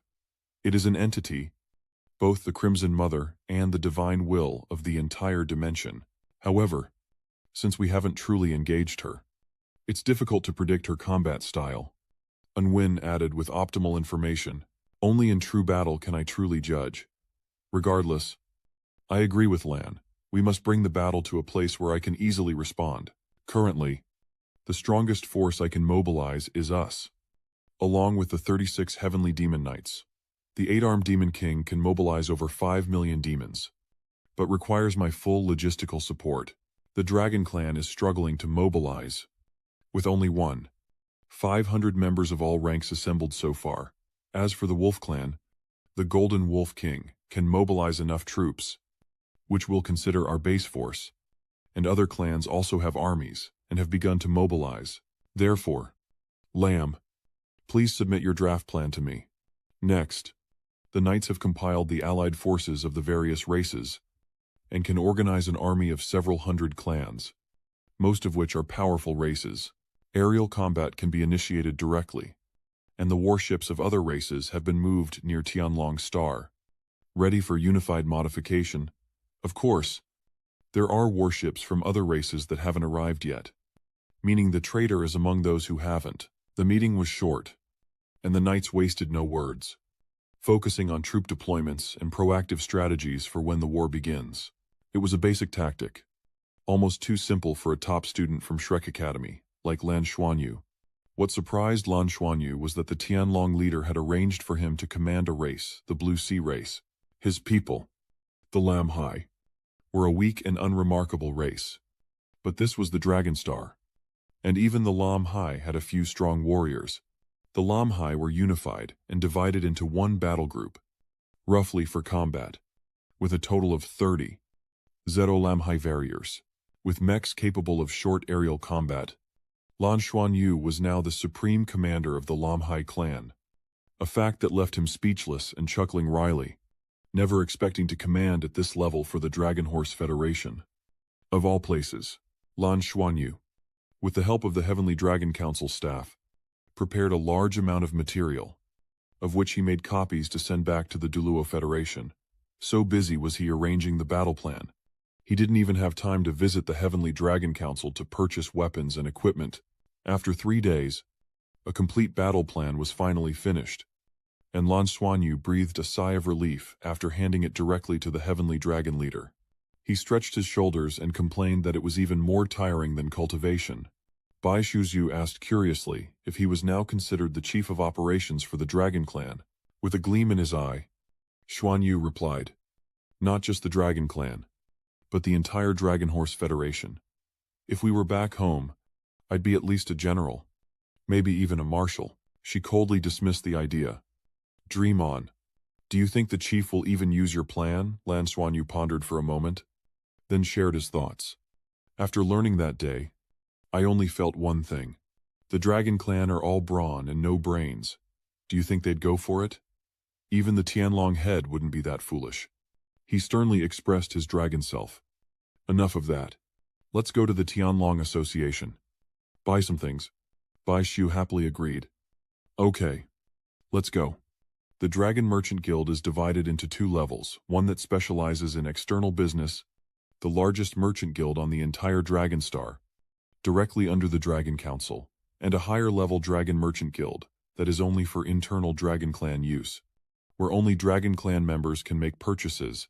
Yu Yan bows respectfully to greet the distinguished guest. "Lord Lan." She quickly introduces herself. "I am Yu Yan, and it is a great honor to serve you and Lady Zhuzhu. Please, follow me." Xuan Wu compli. "No need to be so polite. We appreciate it." The group walked slowly, and soon arrived at their destination. Ngu Yen spoke softly, revealing a secret. "To welcome Lord Lan, our president has instructed us not to receive any other guests today." Hien Vu wondered aloud if this would affect their business. Without hesitation, she replied that their business wasn't much, only catering to the esteemed upper-class Dragon Clan. "The chairman has instructed that as an important member of the Sky Dragon Society, you'll receive a 40% discount on everything." A smile creeps across his face. 40% is a good deal. Lead the way. "I want to see the Dragon God armor." Ngu Yen bowed in compliance. "Very well. Please follow me." A silence filled the space as the 3 continued forward, enjoying the strange tranquility. Ngu Yen pauses to point out their location, explaining that the trade association is mainly divided into 2 large areas: the auxiliary item area, which contains rare treasures from various races. There's also a special area for our Dragon Clan, containing items only they can use, divided into weapons and defensive tools, plus a rare items section, mainly gems, including naturally formed starstones. The last major area is what we call the creature section, where all sorts of natural treasures can be found, and sometimes, even sentient life forms are traded. The idea of trading sentient life, of slavery, fills Hien Vu with strange thoughts. Ngu Yan continued her work, diligently guiding the customers. "I'll take you 2 to the defense tool area to choose. Divine Dragon Armor is there. The defense area is centered around Divine Dragon Armor." He voiced his question. Besides the High Dragons, are other races allowed to trade at the main trade association? She turned to answer, "Normally, no. but with special approval from the Tianlong Council. Other races can trade here. Time pass, and they arrive at their destination. She opens the door to welcome her distinguished guests. We're here. This is our defensive equipment area. Xuanyu slowly stepped inside, a sense of closeness washing over him. The aura so familiar. He gazed at the object before him, thoughts racing. The aura of this dragon god armor extremely similar to that of the beast god Ditian. The material of the dragon god armor. Almost everything here comes from the dragon realm. Specifically, the dragon graveyard. The divine dragon armor in front uses materials from bone frost. Very likely from the ancestor of the beast god Ditian. As if understanding his thoughts, Yu Yan introduced the item. This divine dragon armor is made from the bone frost of the largest former yin element dragon ever discovered in the dragon realm. Only 2 were ever made. The other belonging to Lord Ya Yuan. Without hesitation, Xuanyu asks, "How much for this one?" She nonchalantly replies, "Yi. 12 million heavenly dragon coins." Yu Yan clarifies that this is the original price. Shocking Xuanyu, who quickly changes his mind. "Too expensive. Let me see other items first." She softly suggested they move on, and he quickly followed. Agreeing, Xuanyu looked at other items, constantly analyzing in his mind, realizing the purchasing power of the heavenly dragon coin must be extremely strong, but if he bought at the original price, the money from the zodiac flag wouldn't even be enough for 1 set of dragon armor. Still, it's a divine artifact, and with a 40% discount, he could buy it, but it's not what he needs. Nguyen leads them to the heart of the shop, explaining that all of their dragon god armor is on display here. She gently recounts the necessary information, explaining that they can use their divine sense to choose, and any set that pleases them can be brought forth with a thought. Each item was neatly arranged on the tray, and as Xuanyu observed everything around him, he wondered how the dragon god armor was made. Yu Yan keenly provided a satisfactory answer. The materials for the dragon god armor were taken from dragon bones in the dragon realm. Dragon armor below the divine level is crafted by our dragon clan's master artisans, while those at the divine level and above are crafted by the great artificers. Do you have a preferred attribute? Allow me to introduce them to you.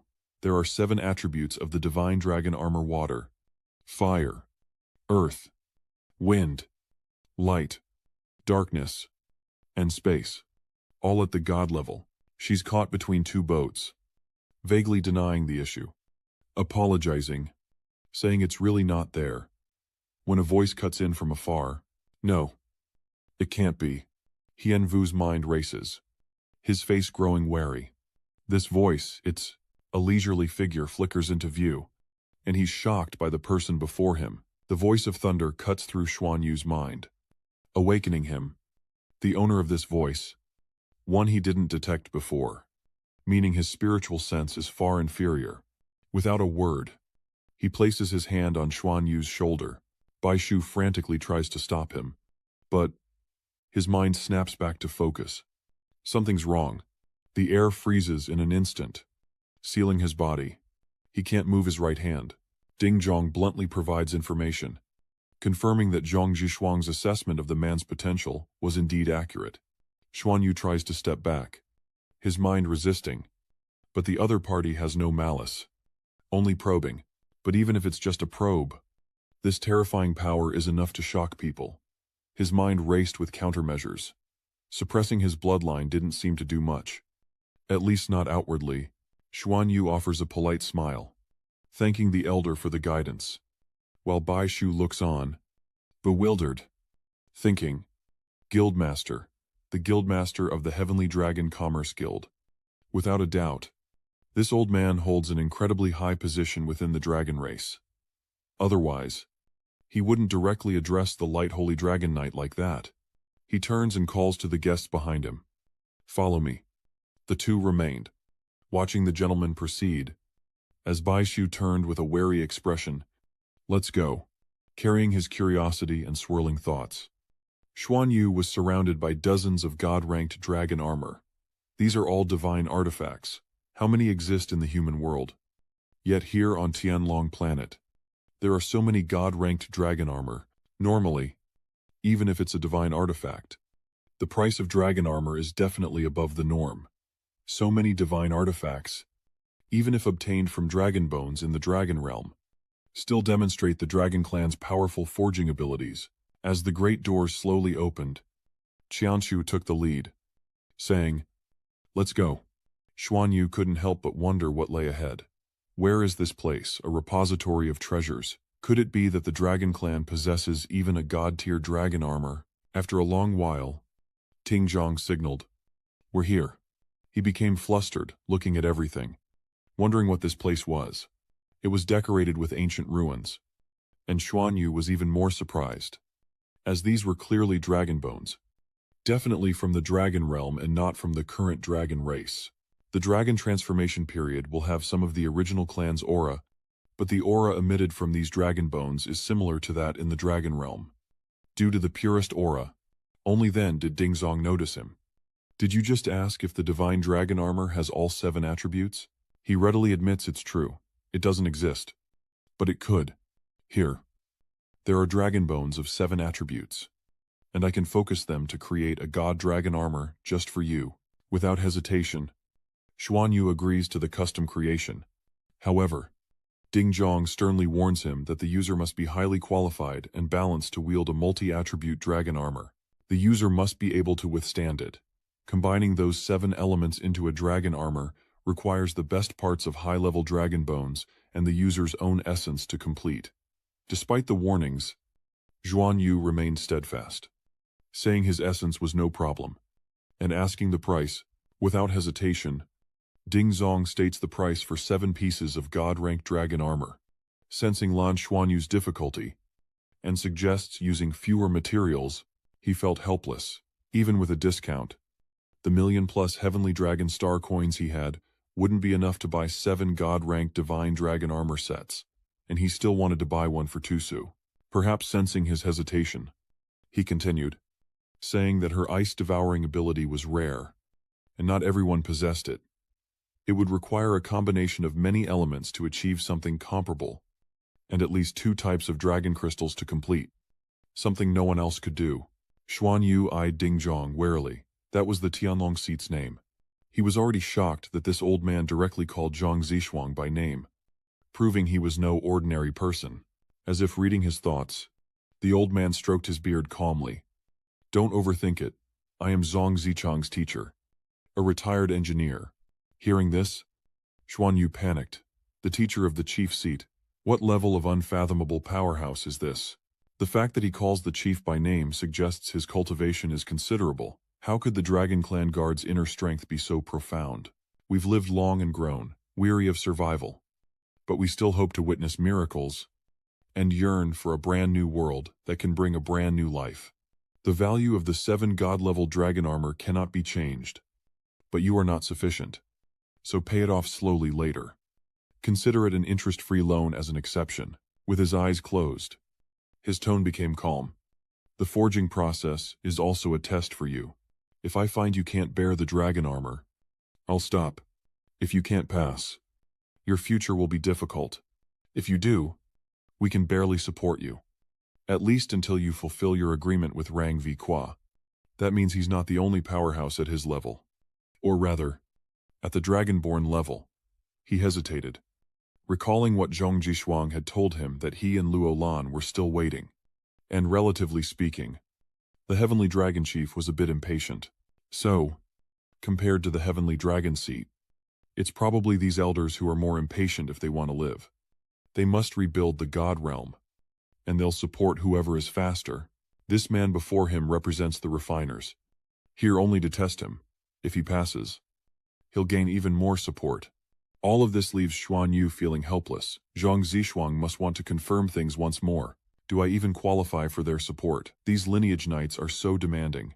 But thinking of the big picture, he couldn't help but be secretly pleased. This support was essential, and he had to prove his worth to gain it. The clone eagerly asked for his name, to which the man calmly replied, "I am Hao Tingsong, but you may call me Elder Hao." Xuanyu excitedly declares that he believes in himself, which impresses Hu Lao, who says it seems the Dragon Clan is about to have a female martial god. and suggests they begin. Hao Tingjong turned to Qianqiu. Warning. Little dragon. Step back and pay attention. There will be others later. As soon as the words left his lips, she wore a frustrated expression, screaming inwardly. Dragon seat. All he knows is dragon seat. Even Xuanyu could only chuckle helplessly. It was the character's established persona. Tingjong slowly revealed his soul power. Focusing with absolute concentration, the surrounding mist is also affected. As Xuanyu carefully observes everything, hearing the resonance of many different emotions, it's the energy contained within the dragon bones. Dragon force. More or less imbued with the will of the dragon race, the will of ancient dragons, filled with sorrow and despair. Almost entirely negative. Master Hu is using his dragon might to suppress the negative wills so he can work with these dragon bones during refinement. He muttered. If that's the case, in the next moment, he unhesitatingly unleashed his own energy, and Xuanyu quickly found himself in another dimension. His entire body focused to the highest degree. A dazzling, scorching light fused with divine consciousness, instantly engulfing the entire space, as a deep, resonant hum echoed. All negative emotions silently vanished like melting snow, as if soothed by a gentle balm. The dragon bones emanated a light several times more intense than before. Witnessing this surreal scene, the cauldron rumbled even louder, its dragon might paling in comparison to mine. But, in such a short time, her aura silenced all the dragon bones. Here, what is going on? I've never seen this before. The most important process in forging the divine dragon armor was suppressing and erasing the residual will within the dragon bones. This allows the user to combine their will with the divine dragon armor, unleashing its ultimate power. With my cultivation, ordinary dragon bones would naturally be suppressed, but it would still take some effort. His astonishment grew with each passing moment. Such a small dragon aura silenced all the dragon bones and quelled their negative emotions, releasing the purest dragon force, something even he might not be able to do. But his 3 days of meditation in the dragon realm were not in vain. He had accomplished much. The dragon bones here all come from the dragon realm. Some with different paths but the same destination. He feels the power of his bloodline burning away. And in an instant, it begins to stir violently. Tingyung's eyes were filled with disbelief and astonishment. After all this time, his power was still increasing. How terrifying had he become? This was the change in his bloodline. He calmly announces, "Let us begin," and then focuses intently. In an instant, everything around them was affected. As Ding Zhong unleashed his power, he carefully observed the dragon bones flying toward them, emanating a joyful and positive aura not directed at him, but at her. Without a doubt, their instincts yearned for her aura. How extravagant. He quickly advises, "I'll help you choose the dragon bones, but you must maintain the balance of attributes between the 7 types." Xuanyu quickly agreed, and in the infinite stillness, a brilliant light exploded. Abnormal reactions begin to manifest in Xuanyu's body as a result of the dragon bones, which momentarily freeze in the dazzling golden light. But the radiance itself grows ever brighter. Witnessing the process, Xuanwu was astonished. This master was indeed a super god-level powerhouse, controlling everything with his divine sense. If his divine sense was a small fist, then this master's could illuminate.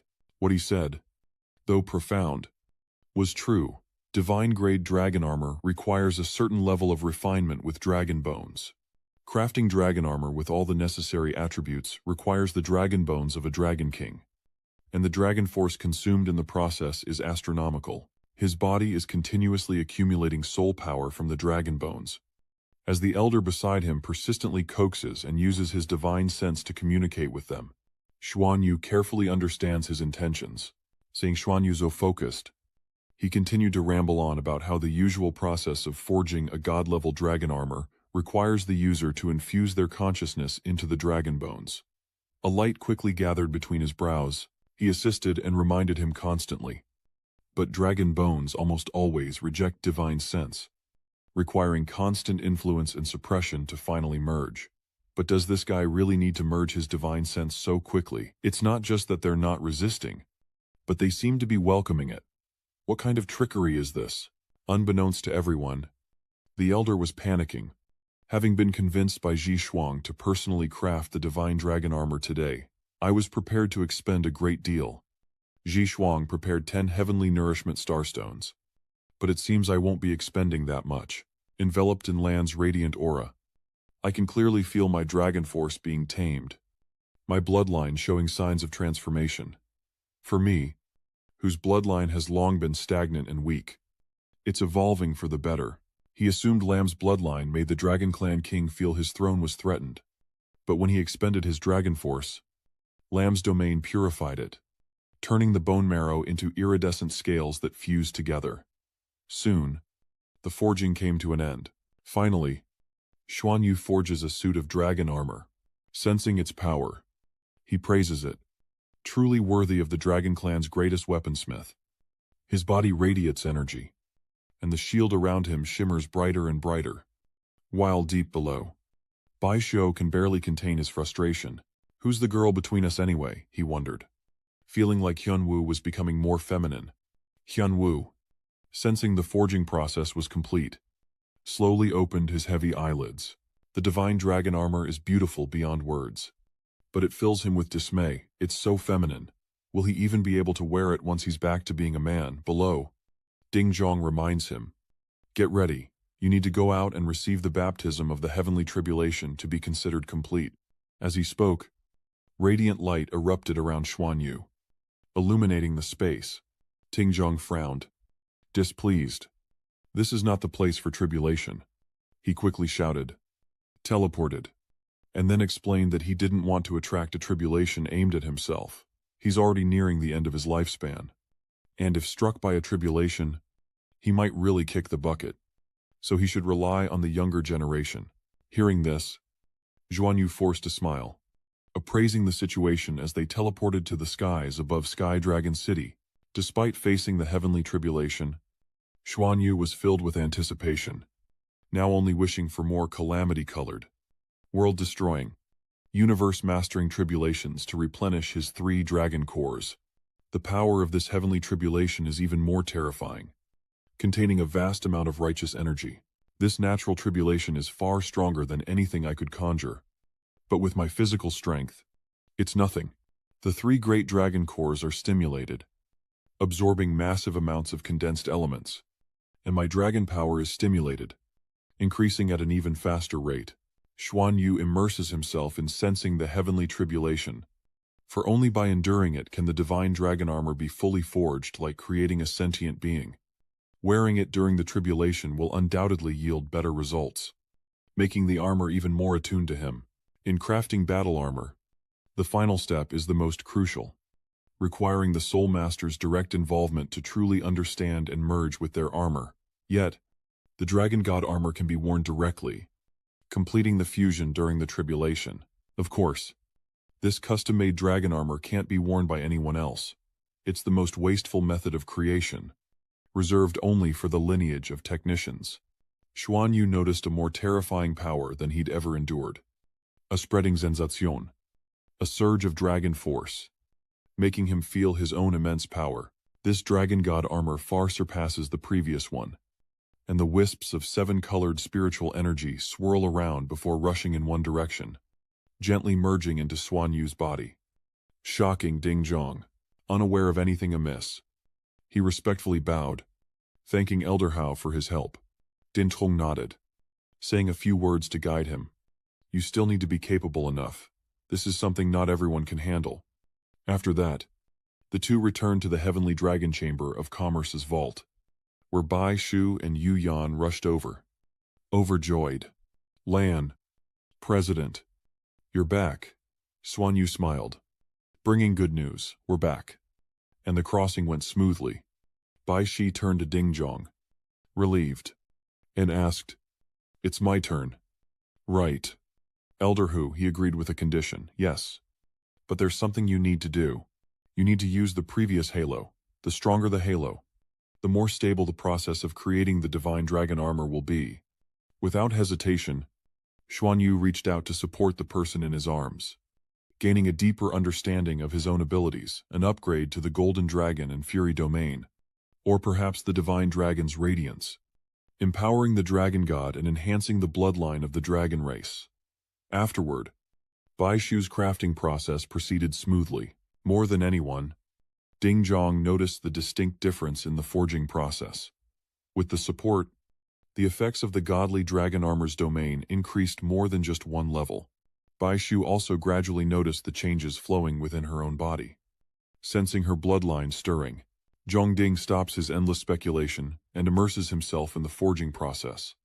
While Xuanyu sees the meticulous care being taken, Hu Lao is even more serious than when he forged the dragon armor for him. If Ding Zhong could hear this question, he would chuckle and explain that he simply wanted to soak in the domain longer, as cultivating in it was truly amazing. The crafting process then slowed down, but there was an advantage to the slowness.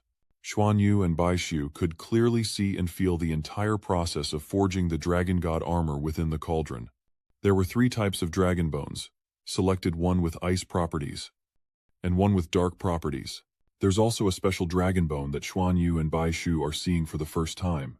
As the forging process nears its end, a flash of light appears before Bai Shu. A divine artifact is born, emanating a powerful force from within the dragon armor. It felt as though it would suck my soul in. This perfect harmony, it truly gave me a feeling of sublimation. Seeing this, Ding Zhong turned to urge Xuanyu. Go. Let's go transcend the tribulation. In the blink of an eye, they vanished, leaving Royal Seal weeping and calling after them. Wait for me, you're just going to leave me behind like that. Meanwhile, Xuanyu and Ding Zhong appeared in the skies above Tianlong City. With unwavering resolve, Bai Shu gazed at the approaching Thunder Peak, declaring, I'm going now. Everyone. Then, without hesitation, she soared into the heavens, leaving a long trail of light in her wake. Xuanyu couldn't help but ask, Elder Hao, you used 3 kinds of dragon bones to make the divine dragon armor for Shu Shu. The purple one must be of the dark attribute, and the blue one is of the ice attribute. What about the gray dragon bone? What attribute is that? I've never seen it before. With a hint of envy, Ding Zhong slowly spoke. When Shu Shu became a god, her bloodline underwent a transformation, likely due to external forces, resulting in sublimation and evolution, extremely rare among our dragon race, but not unheard of.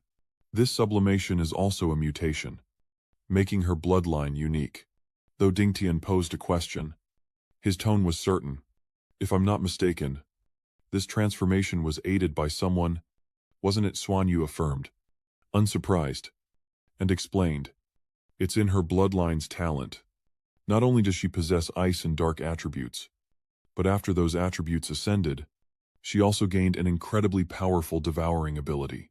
So, when I created her dragon armor, I added a special attribute, causing the armor to evolve in a similar way to her. That gray color, which I call the ghost dragon or the undead dragon. I don't know if it betrayed the dragon race or actively transformed into an undead to protect it. In the entire dragon realm, there's only one set of gray dragon bones like this. Extremely special death and darkness merged, with the addition of the ice attribute to harmonize it, naturally becoming Tutu's dragon armor. Xuanyu subtly grasped the key point, that Tutu's ascension to godhood was influenced by the death essence within her attributes, leading to this unique transformation. Though he asked, he already understood. Bloodline mutations are rare, and any attribute mutation is normal. It seems my instincts were right all along. I secretly cheer for Bai Shu. She's more than qualified to be a dragon rider. After all, your attributes are unique as well, and I express my dragon's gratitude to you, Elder Hu, for your help. I'm only discussing this with you, but you don't need to thank me. I can take care of the rest of your debt.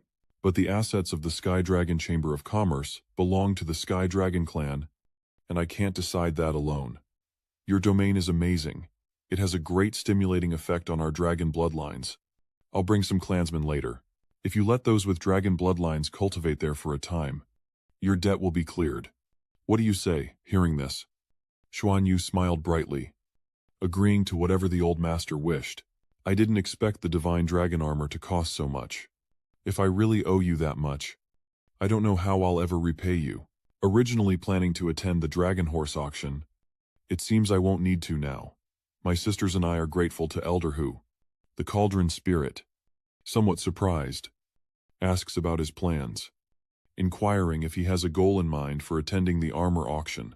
Xuanyu frankly shares his thoughts. He has no particular goal. But the war between them and the Crimson Realm could start at any time. If there's suitable equipment, being better prepared means a better chance of survival. The old man strokes his beard thoughtfully, forgiving Lan's debt entirely, feeling rejuvenated, and there are many more like me. If everyone could extend their lives, perhaps we could truly await the day the God Realm is rebuilt. Most importantly, I'm convinced that Lan is more likely to achieve it than the Dragon Chief is, especially if I support Lan's growth. What are we waiting for? Even if we can't rebuild the God Realm, we won't lose anything, and our lifespans will increase. Thinking this, Ding Zhong tentatively suggested that they should still participate in the auction. If there are truly good items, they would be worth buying. Then, I'll go with you, and if there's anything suitable, we'll decide based on the situation. Xuanyu had no reason to refuse this support, thanking Elder Hao while mentally calculating the benefits. If he could truly gain the support of these old dragons, the rewards would be immense, and their wealth beyond imagination. From Hu Dingzhong's behavior, he suspected something was amiss with the armor's slow production. Logically, crafting a divine dragon armor for me should be more difficult. My divine dragon domain must be greatly beneficial to these old artisans. That's why he's so generous. Another key reason is that he values me, perhaps even more than the artisan Zhang Zichang. Xuanyu glanced at the dragon before him, whose status was second only to the heavenly dragon seed itself. But the old fox is cunning. He hasn't agreed directly. But it's enough for now. It's not too late to help the other elders cultivate and build rapport. I must gain their support. If I can help them extend their lifespans, they'll at least be neutral, or even supportive. Even if I oppose the heavenly dragon chief in the future, Xuanyu sorted his thoughts and focused on the sky, where Baishu's forging process was nearing its end. The divine dragon armor on her body emitted a shimmering, ethereal blue light, captivating him and Ding Zhong. As Baishu finished the ritual, she rushed to the ground, joyfully leaping into Xuanyu's open arms, exclaiming that it was a success. Absolutely perfect. Ding Zhong congratulated them, noting their satisfaction. As the two respectfully thanked the chairman, as they chatted, the stormy sky gradually gave way to the faint light of the sun. Xuanyu flattered the old dragon, saying he'd given them all the best stuff, and that he was amazed by the process of creating the dragon armor, truly worthy of being the dragon clan's greatest master. Ding Zhong honestly explains everything, admitting that while he suffered losses, it wasn't without gains. After you return, you can meet Zhongzi Shuang. He invited me here solely to create the divine dragon armor for you. Otherwise, I'd still be in seclusion. He gave me quite a few heavenly nurturing starstones to forge the dragon god armor for you. I came here to supervise, to check if you had the corresponding potential, and to continue contributing. He said your attributes piqued my interest. I wanted to see if I could create a divine dragon armor with 7 attributes. Not only was I successful, but the effect was better than I imagined. And your talent exceeded my expectations. It even exceeded my expectations, which shows that Zhang Zishuang has a good eye. Xuanyu was a little incredulous at the elder's straightforwardness. Wasn't he afraid that I would see how much he had gained from me and use it against him? Ding Zhong openly reveals the benefits he's gained. Today's experience is truly miraculous. If it had happened a few years earlier, the advantages would have been even greater. My bloodline, dormant for so long, has been revitalized. Though it can't push me further, my weakened body no longer allows such indulgence. I can still live for another decade or so. This is also why I'm settling your debt. Xuanyu frowned, realizing his gains were almost nullified, with Ding Zhong so frank. What benefits could he expect in the future? Clearing his debt was clearly equivalent to the reward for this benefit. Ding Zhong had obviously lived long enough to know that give and take was essential. Such benefits couldn't be enjoyed alone. But obtaining them without a price wasn't appropriate either. Lamb, I suggest you use this domain to help our clansmen cultivate, and charge a reasonable fee. Hian Vu stammered in shock. This is too direct. He scratched his head, feigning reluctancy. I don't know. Elder, They're all family. But Bai Shu knew him too well. Her eyes filled with judgment. He says he doesn't know, but he's probably already celebrating inside. Zhang directly dismisses Xuanyu's hesitation, saying nothing is impossible. The training assistance this ability provides is extremely effective, benefiting the clan at every level. But it consumes your own bloodline. Isn't such consumption a waste of your heart's power? Therefore, charging a fee is appropriate, he thought to himself. Since Elder Ding Zhang has already started, he needs to hear Elder Dong's detailed opinion. There's no doubt that this person's understanding of the Dragon Clan is far greater than his own, so he awkwardly awaits sound advice. But he doesn't know what to do. As expected of an experienced dragon businessman, I can guarantee you permission to complete the cultivation support project within the General Chamber of Commerce in the name of the Heavenly Dragon General Chamber of Commerce. As for fees, the higher the level, the higher the fee. Forget about the lower-level dragons. With their natural gifts, don't waste your time. Elder Hu, why is the fee higher for higher levels? After a lecture, Ding Zhang asked for their opinions. Which level of clansman do you think Lan's bloodline will benefit the most? Bai Shu hesitated slightly and guessed. Probably the lower levels. She even presented irrefutable proof before completing her bloodline evolution. She helped a low-ranking dragonkin ascend to middle ranking. A surprising answer that made his face darken. But this is even more crucial for higher-ranking members. I'm telling you, our truly high-ranking members, like the lineage knights, have already developed their bloodlines to their limits. To continue advancing, even a little, is extremely difficult. And this limit is determined by our bloodline. Lan possesses the ability to help the bloodlines of the clans continue to evolve after reaching their limit. She doesn't help the Night clans break through to new levels, but helps them continue to cultivate and improve their cultivation with the old clans nearing the end of their lifespan. Lan's ability can also prolong life, an invaluable benefit. At this point, Din Trung was brimming with confidence, certain of its importance, whether fees were necessary, and whether to charge more. Hian Vu was completely convinced. It was indeed true. He chuckled, envisioning a bright future, thinking those old geezers needed to be squeezed for all they were worth. He dismissed them, telling them to await his news, as this was a matter for the Chamber of Commerce.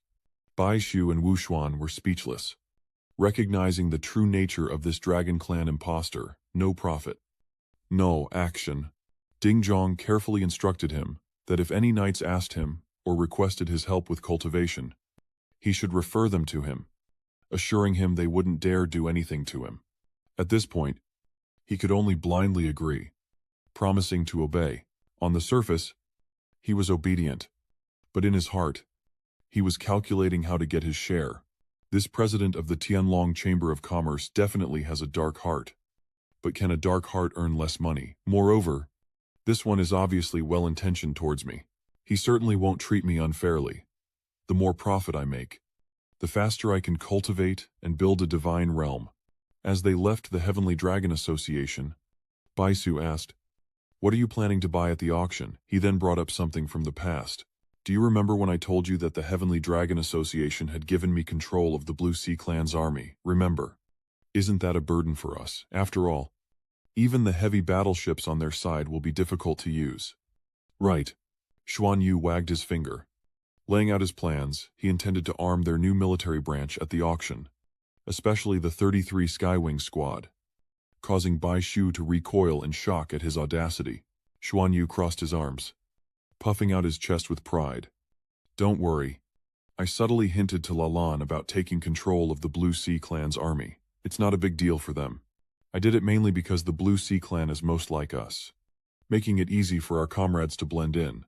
With Xiao's disguise and Treasure Beast's illusion abilities, the chances of our team being discovered are extremely low.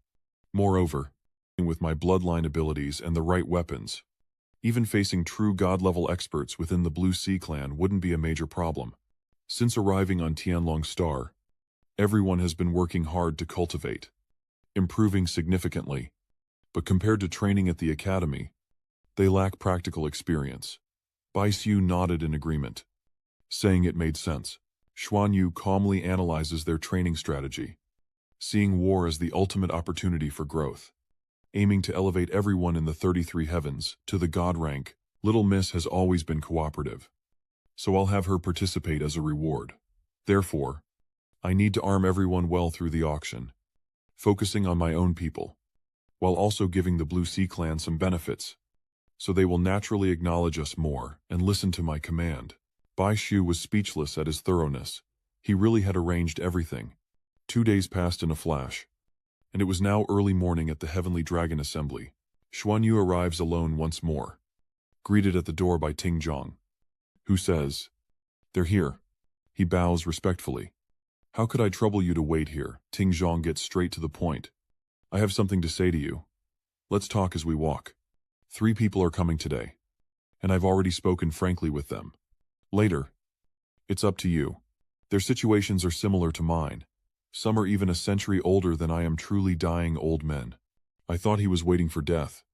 But as soon as I said there was a chance to live a few more years, the old man couldn't wait and urged me to call you quickly." Ding Zhong revealed, "I've already negotiated their prices, so you don't need to say anything later. Just offer a toast." Xuanyu listened seriously to the reminders.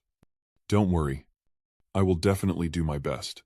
He took the opportunity to make a small request, asking if he could have some celestial stones later to improve the effect.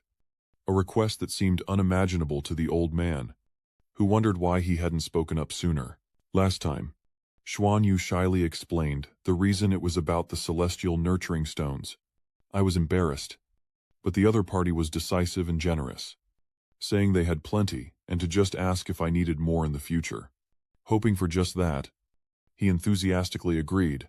Ting Zhong now turns to Xuanyu for his opinion, wondering if another round of cultivation with them would be more effective than before, and if adding one more person would be a problem. Xuanyu casually replies that it shouldn't be a problem.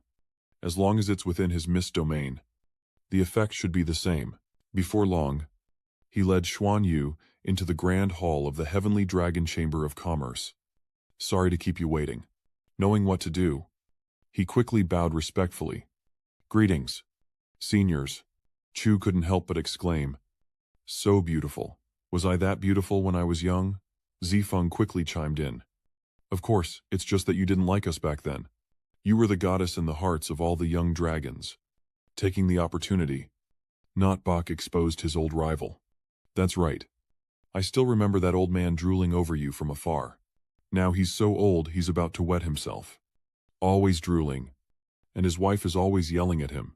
That old geezer. Talk about yourself." "Not me. He remembers you standing up to fight.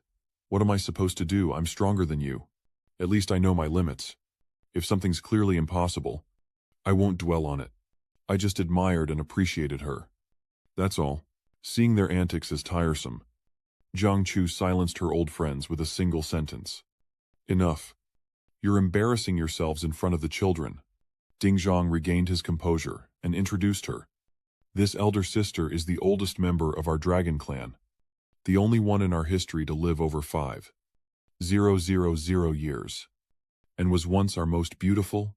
She's Zhang Chura, the wife of the previous heavenly dragon chief. Just call her Elder Zhang." Xuanyu respectfully greeted her. "Hello, Elder Zhang." Seeing the formality as cumbersome, Ra cut them off, saying there was no need for such detail, as they were all old and not yet dead. "Child, to be honest, at my level, living another day or losing one doesn't really matter. Unless we can truly rebuild the God realm, then maybe I could regain my former glory." A hint of sadness flickered across Zhang Chu's smile. What she truly longed for wasn't immortality, but to regain her youth, perhaps a universal desire among women. Xuanyu offered his best wishes, saying she surely would, and that she would once again be the Dragon Clan's most beautiful woman. Chu raised her eyebrows and smiled. "You're so sweet. I'll take you up on that." Seeing their banter, Ding Zong reluctantly introduced the old dragon beside them.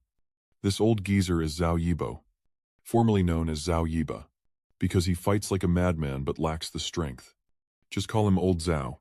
Zifeng seized the chance to mock his old friend, saying that he never lasts long in a fight. Just a moment. Unexpectedly, This old-timer is still around, his silver tongue sharper than ever, unlike some people's fleeting abilities. Din Tong, abstaining from the fray, continues his introductions. This shameless one is Quach Tu Fong, famed for his thick skin, and also the weakest among us. Despite his age, he's still around, clinging on stubbornly, and his mouth is as sharp as ever. Pay him no mind. Xuanyu has now met all the esteemed members of the Heavenly Dragon Chamber of Commerce. Paying respects to his seniors, he mentally mapped out the relationships of the dragons before him, led by Zhang Chu, whom Hu Dingzhong clearly respected more than even the Heavenly Dragon seat. Zhang Churu is also the wife of the previous Heavenly Dragon seat holder, and her cultivation is likely immense. Xuanyu secretly weighs the benefits of this new relationship. Becoming close with these four veins will be his deepest root in the Dragon Clan. Moreover, they pose no future threat to humanity, their lifespans nearing their end, and even the Heavenly Dragon Council holds no sway over them. Sorting through his thoughts, Xuanyu turned to the old servant and asked, "Shall we begin now?" Then, without further ado, the old servant replied, "Let's start. Here are 10 heavenly nourishment crystals for you. Let me know if you need more." Instantly, the life energy in the vault became incredibly dense, and the elder gently reassured the burdened youth, telling him not to worry.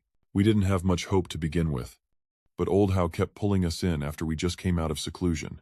Don't worry about it. Just do your best. No one will blame you if something goes wrong. Though they said that, Xuanyu understood the great responsibility on his shoulders. Yes, elder, 3 seniors. I will activate the domain later, and follow the procedure to increase the intensity of the domain to try to stimulate your breathing. The 3 of them nodded in agreement, as Xuanyu sat cross-legged on the ground, slowly circulating his 7-colored dragon force around him. 7-colored light emanates from him, carrying 7 dragon runes, enveloping all 4 dragon clans within a divine dragon domain, bathed in divine dragon light. This is the aura of the dragon god's meridians, a tremendous benefit exclusive to the dragon race, shaking all 4 clans as they feel the movement within their meridians. The dragon lords also emanate an extremely powerful dragon force, mixed with Xuanyu's vast power. Only now do they truly believe what Tingzhong conveyed earlier. We all heard Tingzhong's account before coming here, but only by experiencing it firsthand can we deeply feel the benefits and changes it brings. The denser life energy, no matter how potent, couldn't restore our artificial bodies even slightly. We've exhausted every possible method over millennia. So, they gaze intently at the young man before them, their eyes filled with contemplation. Having endured countless sorrows and squandered vast resources in their long lives, for hundreds of years, we felt our bloodline slowly wither. Irreversible, we knew our time was near. But now, Lamb brings a glimmer of hope. We've long dared not use our dragon force, for it hastened our demise. Yet now, stimulated by this domain, our dragon force surges to its peak, without the accompanying drain on our lifespans. Our bloodlines are transforming, without even asking. So Ra knew the 4 of them were experiencing something similar. We can't say this vitality will give us a few more years, but it will certainly prevent us from withering away. This moment is priceless. Lamb's domain exceeds all expectations. The vitality of our bloodline is constantly evolving. Our withered dragon power is radiating light. It's truly magnificent. At this moment, Xuanyu's mind raced, realizing that what Suo Ra had described was no exaggeration. She truly was the Dragon Clan's most beautiful woman, a goddess unmatched in her era. She married the then-current Heavenly Dragon Chief, later becoming the 2nd seat, possessing not only immense power, but also breathtaking beauty. It's said the Heavenly Dragon Chief and Pegasus Chief once fought over her, nearly destroying the planet. In terms of reputation, Su Ra was truly number 1. Even the Heavenly Dragon Chief would call her mother. Time passed, and the light on these dragon skins flickered, their auras shifting, becoming more stable and consistent than before. Stabilizing his energy, Suo Sa then produced a piece of nurturing starstone several times more vibrant than what Xuanyu had received. He could, of course, sense the other party's profound goodwill and this immense life energy. He couldn't absorb it all at once, But with such a generous offer, he had to show some appreciation. Instantly, Xuanyu's dragon force erupted with immense power. The Sora group was stunned by the surge of power, sensing the pressure emanating from Lan, which, in turn, made their blood flow even smoother. After the pressure was applied, it quickly combined with the domain, becoming an aid, taking out another star crystal to stimulate his full potential. Dingzhong tells Lan not to worry about exhaustion, unleash the strongest power he can muster, and they will replenish him when he's depleted. Xuanyu meditates, lost in thought, unconcerned with expending energy, knowing he has more techniques in reserve. The bloodlines of these four had clearly dried up, only now slowly regaining vitality under the stimulation of his domain. Releasing the dragon god's Kang energy and undying body only accelerates their bloodline's transformation, but only a true awakening to godhood. Using dragon force to help them evolve would truly change them. His mind drifted into a dreamlike state as the creative life energy within each heavenly starstone fueled the gradual increase of his dragon power. Coupled with the heavenly lightning tempering he'd undergone days prior, resulting in rapid cultivation progress. Only he truly knows the benefits the dragon realm has bestowed upon him. After the changes in his right arm and 4 ribs, the dragon god's absorption of dragon marrow has also greatly increased. That blast from the dragon god wasn't a rejection, but a true acknowledgement. And his current state of cultivation is unparalleled. Thoughts race through his mind, causing him to forget to breathe. Helping these 4 elementals was also a form of cultivation for himself. It's just that he can't enter a meditative state and must constantly monitor the changes in the elementals. If he uses these 4, well, their impact could be greater than even the Zhang Jishuang nights. 36 hours later, focused on his training, he couldn't help but sigh inwardly. It's almost time. The moment has come. It's time to unleash the final move.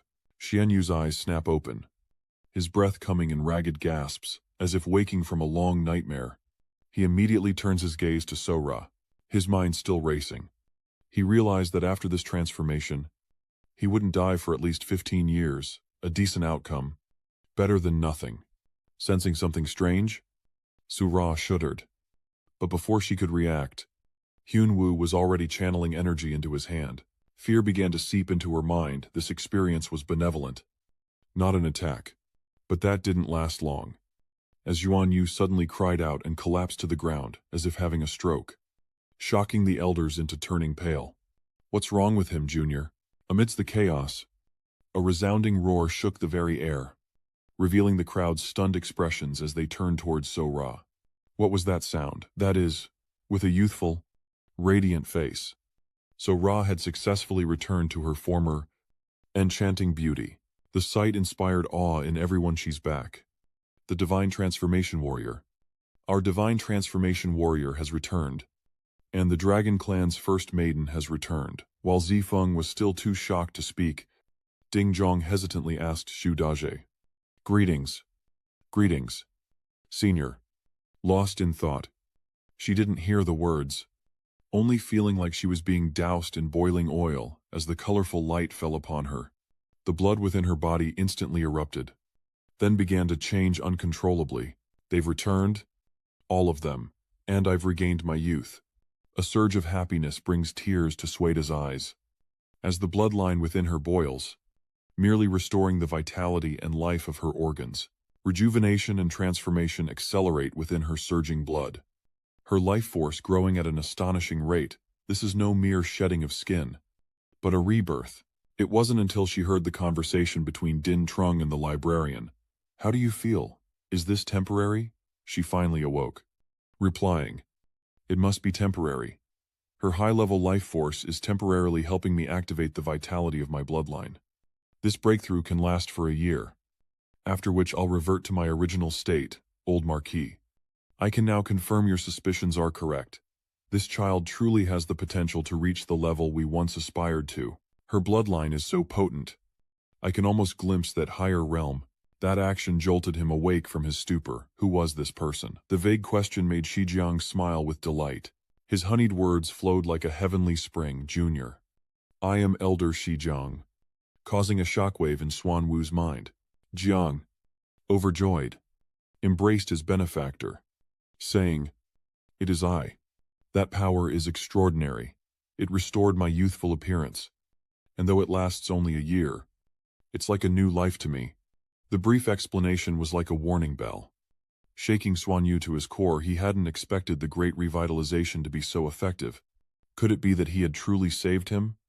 Adding another powerhouse to the Dragon Clan, Su Jiang's voice echoed softly. "That is my life force. I want to help the seniors more. But my power is still too weak.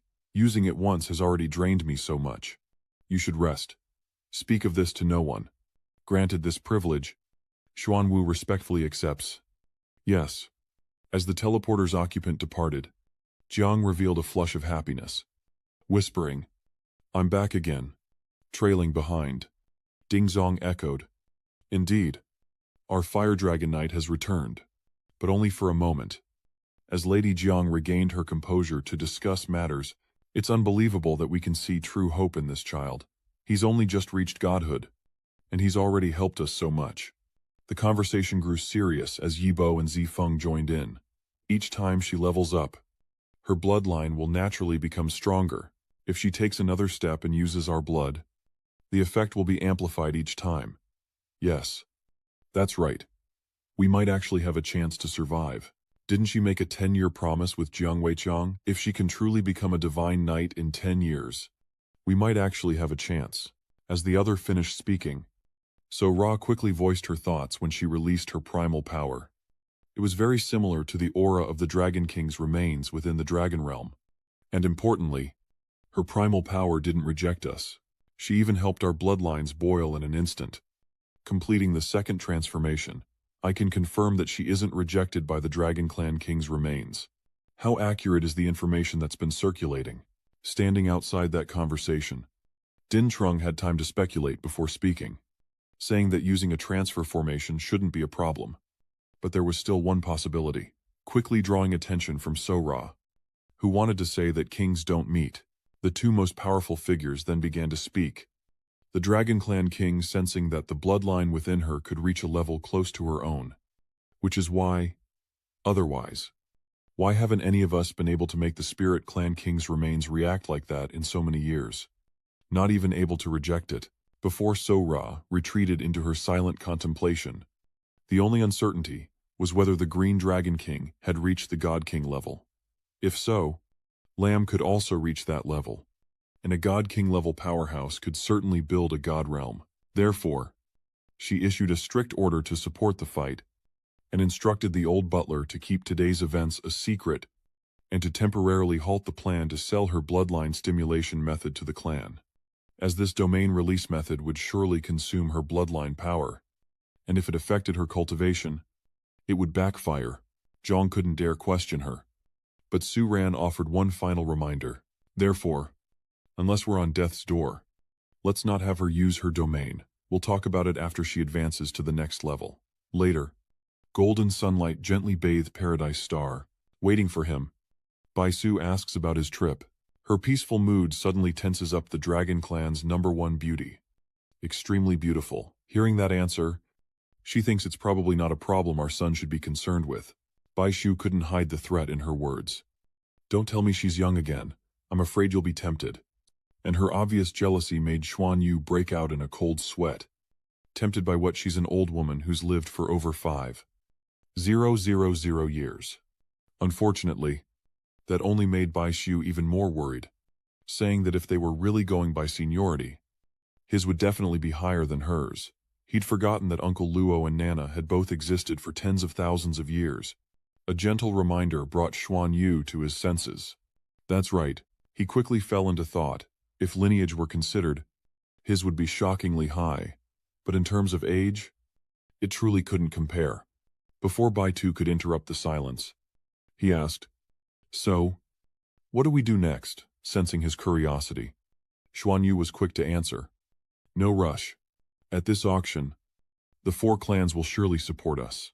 We'll buy some good things then. With the support of those 4, we'll have ample time to develop. But next, we need to see how the Crimson Domain War unfolds. We'll seize the moment to enhance our strength while also gathering information about the Crimson Domain. I can't go out before the dragon horse auction begins. I have to pretend to be weak and recovering. Seeing the smile on her lips, Xuanyu pondered their future, knowing that with him by her side, Shu's cultivation would only accelerate.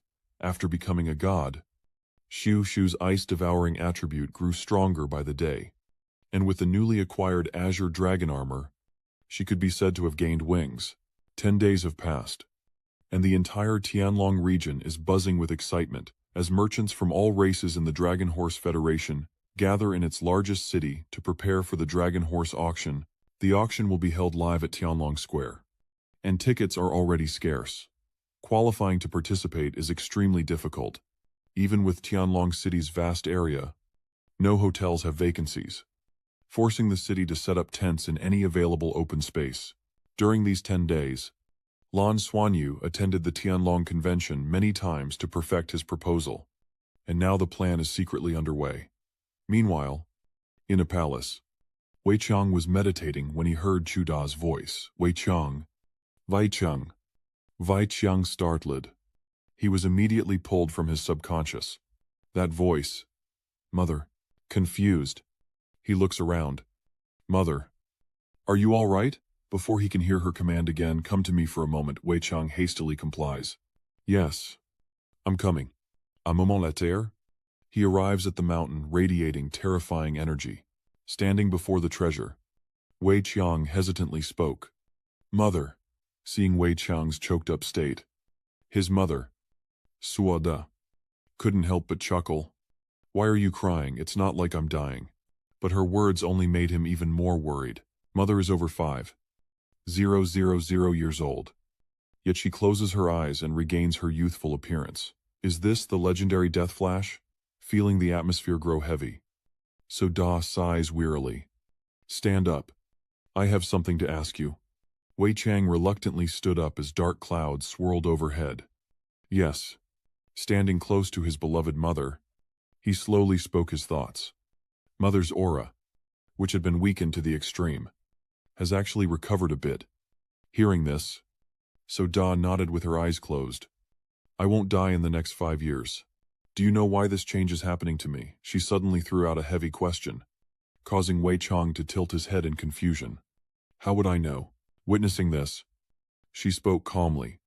You're familiar with this name, aren't you? The familiar name startled Wei Qiang. So, she helped you recover your life force. It's her bloodline. Her bloodline can be used. Seeing his son seem a bit wiser, So Da slowly explained. That's right.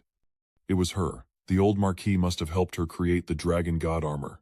It was Trung Tri Swang who arranged it. During the creation, this girl released a domain that stimulated the bloodlines of old people like us.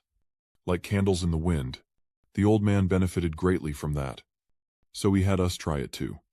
And the results were better than expected. So, if she continues to share that bloodline power with you, it could extend your life. And you believe her bloodline has great potential.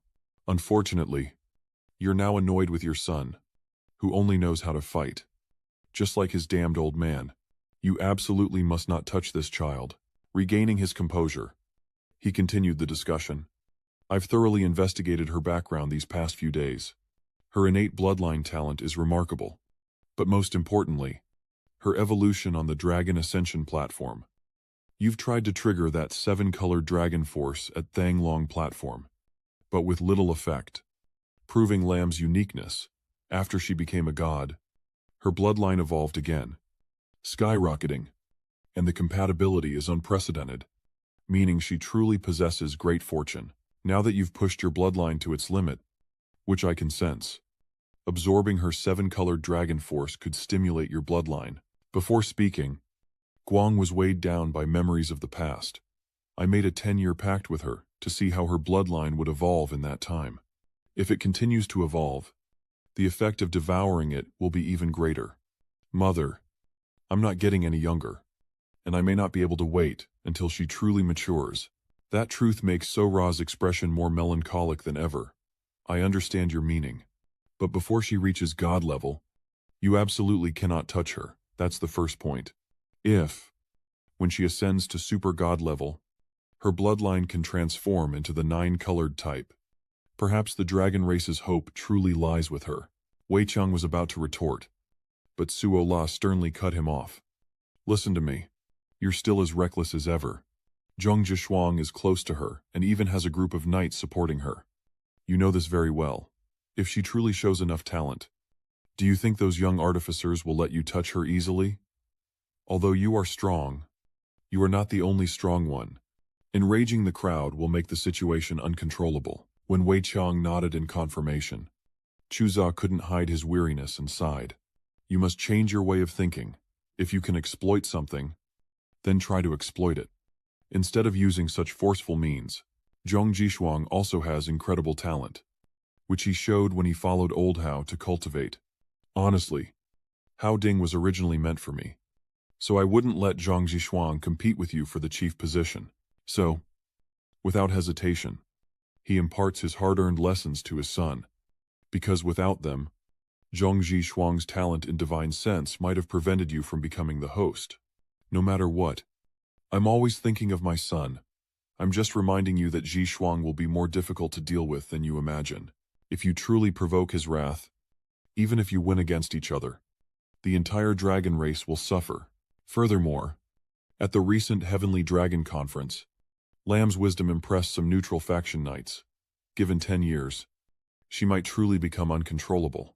But then, So Da dropped a bombshell. There's another way to ensure everyone's on board, and all the benefits flow to us. Wei Cheng asked, bewildered.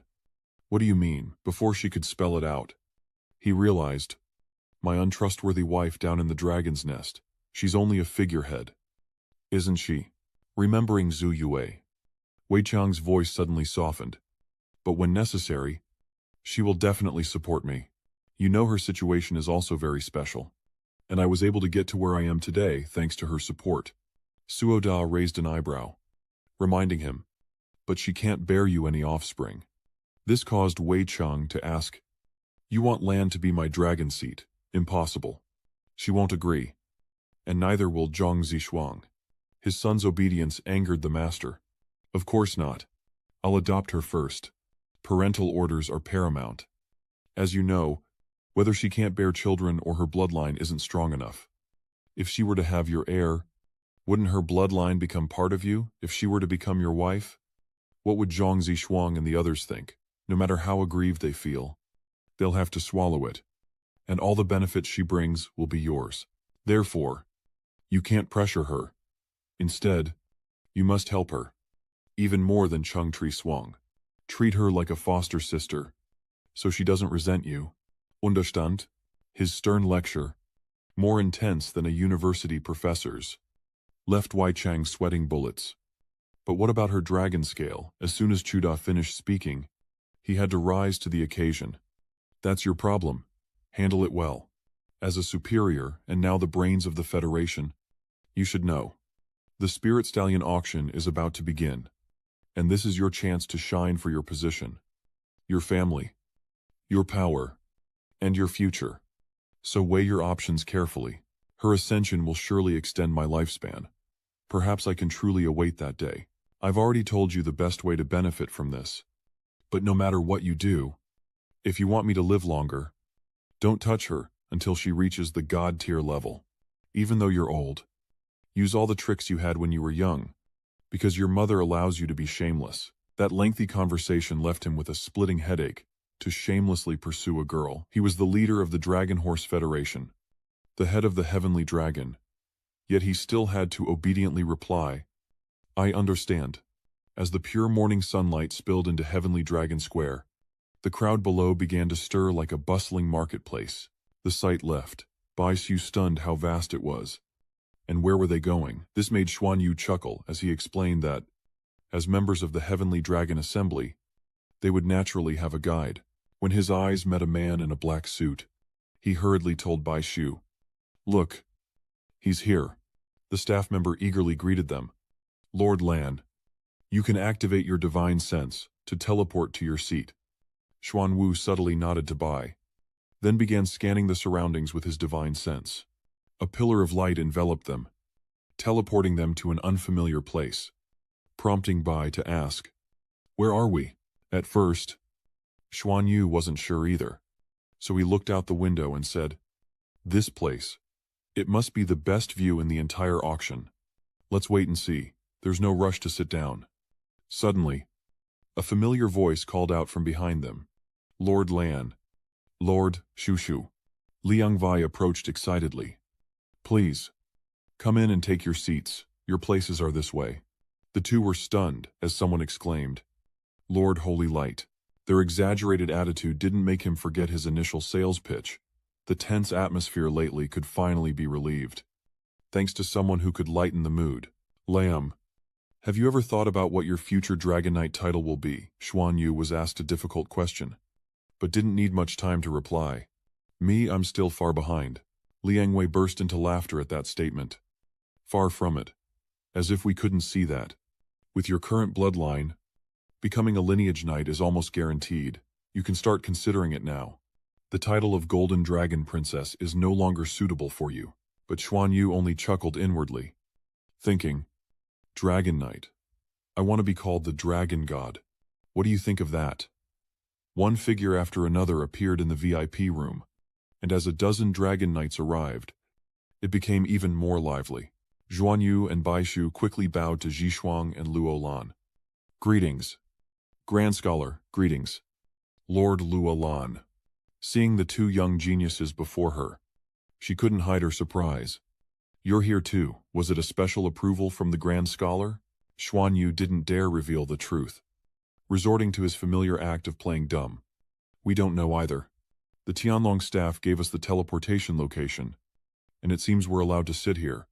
Understanding the hidden meaning, Zhishuang didn't want to prolong the conversation, so he offered them seats to participate in the auction.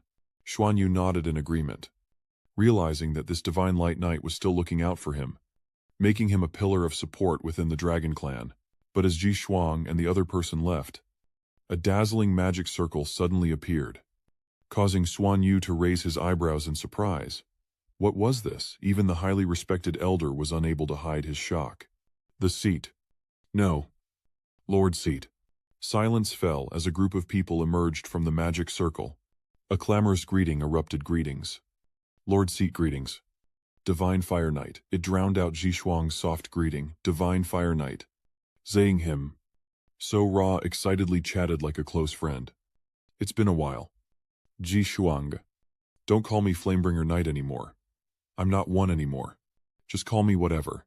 Then, turning to Xuanyu, she asked, "How's your health? Are you recovering?" Catching him off guard. "Elder, there are no problems. Just a little weakness." That innocent face quickly brought a happy smile to Sora, who announced, "I don't think I've told you all yet, but Lam will be my adopted daughter from now on. No one is allowed to bully her," she declared, echoed by the respected elders behind her, and she didn't stop there, adding a final threat: "Even my old bones won't let you get away with it. Though I may not have much time left." This left Xuanyu utterly bewildered, wondering when he'd been adopted as her foster daughter. The wealthy onlookers shared a common thought. Who is this woman? She's the highest-ranking member of the Dragon Clan, and her taking a foster daughter is a major event. Before she could react, so Ra lowered her voice to her son. "Vai Qiang. Did you hear that? That includes her stepson." He didn't know whether to laugh or cry. "Mom, if she's your adopted daughter, then she's my sister. How could I bully her?" Thanks to that humorous exchange, Xuanyu belatedly realized the truth. Oh my god. This person is actually the mother of the Heavenly Dragon Seat. He's not just clinging to an ordinary leg, but a supersized one. Wait. Is this why the Celestial Dragon Seed is eyeing my bloodline?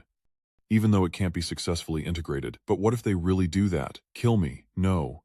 I have to find a way to save myself. Before he could fully process it, Wei Qiang urged him. Lan, quickly greet your godmother, causing him to instinctively respond, masking his inner turmoil. As he had no choice in front of so many knights, the massive hall fell into an eerie silence. And for a brief moment, Xuanyu pondered with Zhang Chura's status. This was a point of no return. He had no choice but to kneel and address her as mother. His mind raced, seeking solace, deciding that agreeing was the best course of action, before he was startled by Zhang Chu's cheerful voice. Good. Good. My dear daughter, let's go sit down together. After a while, Xuanyu awkwardly sat between his foster mother and Wei Qiang. A rather uncomfortable position, recalling Churu's grand gesture.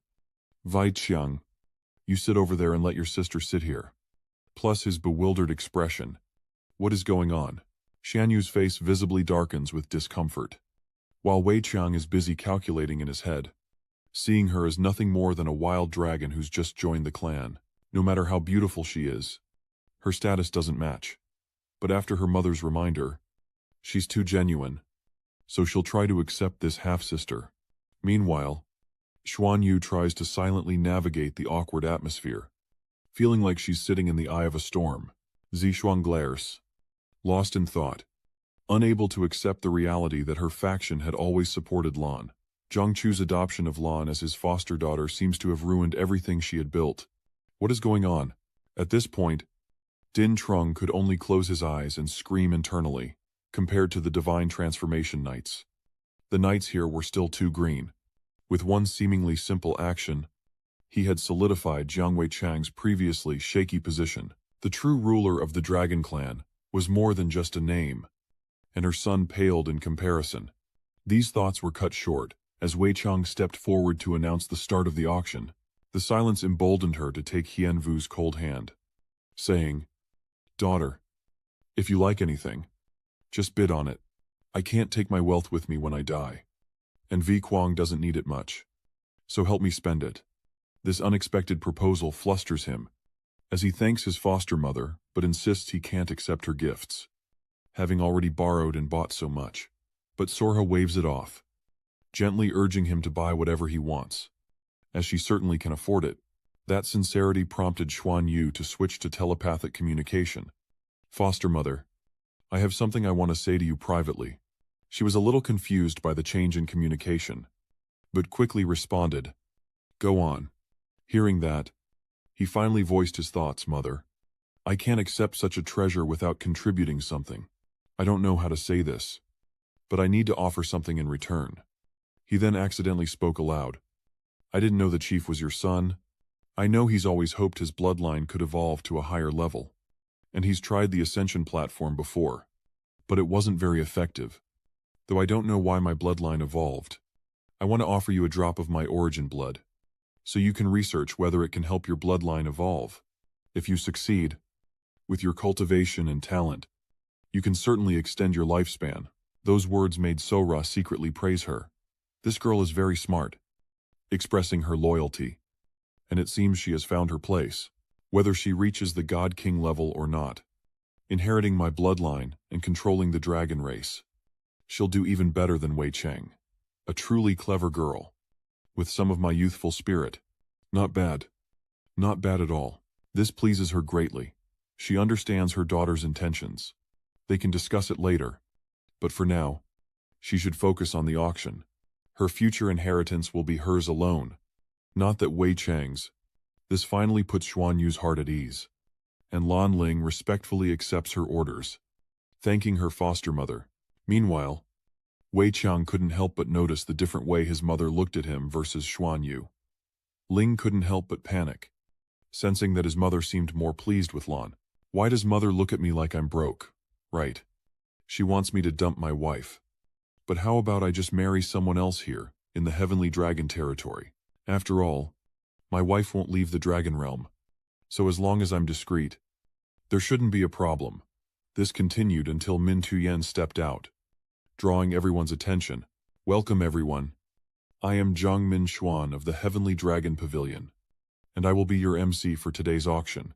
There are a great many items up for bid, so we will be holding the auction for 3 days. Bidders, please note that once the auction begins each day, only exits are permitted. No entry. Once you leave the auction hall, you will automatically forfeit your eligibility to bid for that day. Now, let's begin with the first auction item of the day." That loaded question doesn't faze Qian Vu. The final prices will definitely be higher than before, even as she grows curious. He doesn't let himself get caught out, mainly because of 2 factors. The auction's success hinges on 2 things: the quality of the items and the buyer's purchasing power. The auction items appearing in our Dragon Horse auction are definitely the highest grade items in the entire star system. Without a doubt. The second reason is the threat from the Deep Red Mother, who could appear at any time. Everyone needs resources. And today the leaders of all races are making offerings, so they certainly won't be stingy. Confirming the other party's intentions, she calmly handed Lan Xuanyu the precious #1 paddle, saying, "That's right. It should be like this. Later, using this to bid won't be expensive." On the surface, he calmly replied, "Thank you, foster mother." But inside, he was so excited, his heart was pounding. Bidding with #1 is naturally inexpensive, since everyone knows it belongs to the Heavenly Dragon's leader, who would dare compete. Giving a drop of star blood is an expression of attitude. And what's needed most now is time. Time for the dragon god's bloodline to truly mature, even with numerous self-preservation methods. One more can't hurt. With over 20 new generation knights present, they can only watch this auction unfold, oblivious to the awkward atmosphere. Minxuan innocently introduced with a bright smile. Our first auction item today is a token of sincerity from the Dragon Clan. I'm sure you can all see what it is. Right. The massive egg stunned everyone. Present, it was a dragon egg. Dragons rarely reproduce, and even low-ranking dragons are highly valued. Using a dragon egg as an auction item was absolutely unheard of. If it hatches, it'll be at least a low-ranking dragon. Whether you raise it or keep it as a pet, what could be more extravagant than raising a dragon? Before anyone could raise a paddle, Mantwin added one last reminder to be fair. The dragon race would not participate in the auction, and the starting price was 1 heavenly dragon star coin, proof that its mother was a mid-level dragon. Back in the hall, Tu Feng expressed his concern. "Chief, isn't it bad to auction off our dragon egg?" But the powerful Lian Zhen-an assures Elder Guo not to worry, they will. Of course, reclaim the dragon egg, primarily to heat up the auction and stimulate spending. War could break out at any time, and this auction is an opportunity for them and the Pegasus race to accumulate resources. Yibo, sitting next to him, couldn't resist teasing. "Stupid. Just because we're not bidding doesn't mean the Pegasus race can't." Blockhead. This irritated Zifeng, who retorted, "You just feel. It's not a good thing that our dragon clan is using dragon eggs. If you're so capable, auction off your own descendants." Outside, the auction is in full swing. 1,000 heavenly dragon crystals. 1,100 heavenly dragon crystals.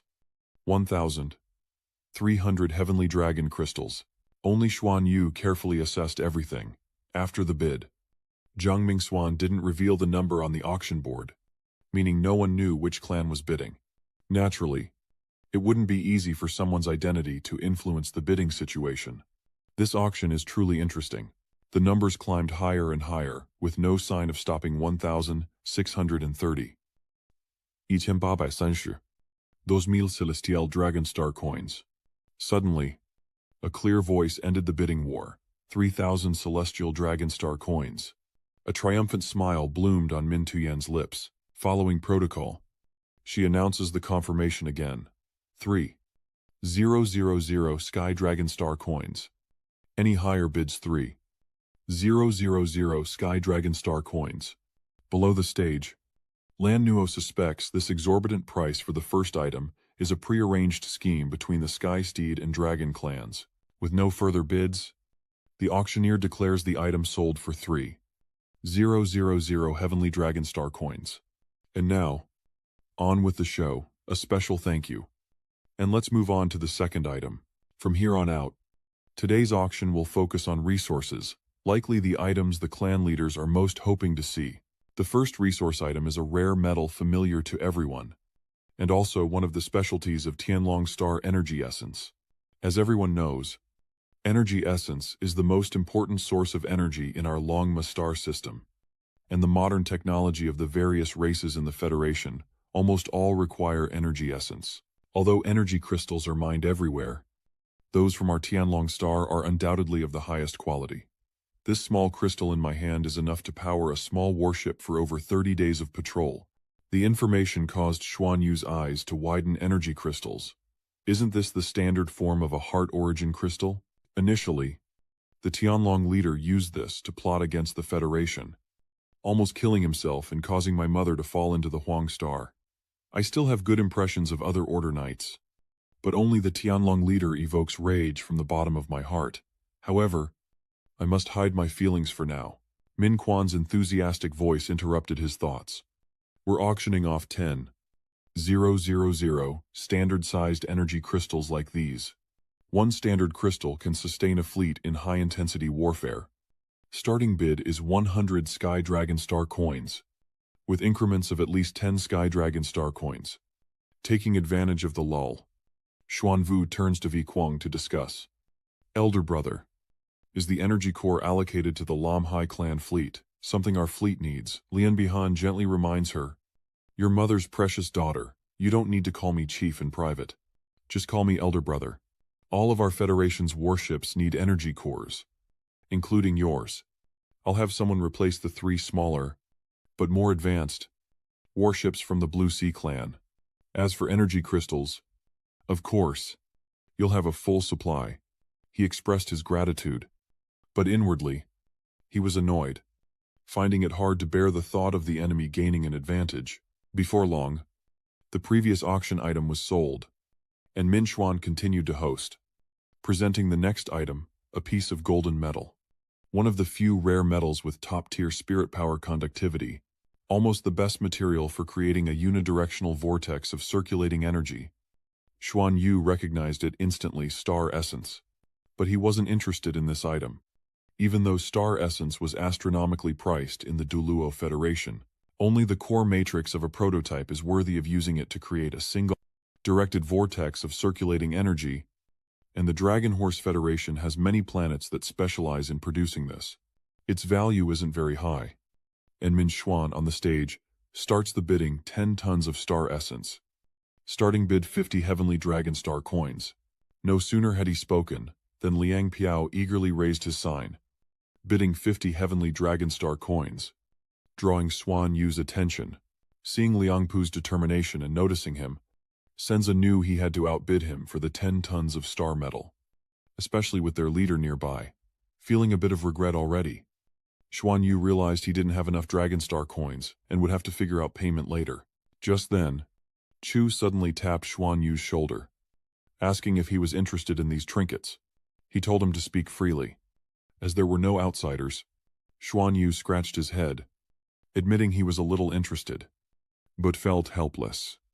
Realizing Liang Fami had discovered him using his divine sense, she saw right through him, saying his spiritual sense was weak. But she had lived for 5,000 years. The divine tribulation made her spiritual sense progress rapidly, allowing her to sense it, left with no choice. Xuanyu reveals his plan, mother. I trade in mineral resources in Fonglong City, with the help of its lord, Hoang Dao, and the 1,000-year contract I have with the Hong family. The clan leader hands him a strange card, saying, take this. Xuanyu hesitates, asking what it is. Turns out, she wants to help him out, saying that if he's attending the auction, he should at least buy something that makes him happy. If you find something useful, buy it.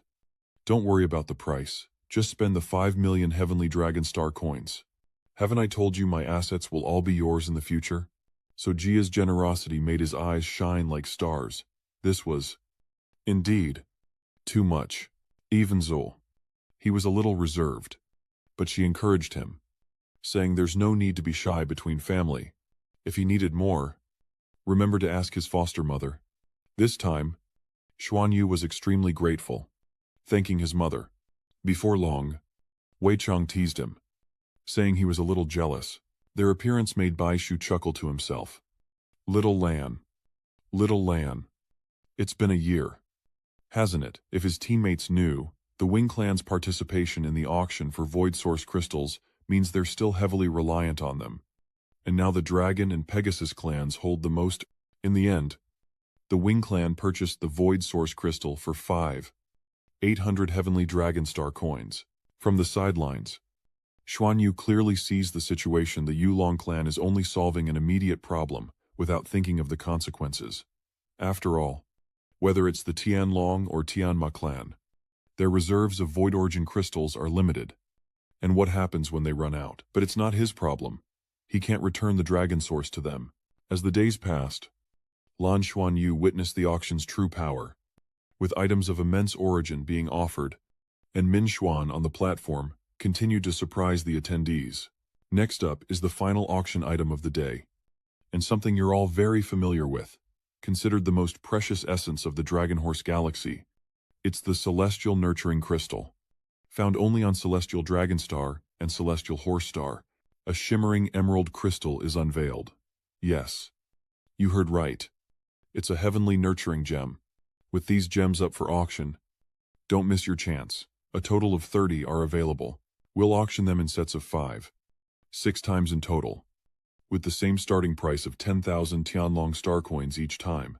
The introduction of the final item has just ended, and it's time to push the atmosphere to a fever pitch. Let the bidding begin. Each bid must increase by at least 100 Heavenly Dragon Star coins. We'll now auction the first lot of these Heavenly Nourishment Crystals. So place your bids, for the benefits they hold are coveted by all. Therefore, any race would want to possess it for themselves or their people. 20. Ling Ling Ling. Arshawu. Ling Ling Ling. Wushawu. Ling Ling Ling. The audience outside was also stunned. I feel the breath of life within the Tianlong Star Square is boiling. So this is the power of the heaven-nurturing starstone. Some are already sweating at the thought that buying one could cultivate a god-ranked powerhouse. Most notably, the leader of the Tianhe clan, seated in a prime position, is constantly raising his placard and shouting astronomical figures 100. Ling Ling Ling. 105. Ling Ling Ling. 150. Ling Ling Ling. Based on his understanding from integrating here, Xuanyu could recognize the opponent with a glance, the Tianhe clan, one of the 10 major races in the Dragon Horse Galaxy, a powerful race known for its strict production, rich in resources, and with excellent relations with many races. During the founding of the Dragon Horse Federation, the Tianhe clan strongly opposed it. The Tianlong Star wasn't too keen on the Tianhe clan either. The plan was to first resolve issues with small and medium-sized races, and then negotiate with the Tianhe clan. While he was lost in thought, Min Xuan was confirming the final price 150. 000 once. 150. 000 twice. 150. 000 3 times. And sold. Since the first batch of Tianyang Starstones reached 150. Ling Ling Ling. The second batch will have a starting price of 100. Ling Ling Ling. Without hesitation, Hoa Fu immediately called out the successful bid from the previous lot, 150. Ling Ling Ling. Though this was a vital item for cultivation, it was understandable that Luong Fap would jump in to compete, bidding 151. Ling Ling Ling. And so, the battle of wills began, with Ming Xuan caught in the middle, enduring the pressure as the numbers climbed 170. Ling Ling Ling. 171. Ling Ling Ling. 180. Ling Ling Ling. Lambei. Ling Ling Ling. 201. 000. The final bid hung in the air, and anger surged within Hua Fu. Who is it? If the auction house hadn't done such a good job with security, I'd beat the crap out of whoever's bidding against me. Since Liang Fa stopped, Tu Yet Liet immediately called out in the final stage. 201. 000 once. 201. 000 twice. 201. 000 3 times. Sold, with the heavenly stones only bid on 3 times. The total value had already exceeded 500. 000 Heavenly Dragon Star coins, equivalent to the price of a divine artifact. Having successfully bid on a third batch, Hoa Fu grew even calmer. As the daily affairs manager of the Tianhe clan, he naturally understands their economic situation. With firm belief and unwavering will, Prime Minister He Fu of Tianhe didn't hesitate to raise the price directly. 3 batches of Heavenly Nourishment Stones were sold for over 200. 000 Heavenly Dragon Star coins, and by the end of the 6 batches, 5 had fallen into his hands. It was a natural truth, and beyond doubt, that the best items would appear later. The second day of auctions will focus on weapons and equipment, while the third will feature rare resources from various races. Everything was planned by Thian Long Tin, with the first day's auction targeting major races with armies, and the next 2 days aimed at the powerful upper echelons of the Longma Federation. And so, the first day of the auction drew to a close, its profits not only meeting expectations but exceeding them. Then, in an orderly fashion, flashes of light erupted as active and retired knights teleported away. Because of the tension between the two factions, when the light domain knight, Zhang Zichang, prepared to teleport away, he glanced at Xuanyu without saying a word, though there was some contemplation in his eyes. Moreover, indescribable emotions emanated from him. Despite their strength, Lan Xuanyu and Bai Shuzu, as Junior, were the last to leave, teleporting back to the Tianlong residence, their temporary home bathed in the warm glow of the morning sun, with surprises coming one after another. Lan Xuanyu, who had been acting all day, was finally able to stretch out comfortably. It was finally over. And, thankfully, everything went smoothly. Back at their residence, Bai Shuju relaxed and mimicked Wei Chang's strange tone. The atmosphere is a bit off today. Little sister Lan, having suppressed his affection for his future wife for too long, and fueled by her playful teasing, Lan Xuanyu decided to repeat history and settle the score for the second time. How annoying. She's toying with me. I have to get back those 290 kisses. Bai Shu is startled by his perverted side. Not again. Without a hint of mercy, she resorts to fists and nagging to discipline him, warning him to stop fooling around before they're caught. Their playful moment comes to an end as Xuanyu turns serious, remarking on his foster mother's prowess. All her actions today have completely restored the Tianlong leader's shaky position among the Dragon Knights. Bai Shu, understanding the implications of these events, asks with concern, "What should we do about the Dragon Knight Order?" Because Xuanyu is more deeply involved, he can offer a definite direction. War is about to break out between the Dragon Horse Federation and the Deep Red Realm. No matter how they fight, as long as they don't threaten us, our immediate priority is to improve our cultivation and become stronger. Bai Shu didn't hesitate for a moment. Trusting in the plans he had laid out, he wondered if today's auctioned minerals would raise suspicion. With an almost unnerving understanding of people's psychology, Xuanyu confidently declared that it wouldn't be a problem. The Dragon Knights won't care about those things, and the funding issue has been resolved. So tomorrow we still need to take action and bid on some equipment and weapons. Mainly weapons. Seeing the jet black card that once belonged to Wei Chang's mother, Bai Shu couldn't help but joke. "Is this the commission fee for me being your little sister lamb?" Remembering that, Xuanyu couldn't help but complain. "If you call me little sister Lan again, I won't hold back," provoking another burst of laughter from her.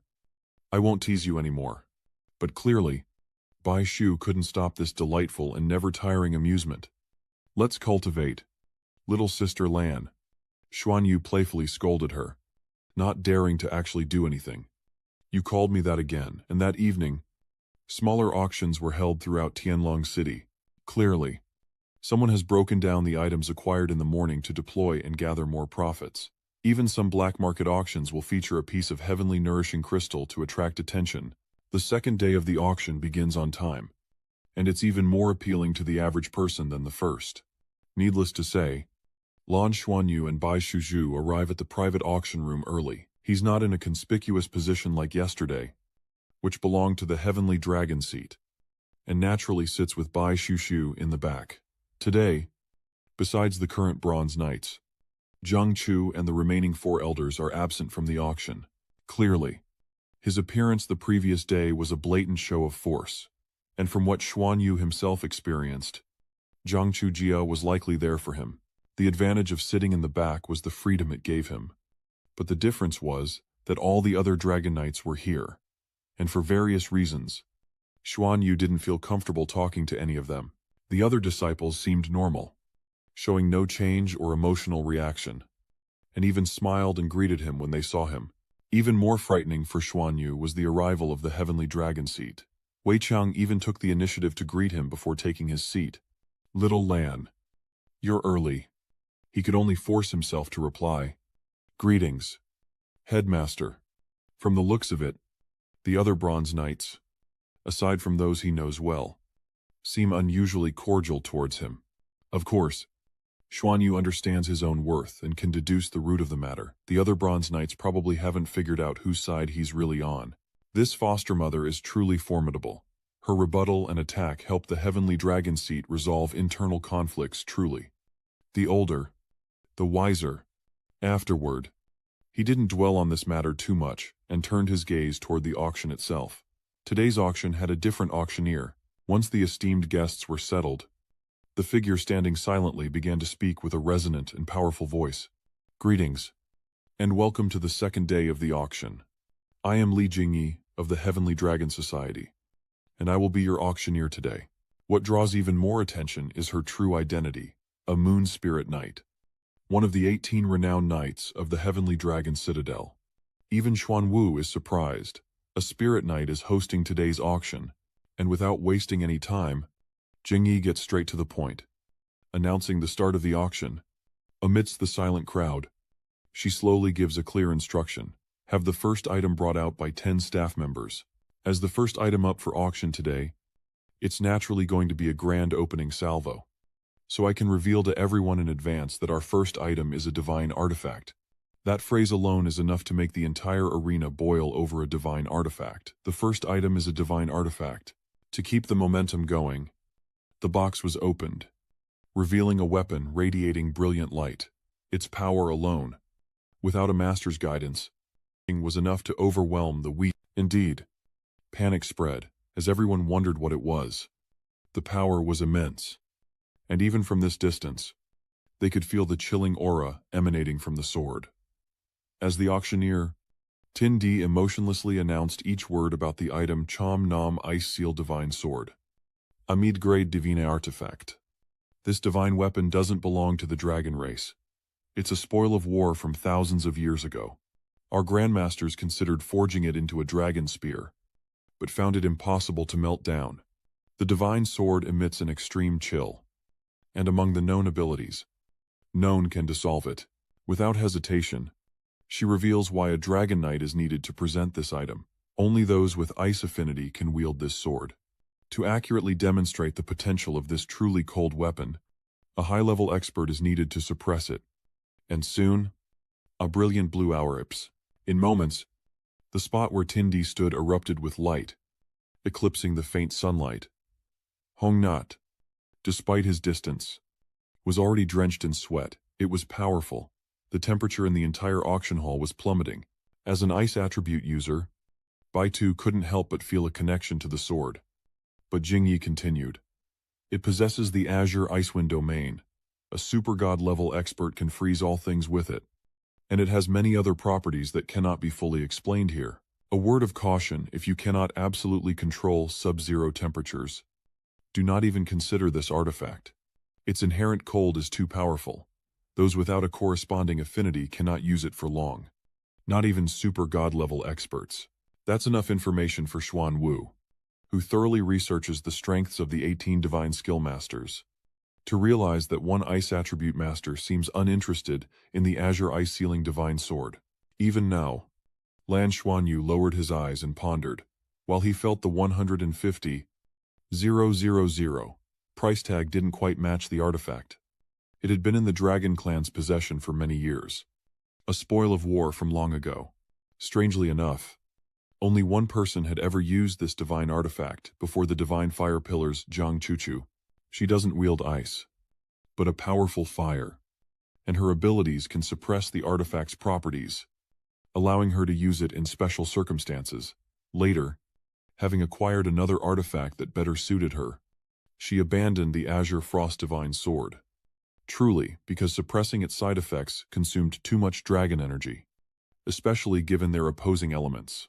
Despite the initial buzz, as if understanding Xuanyu's intentions or trying to attract him, Ji Qiang spoke from a distance, explaining that this artifact has a side effect of freezing the mind, slowing it down during use, and that the price isn't too high, which is why it's the first auction item. To truly unleash its power, one needs not only a strong spirit but also a way to counter its effects, something to consider carefully. To his foster brother, The Golden Dragon Throne. Xuanyu replies Vogue, though he seems to have other plans. Thank you for the reminder. Brother, we will consider it carefully. Following that, Jingyi continued the presentation, honestly detailing the sacred artifact's drawbacks. The Azure Ice Sealing Divine Sword not only freezes everything, but it also freezes the user's spirit, slowing it down, requiring careful use. That was enough information for her to realize that the more she spoke, the less appealing the item became. So Jingyi moved on to Phase 2, the bidding, starting at 150,000 Sky Dragon Star Coins. As the last words fell, Hong Ri Shen, a member of the Dragon Federation, understood the combat implications. If the user's consciousness is frozen, reaction speed and power will be affected. In a battle between god-level powerhouses, victory can be decided in an instant, and to be slowed down like that is unthinkable. But no matter how things play out, Jingyi's spirits are sinking fast. This was the first auction item he was in charge of, and failing to sell it would be a bit of a disgrace. Meanwhile, Xuanyu delved into an explanation of the current situation, focusing on the Dragon Clan's artifact. Either that swordsman has a stronger divine artifact, or there's a significant problem with this one. Before he could dwell on it, a viewer tugged at his sleeve affectionately. Bai Shu turned to him, eyes sparkling like the morning star, saying it looked promising. Only Lam Mengqin has broken through to the god tier, and he can also use a god tier longsword. Though Tutu prefers spears, she could probably use this longsword too. Moreover, this sacred artifact is even cheaper for Xuanyu. At 150, Ling. I still have over 4 million Heavenly Dragonstar coins. With his foster mother's money to spare, he figured he might as well exchange it for another divine artifact. Announcing loudly, 150,000. He could already foresee fewer rivals in this contest. Even if the Frost Seal Divine Sword wasn't to everyone's taste, but it's still a divine artifact. And even powerful artifacts work best when they suit their user. As expected, the bids trickled in 151. Ling. 154. Ling. 155.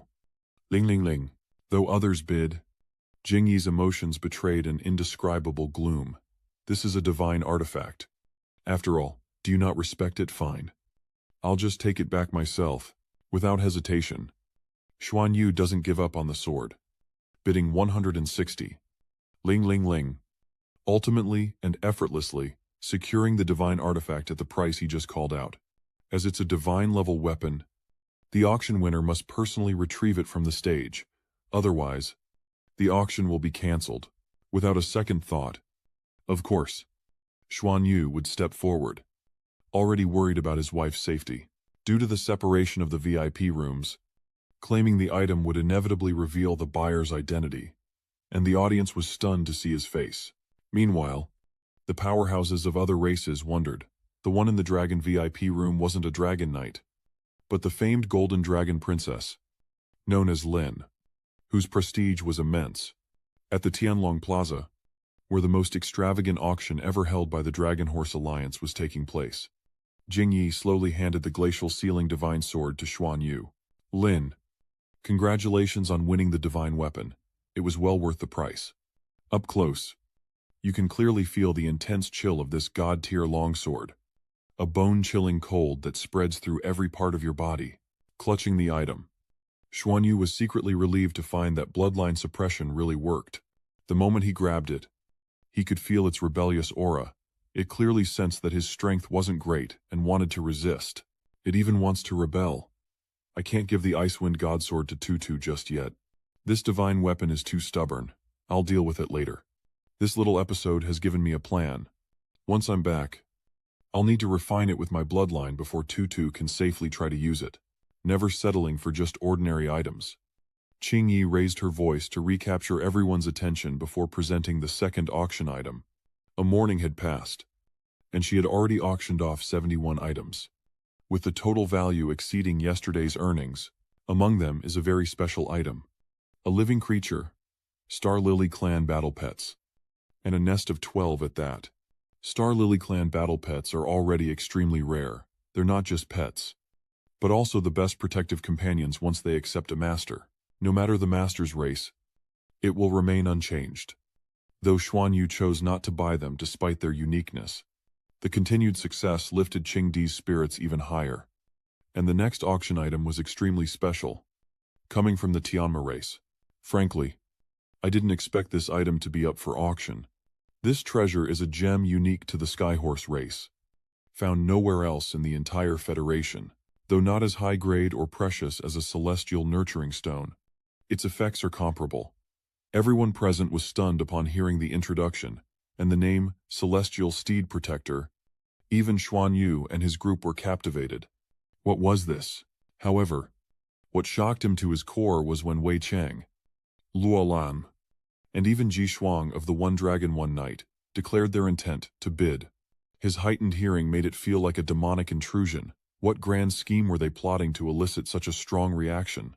After that, under Jingyi's description, the heavenly steed personally demonstrated how this gem could store enormous energy and exist in a certain form. Simply put, it could store the power of a strong individual.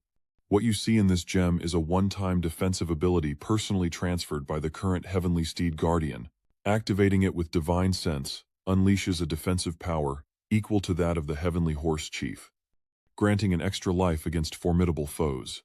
Even Hin Vu, who has seen countless wonders, marvels at the vastness of the world and the existence of such a gem. He decided to ask the knowledgeable Master Lan, is the defense of the Pegasus Stone individual or wide-ranging? Without hesitation, she replied, "Group." He immediately thanked her. Due to the rarity of the Pegasus protection, many bid on it. But under the control of the Dragon and Pegasus clans, it was bought by Xuanyu for 110. Ling ling ling. When he finally received it, he couldn't help but exclaim, "This is a great item." Not only could he use it, but his teammates could as well. Most importantly, it has a collective defense function, which will be invaluable against powerful enemies or devastating attacks. During a brief pause, as Xuanyu examined the Pegasus Stone, Meng Long suddenly approached to greet him.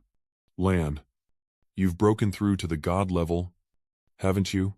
Seeing it was someone he knew, he responded, "Li Xuan, long time no see." "Yes. I went into seclusion after returning last time, and broke through." With the heart of a pursuer, he gently conveyed the Pegasus's intentions. Then, "Congratulations.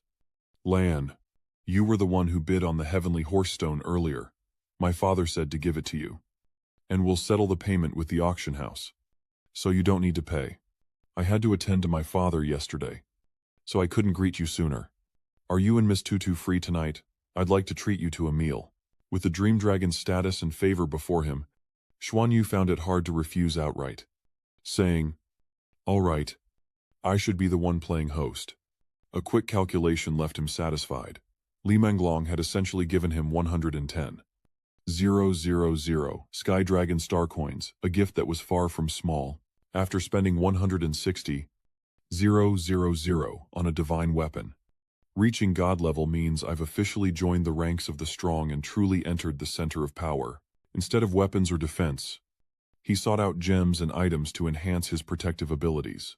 The next auction item is a product relatively suitable for use, as Li Jingyi and Zhang Hu are engineers who quickly became familiar with the coordination and smooth operation of the transaction. These defensive suite, crafted by the Dragon Federation's West Tribe, total 1,000 sets of customizable battle armor. What was once a silent energy source suddenly begins to boil. And Xuanyu wonders if this ball is a defensive tool. Sure enough, it doesn't stop there. As the thing in Luo Dao's hand soars into the air, black lightning bolts covering him as if to destroy him. Soon, Luo Dao was fully decked out in the impressive armor Tingyi had described. These adaptable suits boast exceptional defense, and their greatest feature is their adaptability, making them suitable for any race. This adaptive battle armor was created by the Jidi race, based on the characteristics of human mechs from the Duluo Federation, combined with their own unique abilities. It's small, highly flexible, and can be shaped to fit any body, making it suitable for all races. Xuanyu was astonished. He couldn't tell what material the battle armor was made of, but the energy within was faint yet profound, requiring enhanced spiritual power to even penetrate.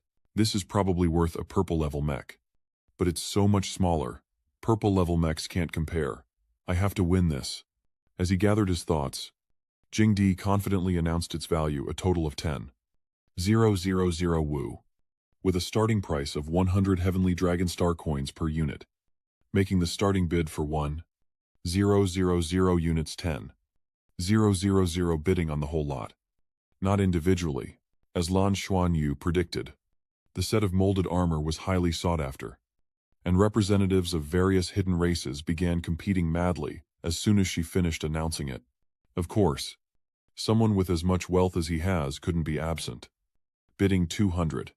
Ling Ling Ling, clearly, the biggest spender of the last two auctions.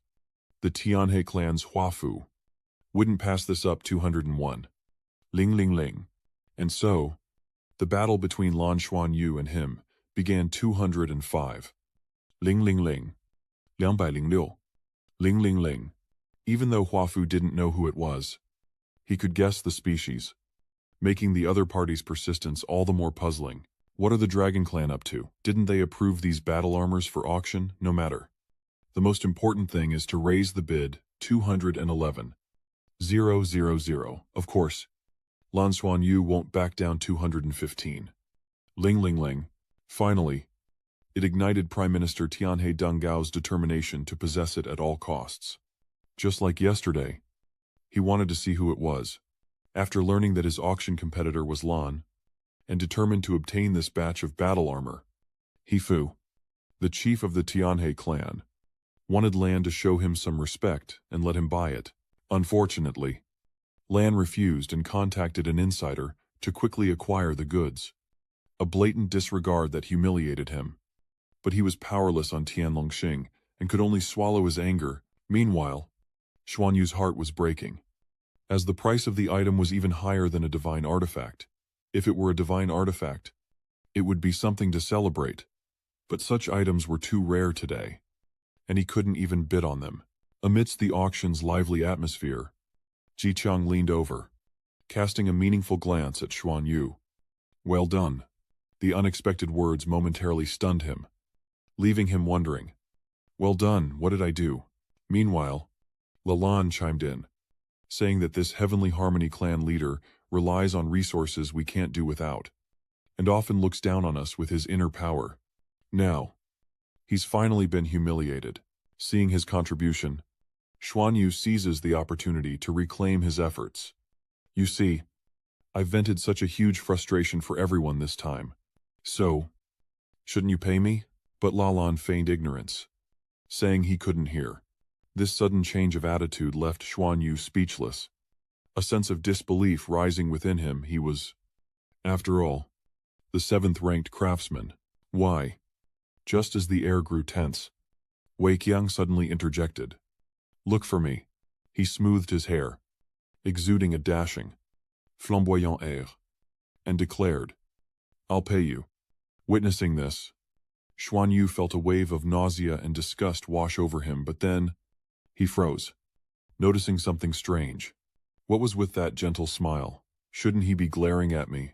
The head of the family wants to adopt me as his daughter. Does he really see me as his sister? He's accepting this awfully fast. Well, for now, I'll just have to go with it. Thank you. Head of the family. Hearing her words, Wei Chang was pleased with his appearance and aura, as she had accepted his good intentions. As the auction closed, Ting Yi stepped onto the stage to continue. Having prepared a great deal for the Dragon Horse auction, we've showcased 8 divine artifacts today. And the first, the Azure Ice Sealing Divine Sword, has already been won by our Golden Dragon Princess. Next, we'll auction off the remaining 7 to conclude today's event. The number alone was enough to make Bai Shu and Xuanyu realize there were still 7 artifacts left. And in that moment, Xuanyu recalled his past when he first entered the academy. Back then, at the Shrek auction, the auction of just 1 silver dragon spear had shaken the entire Duluo Federation. Remembering the powerful black card with its endless zeros, he felt a surge of excitement and calculation how many of these 7 artifacts, worth nearly 7 million Heavenly Dragon Star coins, Could he buy? A buzz rippled through the crowd. Everyone thrilled at the prospect of bidding on all the artifacts, even if they couldn't afford them. It didn't diminish their love for these divine weapons. Witnessing this, Jingyi also felt a surge of excitement. The bloodlust of the bidders and the audience was boiling. And today's auction of divine weapons would likely reach a new record price. Without further ado, she signals for the next item to be brought on stage, the first artifact. Once belonging to a bronze knight, who left it behind upon his death. The crowd roars in unison as she announces its name, the Angel's Eye. As the name echoes through the hall, it erupts in light. Divine energy washing over the room. The entire hall lit up, stunning the audience into awed silence. The atmosphere thick with anticipation. Even the Bronze Knights and the Hyunmu clan were momentarily stunned. His eyes widened. An indescribable curiosity welling up within him. What was this thing that resonated so intensely with his spirit? Holding the artifact in his hand, Tindi began to explain its properties. This divine artifact was called the Angel's Eye, and it could greatly enhance the density of one's spiritual power. It makes spiritual power endless, continuous, and usable by any divine race, while also increasing recovery speed. An extremely rare artifact for races that rely on mental abilities. It is the ultimate artifact. Hearing this, Xuanyu marveled. This was a treasure. Who wouldn't want to enhance their spiritual power? Increased spiritual power can accomplish so much, greatly benefiting combat and cultivation. This is suitable for all powerhouses, not just those skilled in spiritual power. But as he glanced at the others, his eyes narrowed sharply. Odd. The Void Knight wasn't affected at all, remaining unusually calm and unmoved by the artifact. The Eye of the Archangel is extraordinary, but it has side effects. When used, the artifact will immediately choose its master and merge into their spiritual sea. It can never be separated, except by death. Even worse, it occasionally awakens and forces its owner to speak their mind, causing trouble by revealing secrets or leading to mental disorders. From this information, Hyunvu concludes that the Dragon and Pegasus races want to auction off so many artifacts because they all have problems. More or less. Then, Luong Vai suddenly spoke up, reminding everyone that using these artifacts requires a good mindset, constant caution in words and actions, and strong mental control. He was presenting solemnly, but couldn't help but glance to the side. More importantly, you need a thick skin to use it. Zhishuang seems to notice the hidden meaning in his eyes. What does he mean? Liang Wei hurriedly denies it. No, Your Honor, I didn't mean that. See, you're not using it, are you? Zhishuang hinted meaningfully that the best person was. But then Xuanyu asked, Tutu, what do you think? In less than a second, Bai Tu replied in a solemn tone. Too dangerous. Can't use it. Who knows what stupid things you might do with this? But instead of arguing, he secretly agreed, realizing he'd blurted out his true feelings if he used this artifact in front of the Dragon Council. Confessing he was a spy would be a death sentence. Seeing his silence, Gong Ying firmly stated he couldn't use it anyway. The auction quickly fell silent after the miraculous side effect was revealed. The harsh conditions and side effect deterred many. Seeing everyone's tension, Tindi raised a crucial point. People may fear the side effect, but there's something to consider. If, in a life or death battle, one were to touch the Eye of the Angel, their spiritual power would explode, allowing them to survive. At that point, the side effects would be irrelevant, because survival is what matters most. The Angelic Eye's effect is far greater than the Azure Ice Sealing Divine Sword, because it doesn't limit the race of the user, nor does it restrict their own abilities. Even super god-level powerhouses would have a hard time detecting me, but I always find them first. Huang Liangwei's words woke me up. The person needs to be thick, skinned, and good with spiritual power. And there really is someone like that among my teammates. Of course, it was none other than Qianlei, whose eager face immediately came to mind, recalling his summoning of the Beeman army during the Sea God's Fate blind date event. This excites and amuses Xuanyu. If Qianlei's spiritual power can be greatly enhanced, whether before or after becoming a god, his summoning abilities will increase significantly. Although the side effects are substantial, as a means of self-preservation, It's perfect for Qianlei. After a round of competitive bidding in Tianlong Square, Lan Xuanyu unhesitatingly raised his sign and acquired the Angel's Eye for 300. Ling Ling Ling, considering the item's properties, he decides to claim the angelic eye himself. Though the artifact's reaction upon retrieval is surprisingly mild, Xuanyu's appearance on stage drew gasps from the crowd, all curious about the Golden Dragon Princess's 2 divine artifact purchases, wondering if she represented the Dragon Clan or acted alone. Ignoring the stares, he quickly claimed the Angel's Eye, its spiritual power flowing through his palm and into his body. The artifact itself seemed eager to merge with him, not resisting, but overjoyed.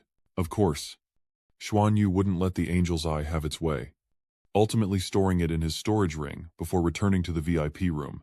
Then, with Jingyi's passionate announcement, another unique item was brought forth, the next divine artifact. As it was presented, she reached out and emphasized its rarity, stating it was a treasure of the Dragon Clan, exclusive to them, and not just any craftsman could wield it. The divine dragon armor, a good tier artifact, should never have appeared at auction, as even the dragon race doesn't have enough to go around. But this particular set contains such immense destructive power that almost no dragon can wield it. Therefore, they invited many grandmasters to craft it, spending a great deal of time to finally complete it. The overwhelming destructive energy damaged their vital energy. It is suitable for humanoid creatures with large bodies, capable of contracting and expanding energy. Hearing this information, Xuanyu was certain this was a true divine artifact, but only those with special attributes could use it. So why auction it off? With such obvious characteristics, wasn't it made specifically for the 8-armed divine demon clan? Compared to the previous auction for the Eye of the Angel, this auction is clearly much more intense because of the potential it offers. In the end, only the 8-armed demon race and the Heavenly Harmony Prime Minister are competing, and neither side is willing to yield. This made Xuanyu wonder even the Prime Minister of the Tianhe clan was making a move. Could they use this armor? Seeing him lost in thought, Vai Qiang spoke up. Lan, what does the attribute of destruction do for the Tianhe clan? How would they use this divine dragon armor? Using his incredible processing power, Xuanyu slowly explains that the Tianhe clan possesses immense life energy, but their high-level bloodline makes it difficult for ordinary members to advance, and that destruction and creation are the most fundamental energies in the universe. The destructive energy within this divine dragon armor is considerable. If used to stimulate the life energy of the abyssal plane, it should be easier to increase cultivation levels. If the powerhouses of the celestial harmony race can also borrow the relationship between creation and destruction and the opposition between these two energies, they can forcibly use the divine dragon armor and unleash a certain amount of its power. With that, Xuanyu turned to Wei Chang and offered a suggestion, likely implying there were other unspoken reasons related to their plan.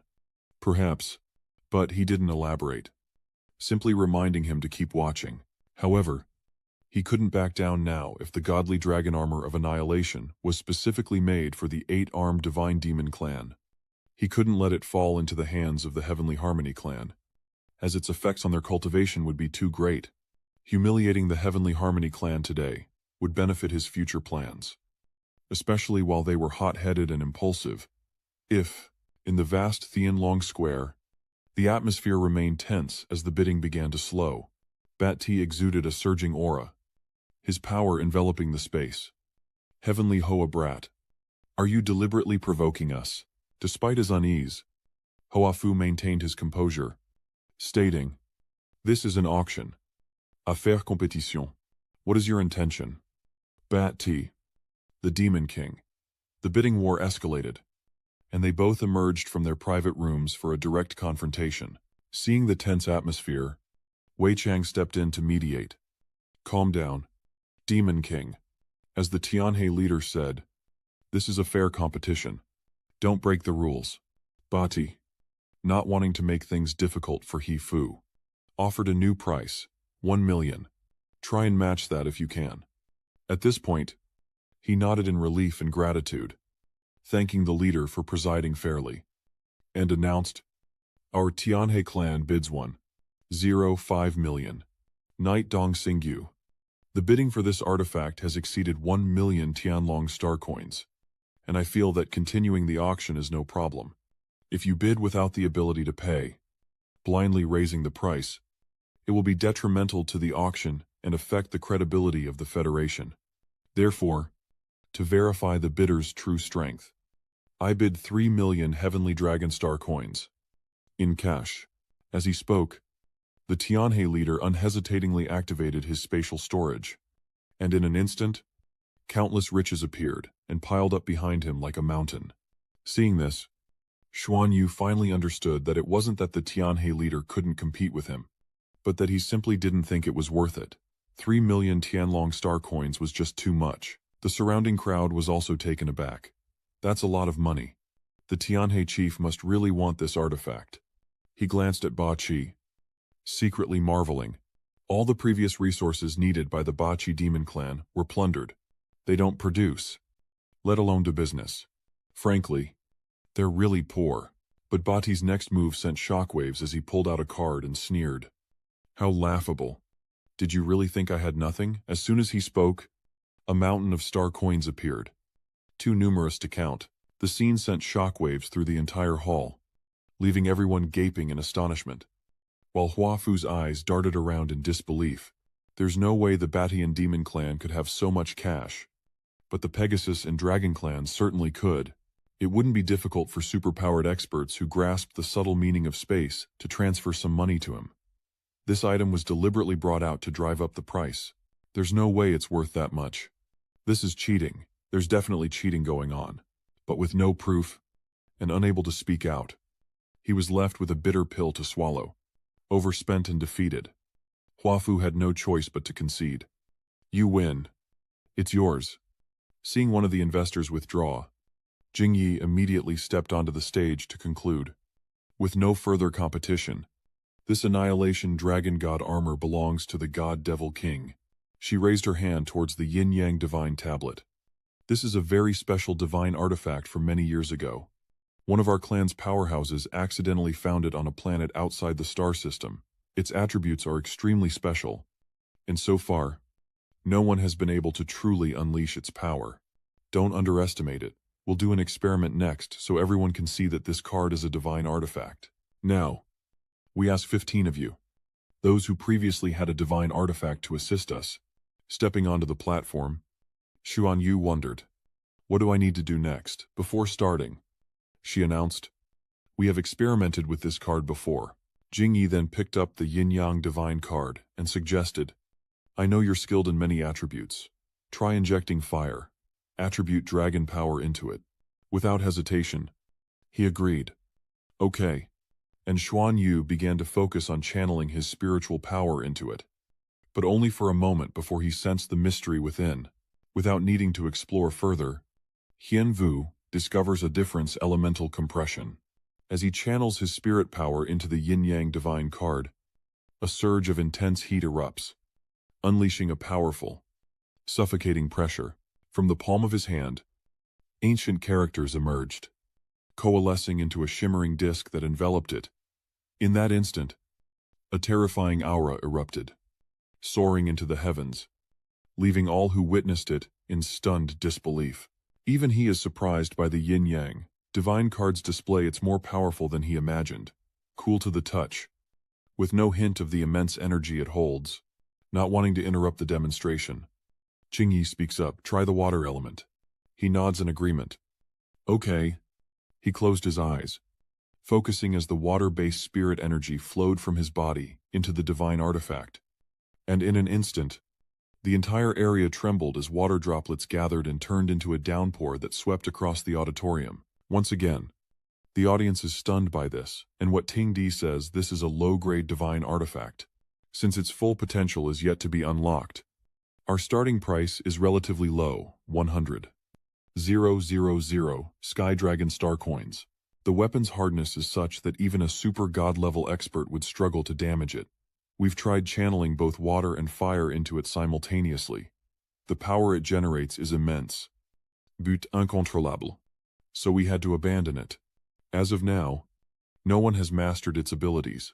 If it could achieve the harmony of ice and fire, its explosive power would definitely reach the level of a true divine artifact. This aroused Hongri's suspicion. It could project outwards for 1,000 meters, which was indeed extraordinary, and even fire attribute experts could use it. But the problem is, there are plenty of weapons with similar healing abilities. It just has added toughness, so it's not really worth buying as a divine artifact. Since there were no further questions, Jingyi asked Xuanyu to stop. "All right. Thank you for your trouble." He put it down and nodded. "You're welcome." Outwardly, he smiled, but inwardly, he was confused. It didn't contain the power to enhance fire or water elements similar, but definitely not. It was clearly yin and yang energy. It was because of the yin-yang chaos pool that Tang Wulin's martial soul evolved from the original 5 elements Qilin into the heavenly stems Qilin, dividing the 5 elements into yin and yang. Xuanyu then reasoned that if Tang Wulin possessed this artifact, he could unleash its true potential by using the yin-yang energies from the yin-yang chaotic melody. It was no surprise that no one bid for 3 minutes, forcing Li Jingyi to urge them again. But to no avail. Even she thought this divine artifact would end up forgotten in storage. But Xuanyu, as expected, bought the yin-yang divine tablet at a low price. And Jingyi was grateful he saved the day. With the item handed over, she continues with an intriguing introduction. "Next up is a divine artifact that even I adore, though I doubt I can afford it. Everyone knows that our Dragon Clan technicians use dragon lances as weapons in battle, and we have special channels to obtain extremely powerful materials for crafting them. Dragon lances also have ranks, and reaching the god rank is extremely rare. But the next auction item is a god-ranked dragon lance. Other races can't use our Dragon Clan's dragon lances, but this one is different. It contains several rare and precious metals, and it also references the techniques of other major races, making it an experimental item." As whispers filled the air, Jingyi stepped forward, gathering her strength. "It's rare for such a divine weapon to appear at auction, so I'll demonstrate its power." As she finished speaking, a burst of light erupted from her palm, coalescing into a dazzling streak in the sky, revealing a jade-colored object with a faint golden sheen. Radiance swirled around it, each line coalescing into the form of a radiant dragon spear, its mere presence enough to shake the entire place. Looking at it, Hianvu suddenly remembers his comrade Lu Feng, who had been by his side since the beginning. Each spear forged from metal, covered in dense layers of patterns. This is perhaps the most intricately inscribed item I've ever seen. A divine weapon crafted from the bones of a white dragon. Could this be Donnie's gift to the madman? A hidden sign from the heavens. A first step in arming us for war. The item's power suddenly erupts, and beams of light soar, tearing through the sky. As the dust settles, a majestic ancient dragon figure slowly appears behind Jingyi. This scene perplexes Xuanyu, as the staff, crafted from white dragon bones, emanates a potent dragon force. Yet the spearhead radiates a light-infused energy, possessing dragon-like qualities.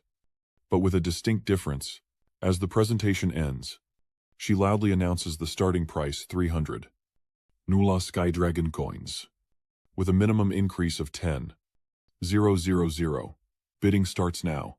The atmosphere instantly heats up, and the first bid jumps to 400,000. This Azure Dragon Spear is the most sought-after divine weapon today. Moreover, with no side effects, it perfectly met everyone's standards for a divine weapon, leading to fierce competition and a rapidly increasing price, a sum that troubled Xuanyu. He was also weighing his options, having already bought 3 artifacts. How would the knights here view him if he bought this one at a high price? Not to mention the outside world. They would inevitably suspect his motives. He possessed both light and fire attributes. But if he bought it and then didn't use it in a future war with the Crimson Realm, it wouldn't make sense. After a fierce bidding war, it was the Tianhe clan who undeniably won with a price of 1.85 million. As Jingyi handed over the goods, Xuanyu felt a pang of dissatisfaction. Without delay, Jingyi stepped forward to continue the introductions, presenting another extraordinary artifact, one with a somewhat limited application, but possessing a truly unique characteristic. As she spoke, An item covered in black cloth was slowly pushed onto the stage, and when the covering was removed, 2 pairs of golden gloves inlaid with jade were revealed. This artifact came from the horse tribe. Its deeper origins unknown. Please take a look. This artifact is called the Hands of Divine Empowerment. And when worn, any weapon used gains immense piercing power. Its piercing power is so great that it can instantly become a divine weapon, and its effect is to grant recognition. However, the weapon must be non-metallic. The Hand of Divinity has no offensive or defensive capabilities, and it cannot be repaired if damaged. Jing Yi, standing high above, emphasizes the important points, noting that the artifact gained this property coincidentally during its forging. But what everyone notices is its inconvenience, and its effect of enhancing other artifacts seems a bit weak. It also requires another weapon to work with it, and it has to be non-metallic. Moreover, it only increases the penetrating effect, and the enhancement depends on the weapon's own strength, which made her pause for a moment. After a while, she regained her composure, forced a smile, and continued. Let's start the bidding. The starting bid is 200 Nula Sky Dragon coins, with each increase being no less than 10. Ling Ling Ling. Xuanyu secretly considers that the current bid is still as low as expected.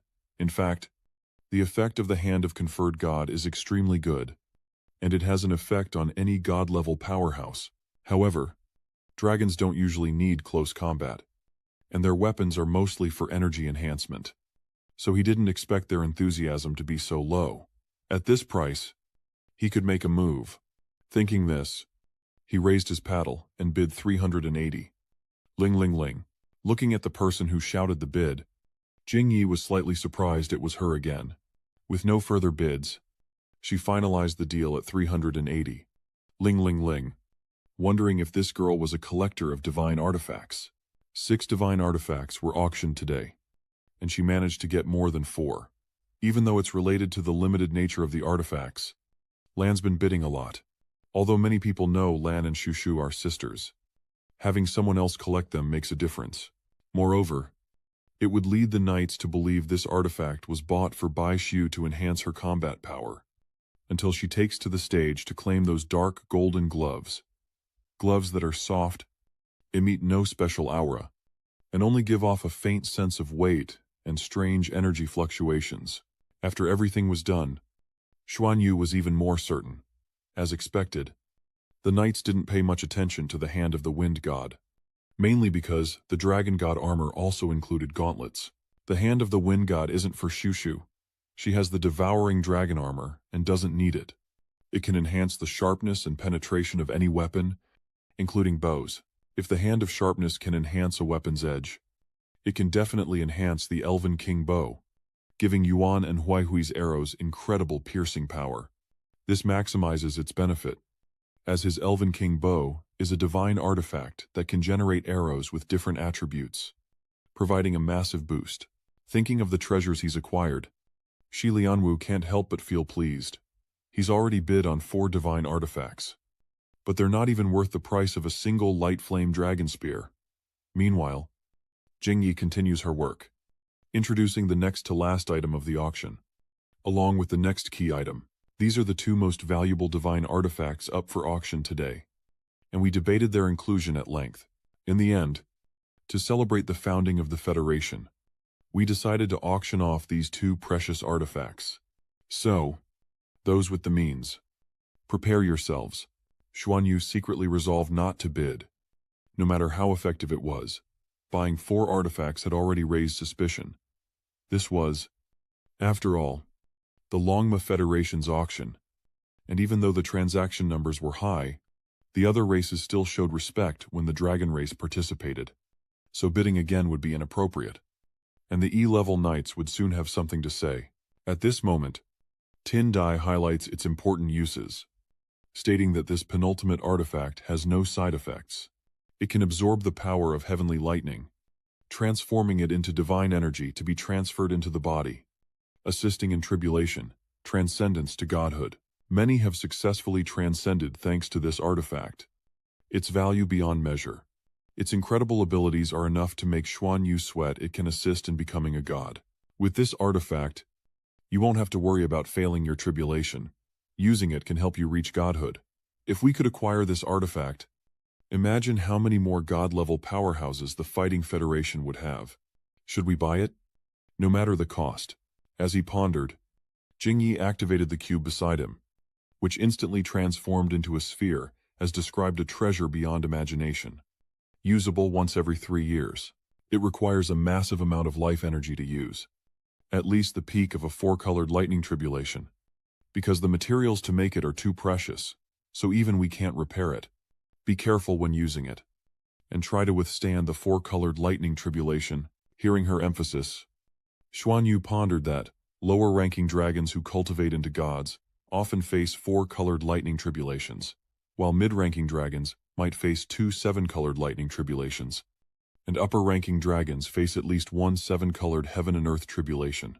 While this divine artifact is effective for tribulation, its impact on the mighty dragon clan is limited, as their inherent strength makes failure rare, and replenishing life energy isn't difficult.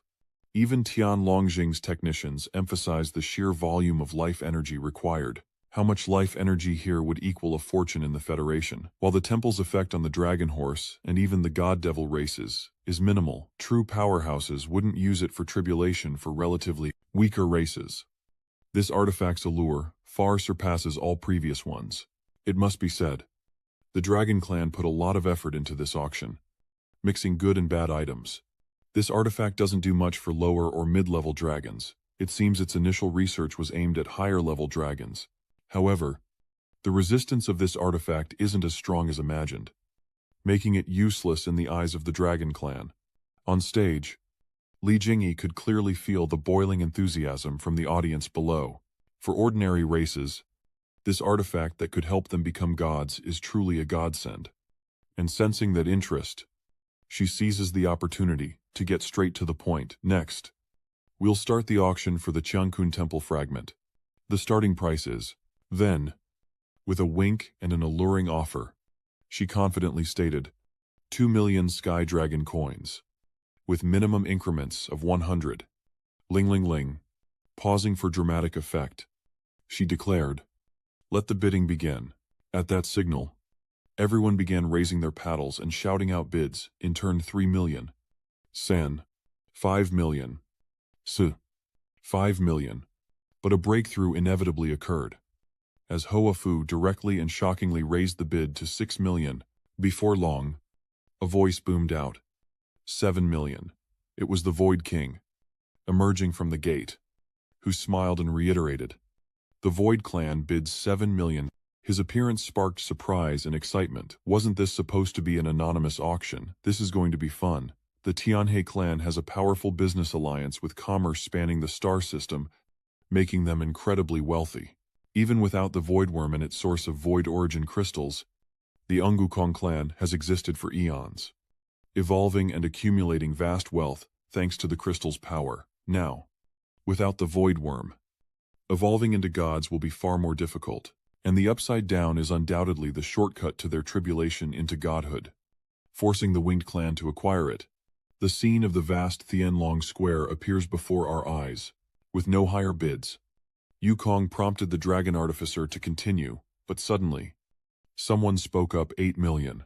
It was Hua Fu, stepping forward to bid 8 million. Cheng Kim noticed something was off and exclaimed in surprise. They really want to steal it. As Ngukong closed his eyes, he recognized his opponent and lamented, so it's the head of the Tianhua clan.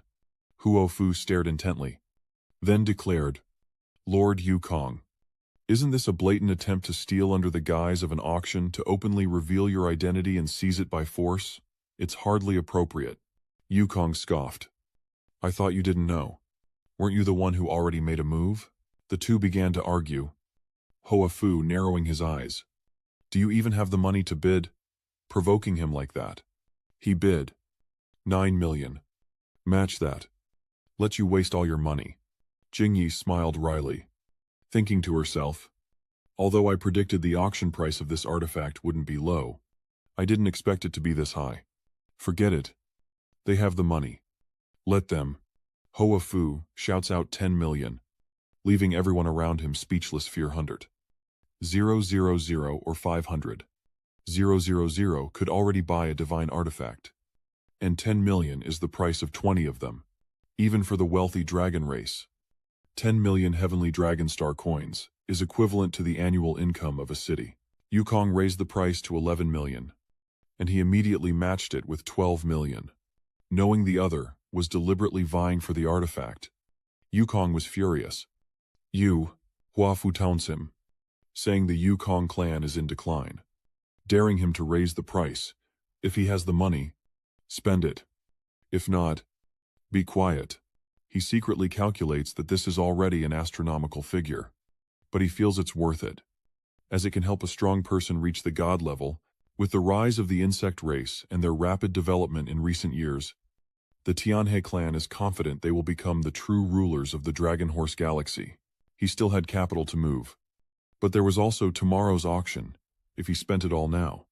With that thought, he turned and left the auction floor. The 12 million Heavenly Dragon Star Coin artifact now claimed, its price no longer relevant. Yukong's face immediately darkened, and Chonglong reassured himself. There's no choice. The loss of the Void Bug has had too great an impact. We must find the Void Bug. Hua Fu gestured. Hoping the Moonstream technicians would continue, Tindi smiled in response, while inwardly shocked 12 million. The final divine artifact has fallen into the hands of the Tianhe clan's leader, and both He Jing and Hai Tao silently lamented as they witnessed the auction. So, the Tianhe clan is actually this wealthy. 12 million heavenly dragon star coins is nothing to them. Zhishuang mused from his seat that it was a pity the method for making the Qiankun inversion was lost. He glanced at his companion and said meaningfully that if it weren't, they could make a few more and get rich. Wei Qiang understood Zhishuang's words, his eyes flickering slightly, but he remained silent. Xuanyu secretly assessed that the so-called tall tree catches the wind, and the Tianhe clan's performance in this auction was indeed a bit too aggressive. They dare spend so much to bid. Their intention to resist the Dragon Horse Federation is clear. But this time, the Tianhe clan is really in trouble. She happily leads the show. And now, the auction for the final item of the day, also the most important, will begin. We've already auctioned off 7 artifacts, but they were all low and mid-level divine artifacts. The recently auctioned Qiankun Chaos Lotus was only a mid-tier artifact, and today's most important item is a true high-tier artifact. To auction off a high-level divine artifact, the dragon race is really going all out this time. Old Zheng mused that after the establishment of the Dragon Horse Federation, they had more places to spend money. An ultimate divine artifact is up for auction. Even the Heavenly Dragon Seat only possesses 1 or 2. Jingyi reveals that today's ultimate divine artifact is an offensive type. This supreme divine artifact can only be described as world-destroying. Its power is immense. Even a powerhouse would struggle to withstand it head-on. Now, for the most important auction item of the day. The moment he sees the item, Xiao Bao cries out, "Master, isn't that the heaven-scorching godly staff? Why is it here?" Xuanyu is surprised. "You know this, the heaven-scorching godly staff. What is that?" Hearing the explanation, "This is a true divine artifact. The previous items were nothing in comparison. A first-class divine weapon, once belonging to the god of fire, one of the 7 great elemental gods. In the divine realm, the 7 great elemental gods all wield first-class divine artifacts." Xuanyu was curious. Just how powerful was it? Xiao Bao said that its quality was comparable to his golden dragon spear, and that the Tianfen divine staff could unleash heavenly fire in the hands of the fire god, and that during the great war between the dragon race and humans, the fire god's destructive power was extremely annoying. The kid suggested that if he could obtain the Tianfen divine staff, he should definitely get it, as it could unleash great power in his hands. Xuanyu smiled awkwardly. "You've been with me for so long. Don't you know how much money I have?" He pondered why the dragon race would auction off such a precious artifact, one potentially more valuable than even his own 7-colored divine dragon armor. This heavenly fire godly staff was once the personal weapon of the Luo clan's pure fire grand craftsman, and now it's up for auction. She hopes to find a successor to its glory. This powerful divine artifact ranks 4th among all Dragon Clan artifacts. Why wouldn't Zhang Zhuda pass the weapon to his son, instead putting it up for auction? What is Zhang Zhuda's goal? Sitting in the audience, Xuanyu pondered as the auction began with a starting price of 5 million Heavenly Dragon Star coins, with minimum increments of 100. Ling ling ling. Someone immediately bid 6 million, but the Skyhorse clan calmly raised the price to 8 million. Xuanyu is shocked, and the meaning dawns on him. If the Dragon clan were to take back the divine weapon, it would be unseemly. But if the Pegasus clan won the bid, that would be a different story. One possibility: the Heaven Origin Divine Staff is just a smokescreen. What price did the Kirin clan pay for this divine weapon? From recent events, Xuanyu begins to understand the situation. The appearance of the divine emissary means its purpose is more than just an auction item. This divine artifact is undoubtedly intended for the Pegasus race, and they must obtain it at all costs. The Pegasus Celestial Sovereign has already released his divine sense, warning off other bidders and making it clear that the Pegasus race must have this artifact. Huafu clenched his hands, carefully weighing the pros and cons. Obtaining a divine artifact at this price was not a problem. But the threat from the Pegasus head caused hesitation, opposing the establishment of the Dragon Pegasus Federation, and standing against the Pegasus race was another matter entirely. Having bad blood with the Dragon clan, and despite the allure of the divine trial, it's not worth incurring the wrath of the Pegasus throne for a mere artifact. Hearing the Pegasus throne's declaration, the other races fall silent, ceasing their bids. Confirming the final result, Jingyi announced 8 million for the third and final time sold. Xuanyu raised an eyebrow, sensing something fishy. There was definitely a deal going on. The Dragon clan's high bid must have been to get something from the Pegasus clan, but instead of the Pegasus head seat, it's Lan Xuanyu's acquaintance, the Pegasus head seat's son, Li Menglong, who takes the stage to receive the artifact. Li Menglong smiles as he ascends, a faint divine aura emanating from him. Xuanyu carefully assesses him, wondering when this one became a god, and if the Heaven Origin Divine Judgment is meant for him. This guy's Pegasus aura is fire-based. What's the connection to the Heavenly Dragon Chieftain's fire attribute? As the auction concludes, Jingyi expresses her sincere gratitude to everyone for attending, announcing that today's auction has come to an end, and tomorrow is the final day. There will be just as many precious resources appearing on our auction stage, and while you may think the price of the final 7 artifacts has reached its peak, I assure you, the ultimate record will be set tomorrow. As the knights gradually depart, Lan Xuanyu lingers, his divine sense guiding him to Li Menglong. He smiled amiably and requested, "Li Xuan, let me host later. But please wait a moment while I confirm a location." He readily agreed without hesitation. "Okay, I'll await your news." They quickly returned to their lodgings, and Bai Xu stretched wearily as she entered. Finally home, she was too tired to notice the sinister smile creeping across Xuanyu's face behind her. He pounced on her, embracing her tightly, startling her. "What are you doing?" Hianvu tightened his grip, excitement written all over his face. Joy, relief, divine weapons, another divine weapon, were rich. She struggled to escape his clutches. Happy as he was, he needed to let her go first. But Xuanyu ignored her, continuing to calculate. They now had 4 divine weapons, all of which could be used by their teammates.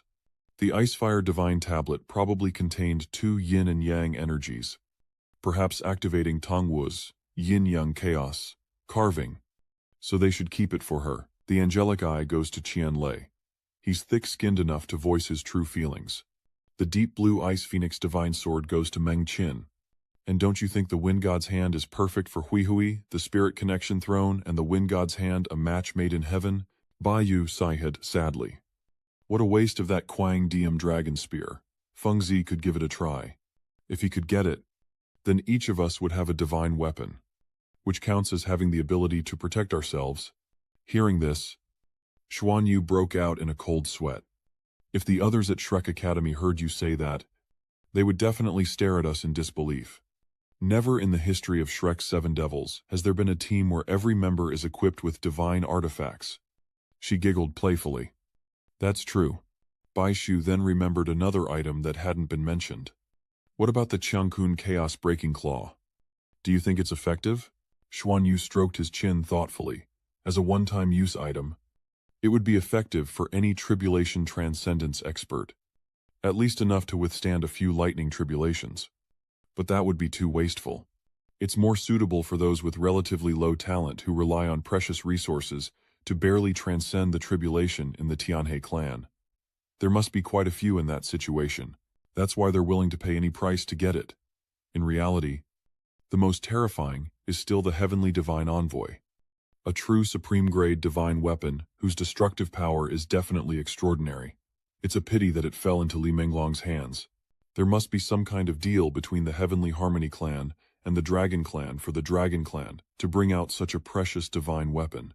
We can probe Li Menglong later. Speaking of which, Bai Shu looked at Xuanyu with a mischievous glint in her eyes, saying that someone wants to marry you, and you still want to join in the fun. Xuanyu was momentarily embarrassed before quickly retorting, "Aren't you afraid I'll actually agree to Li Menglong's proposal?" That made Bai Shu angry, and she dropped her playful attitude, glaring at Xuanyu. "You'd rather die than be with me. You prefer men. Don't you?" Sensing danger, Xuanyu quickly explained, "I was just kidding. It's just a meal. At least Li Menglong gave us the Pegasus protection gem. Even if we don't like him, we can get a lot of Tianlong star coins. Hear what he has to say, and maybe even gather some information." Bai Shu was still sulking, turning her face away. "Whatever you say." Seeing this, Xuanyu had an idea and quietly reached for her face. Then, gently pinching her soft cheeks, he tenderly suggested, "What do you think Li Menglong would say if I told him I actually like girls? That way, we could be together openly." Bai Shu feigned a warning, "Don't cause any more trouble." But she relents. Her face flushed, agreeing to go with him. After resting, they teleport as dusk falls, proving the sheer convenience of spatial teleportation. The Dragon Palace itself has a dedicated teleportation point, originally intended for the true high-ranking members of the dragon race within the Dragon Horse Federation. By the time they arrived, the sky was already darkening, and the palace's magnificent grandeur clearly reflected the status and position of its masters. As they stepped through the gate, they were greeted by someone who seemed to have been waiting, Lord Lan. "Lord Shu Shu, please follow me." Lan smiled amiably and took the initiative. "I will guide you both and explain the Dragon Palace to you." Xuanyu simply nodded. "Okay." As she walked, she explained the basics. Dragon Palace has 144 rooms of varying levels. Even the most basic private room costs 100 Heavenly Dragon Star coins, while the most luxurious can cost 1,000. The Heavenly Dragon Council has 24 exclusive rooms, all high-end. In reality, Dragon Palace's greatest function is networking if you're permitted to dine here. Furthermore, if you can afford it, you can even invite a technician to dine with you. This is a crucial social hub for the entire Dragon Horse Federation, where the brains of various races meet to discuss matters. And when races need the Dragon Clan's assistance, this is the Tianlong Association's designated dining location. Lan Ni led them to their designated room, saying it was their private room for the day, and that they could wait inside. The interior exuded luxury and nobility, with high-end wood accented by intricate gold trim. In the Dragon Palace, deep within the abyss, the radiant moonlight casts an ethereal silver glow, both magnificent and dazzling. Inside the private room, Li Menglong has yet to arrive. Xuanwu and Bai Shu intentionally arrived a bit early for their appointment. Lam Ni, having escorted them to their seats, considers her task complete, telling them to call if they need anything. Now alone, the two men stare wide-eyed at the luxurious wine glasses, realizing that dragon blood nectar is just a common drink here. How extravagant. And not long after, a knock at the door announced the arrival of their guest. "Sorry I'm late," Menglong said, maintaining proper etiquette despite being on time. "I've kept you both waiting." Faced with the situation, Xuanwu naturally responded, "You're too kind. We arrived too early." He then transitioned into pursuer mode, showering her with compliments. "Lam, you're too kind. This Dragon Palace is amazing. Actually, that's not necessary. If I could, I'd rather have street food in our Tianlong city. You responded easily without causing offense. I was treated so well by Li Xuan last time in Tianma City. So this time, let me be the host. Xuanwu then smiled and made a perfectly reasonable suggestion that would be problematic to refuse Li Xuan. Let's go inside. It was as if he'd taken countless classes on how to praise. And Meng Long saw absolutely no problem with echoing the sentiment. Lamb, you're really wise today. Possessing several divine weapons. Although those weapons have some issues, they're still divine weapons. Xuanyu just smiled, modestly, saying it was impulsive spending. Then came his candid expression, saying he still finds it hard to believe that the heaven-sent divine envoy is the famous divine weapon of the divine fire blacksmith. To possess a divine artifact is truly an honor. And my father faced immense pressure and pulled many strings to acquire it for me. Even now, there's considerable opposition within the clan regarding this matter. Then, presenting the dragon blood tree, Xuanyu naturally reacts with his innate skill, the divine envoy of heavenly endowment, which is actually a top-grade artifact. Congratulations. Li Huinya, of course. He wouldn't pass up the chance to toast with him. No. No. Bai Shu could only watch in stunned silence, secretly lamenting this social obligation. What a load of hot air. Without dwelling on pleasantries, Xuanyu cut straight to the issue at hand. To be honest, I'm also curious as to why our dragon clan would auction off a divine artifact of this caliber. Such artifacts aren't easily obtained, and we probably don't have many, which is quite surprising to Meng Long, who doesn't know. Hearing this, he immediately understood that something incredible was hidden within the event. And Li Hui had ulterior motives. Seeing Xuanyu's suspicion, even though it was a good opportunity to show off, he knew what to say and what to keep silent about. Since she didn't know, well, I shouldn't tell you then. After the auction, you'll understand that the price we paid is likely higher than even the dragon clans. Since Meng Long has arranged everything so meticulously, Xuanyu knows it's useless to ask further. In any case, congratulations to Li Hui for obtaining the divine artifact. His strength surging, he changes the subject, his mouth hardly leaving Tianma, saying that the dragons and the others are indeed too expensive. He normally couldn't bear to come here, and even his father only comes when the Tianlong seat invites guests. Suddenly, Xuanyu thought of the upcoming events in the Crimson Realm and posed an obvious question without hesitation. The war is about to begin. Will Li Hui participate then? Meng Long smiled, replying that as the son of the Pegasus leader and a candidate Pegasus knight, how could he not fight? This is why his father defied the majority to buy him a divine weapon, using all the family's savings, 8 million Tianlong star coins, which his father begrudged. Just as he finished pouring out his heart, Lan Ni knocked on the door, announcing, "We're ready to serve your meal." A voice called out from inside. Okay. In an instant, the once empty table was filled with the exquisite dishes she described. The menu here changes daily, decided by the chef to ensure the best for their esteemed guests. She meticulously carries out every step of service. Once Lan Ni leaves, Hian Vu speaks about what Meng Long shared. But I feel it's worth it. With a divine artifact for protection and Li Xuan now a god-level being, safety is all but guaranteed. And he asks for Li Xuan's help. Of course. He agrees without hesitation, smiling brightly, saying if she calls, he will come to her aid immediately. Then he mentions the marriage arrangement that caused such a stir. A pity it fell through. If it had been sooner, I would have loved to compete with you to see if I could keep you in the Celestial Horse clan. Recalling this event not only exhausted Xuanyu, but also earned him a sharp look from Bai Shu, leaving him no choice but to reluctantly say that he would seek guidance from his brother later. Just as the atmosphere was temporarily warm and both host and guest were happy, Jiang Weiqiang suddenly arrived, saying good evening.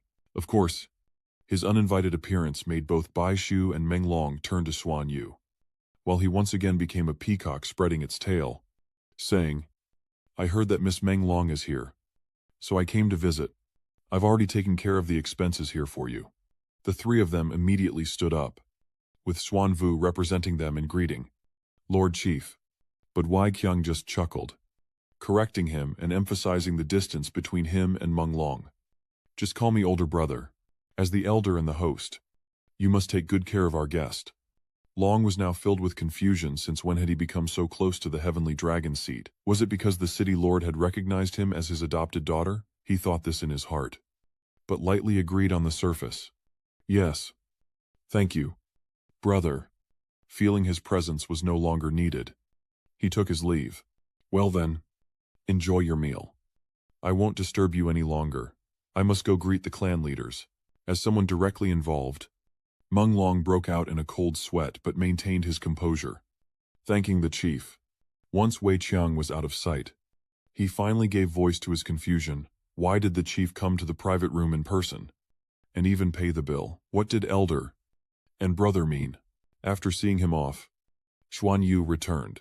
Brother Li, let's go back and sit down, he said. But now, Meng Long had countless questions. Lan, what did the chief mean by elder? Why does aunt call him older brother? Speaking of which, Xuanyu's graceful figure appeared in his mind, and he explained that the divine Fire Knight lineage had adopted her. Bai Shu chimed in, eager to get back to the food, saying it had only been 2 days, so it was normal for people not to know. This revelation hit Meng Long like a bombshell. The Godfire bloodline knight adopted Lan as his daughter. Just how important is she? And wasn't the Godfire bloodline knight on the verge of death? Or is he already gone? He finally returned to his seat, but was clearly too bewildered by what had just happened to gossip. Meng Long swallowed the delicious food as if it were wax. By the end, he didn't even know how he left the Dragon Palace, only feeling dazed and confused. The Tianlong seat and Tianma seat are considered equals in terms of seniority. But now, according to seniority, Lan is the Tianlong seat's younger sister, which indeed puts her in a higher position than him. Meanwhile, at the Tianlong star abode, the night sky is full of stars and as clear as a still lake. The person being spoken of was none other than Xuanyu, who suddenly sneezed, drawing Bai Shu's attention. What's wrong? He asked. And in a way, his next guess was pretty accurate. I feel like someone's talking about me. As the subtle background music fades, the night deepens, and she wonders what he's thinking, until Bai Shu's voice startles him from his reverie. Thinking about meeting Li Menglong today. Why would the Heavenly Dragon Sect leader come here? It's clear he's trying to stop Li Menglong from pursuing you. I wonder what the hidden meaning is. But how could she be stumped by something so obvious? What hidden meaning could there be? I'll sum it up for you in 4 words. The adoration radiating from you isn't the least bit restrained. When did my tutu get so smart? What 4 words? Nothing too profound or beyond human comprehension. Bok Tu emphasizes each word for him. It's simple. Just 4 words claim your territory. With one simple phrase, she spoke volumes, leaving the bewildered and enlightened Xuanyu utterly speechless.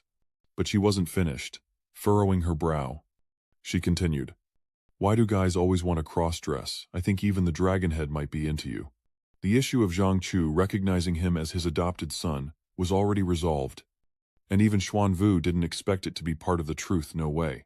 But based on her highly sensitive brain and 6th sense, Bok Tu firmly stands by her analysis. Nothing is impossible. Doesn't he realize the way he's been looking at me? The way he's been talking to me is different. This is causing quite the crisis for the straight. As an arrow, Xuanyu, no way. If the Heavenly Dragon wants to attack you, how can we avoid it? Wait. I'm panicking a little. As soon as he said that, her slender hand reached out. There wasn't a hint of discomfort in her eyes. Only worry that everything would be exposed and he'd be the first to suffer. Or maybe, we should run. Despite his discouragement, Xuanyu won't back down when it comes to the big picture. This isn't just about the 2 of them. Not to mention Duluo is on the line. His teammates are counting on them, so they can't just run. Understanding this, Bai Shu offers another suggestion. What if he pretends to like her? Like he said before, mention love, and he immediately becomes serious, declaring, do I need to pretend to like you? It comes from the heart. Even though they officially became lovers after the Sea God's fate date, it's still enough to make her blush. But getting serious, Xuanyu smiles gently. His eyes sparkling like Braderick's. Is his love not serious enough? The light-hearted moment fades as Bai Shu pulls them back on track, saying, I'm trying to have a serious conversation here, but you're just pushing me away. What are we going to do? Xuanyu expresses his resolve, assuring her they don't need to rush, and that even if the Heavenly Dragon Chief has designs on him, they'll have to wait until he's grown stronger. The Dragon Horse Federation may face threats from the Crimson Realm at any time. He'll consider romance after resolving the Crimson Realm issue, once he truly reaches the God tier level. With his bloodline, he might not win, so it'll be easier to deal with if he confesses his feelings then. After hearing the detailed presentation of each step by a professional strategist, Bai Shu's tense spirit relaxed. Well, that's good. Why didn't you say so earlier, Xuanyu, who had only just put on a virtuous facade, once again indulged himself in her softness. There's no need to worry so much. I'm here, and I'll find a way to solve all the problems. She trusted him implicitly, but couldn't help but blush at his teasing. Are you doing this on purpose? Xuanyu shrugged innocently. Do I really need an excuse to touch you like this? And the next day, in Tianlong Square, the warm sunlight bathed the vast area. Today is the final day of the auction, and Xuanyu and Bai Shuju have arrived early in the VIP room, waiting for the Heavenly Dragon seat and the craftsmen to arrive before taking their seats. They also crave the immense life energy there, and although its level isn't on par with the Dragon Horse twin stars, its life force is still abundant. As one of the 10 major races, the Tianhe clan doesn't support its establishment, and may even oppose the Dragon Horse Federation. The Tianhe Prime Minister dared to flaunt their wealth before so many races, proving they have the strength to back it up. After personally experiencing the high-level meeting and the continuous flow of information, Xuanyu was more certain than ever. The Dragon Horse Federation surely hopes the Tianhe clan will be the first to confront the Crimson Realm, because no matter who prevails, it will benefit the Dragon and Pegasus clans. The auction quickly began, hosted by Lunar Knight Li Jingyi, and the items up for bid were primarily rare treasures, including a golden chrysanthemum that enhances spiritual power, successfully bid on by Dark Knight Lan. Even more astonishing, she didn't keep the flower, but gave it directly to Xuanyu. Surprising him greatly, Lan simply smiled, expressing her pride. Lan, I was the one who brought you into our Heavenly Dragon Assembly, and in a short time, you've more than proven your worth. In the future, you will surely become the pride of our dragon clan. Not long ago, you broke through to godhood, and due to the suddenness of the event, we were unprepared. Since it's the auction, I managed to get this golden chrysanthemum as a gift to celebrate your ascension to godhood. You must continue to strive, and I believe everyone will eagerly celebrate your godhood. This forced gift leaves Chu Duang speechless. Why drag us into it when he's giving a gift? He knows they have no way out. So they have to give something now. A moment of silence passed in the VIP room of the Tianlong Plaza, and Jingyi seemed to be sweating profusely, as if she had just received news, or because of the item in her hand. The next auction item is another treasure, also from Tianhe, called the Bright Yang Fruit, suitable for all male creatures, and can greatly enhance their yang energy. It enhances bloodlines and their inheritance, and because of its rarity and effects, well, you men understand. I don't need to say more. Clearly, this item isn't really suited to Baitu's tastes and understanding, as she mostly focuses on mental cultivation. What is that? Xuanyu noticed, and leaned in to whisper an explanation. Baisu learned what it was, and her face turned as red as a tomato, erupting in flames. So, is Sister Tran alive, saying these things here? I guess I have to put up with it since you wanted to hear it. Before their conversation could end, Liang Wei butted in, making excuses about being an older man. Replenishing yang is equivalent to replenishing life. Bright Yang Fruit. Not bad. I bid 220. Nula Sky Dragon coins. The knights all turned to look at the Clear Light Knight, who had dropped out of the bidding. Even the Dark Demon Knight got in on the action, ultimately winning with a bid of 310. Ling Ling Ling. Xuanyu didn't know how to feel. He never expected these knights to need to boost their yang. Ha ha ha. This is really something. But what happened next made him jump. The Dark Demon Knight got the item and headed towards the chief. But he's not sitting that way. Looking at the face that still held the youthful freshness of Wei Qiang for a long time, as if he had successfully cultivated a technique, or rather, thinking of his incredible lifespan. Xuanyu's eyes widened as he came to a terrifying realization. In a way, this person speaks for the heavenly dragon seat. This yang fruit isn't for him. Is it Xuanyu is now in a dilemma? The dragon clan is truly too dangerous. He really needs to consider whether to find an opportunity to escape. The Tianhe race, targeted by both the dragons and the demons, deserves it. Auctioning off everything is a sin. And I want to go home. Meanwhile, the kindly Hoa Fu secretly harbors resentment, knowing the dragon's biggest problem is continuing their lineage. The sun essence fruit only enhances the chances of dragon offspring. For them, it's a necessity. I spent so much money last night, the dragons will rely on this fruit for generations, and I'll slowly get all my money back. Today, the starting bid is 310. 000. I don't need much of this. Selling it for 100. 000 per fruit isn't too expensive. Right, the yield of this fruit isn't high, but it's still considerable.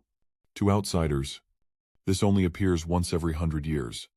But in reality, the place where the Yang Awakening fruit is grown is a secret planet, one of the highest secrets of the Heavenly Harmony clan.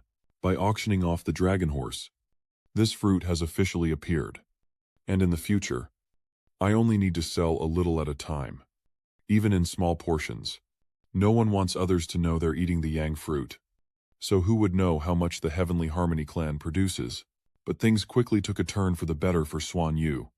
As the Dragon Knights actually began gifting him, after his anger, the Holy Light Dragon Knight bid 300.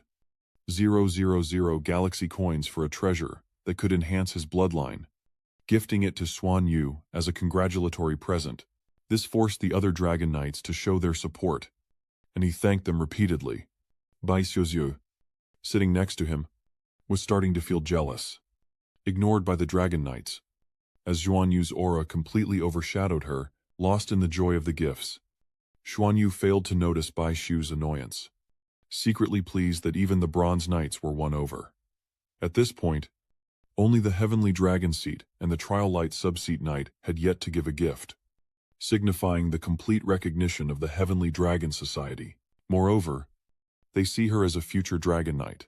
Even the Star Moon Dragon Knight, Li Jingyi, used her authority to bid on an item, her heart aching as she looked at her meager funds, begging everyone to show her, the MC, some mercy and not outbid her, even though the item was only 80.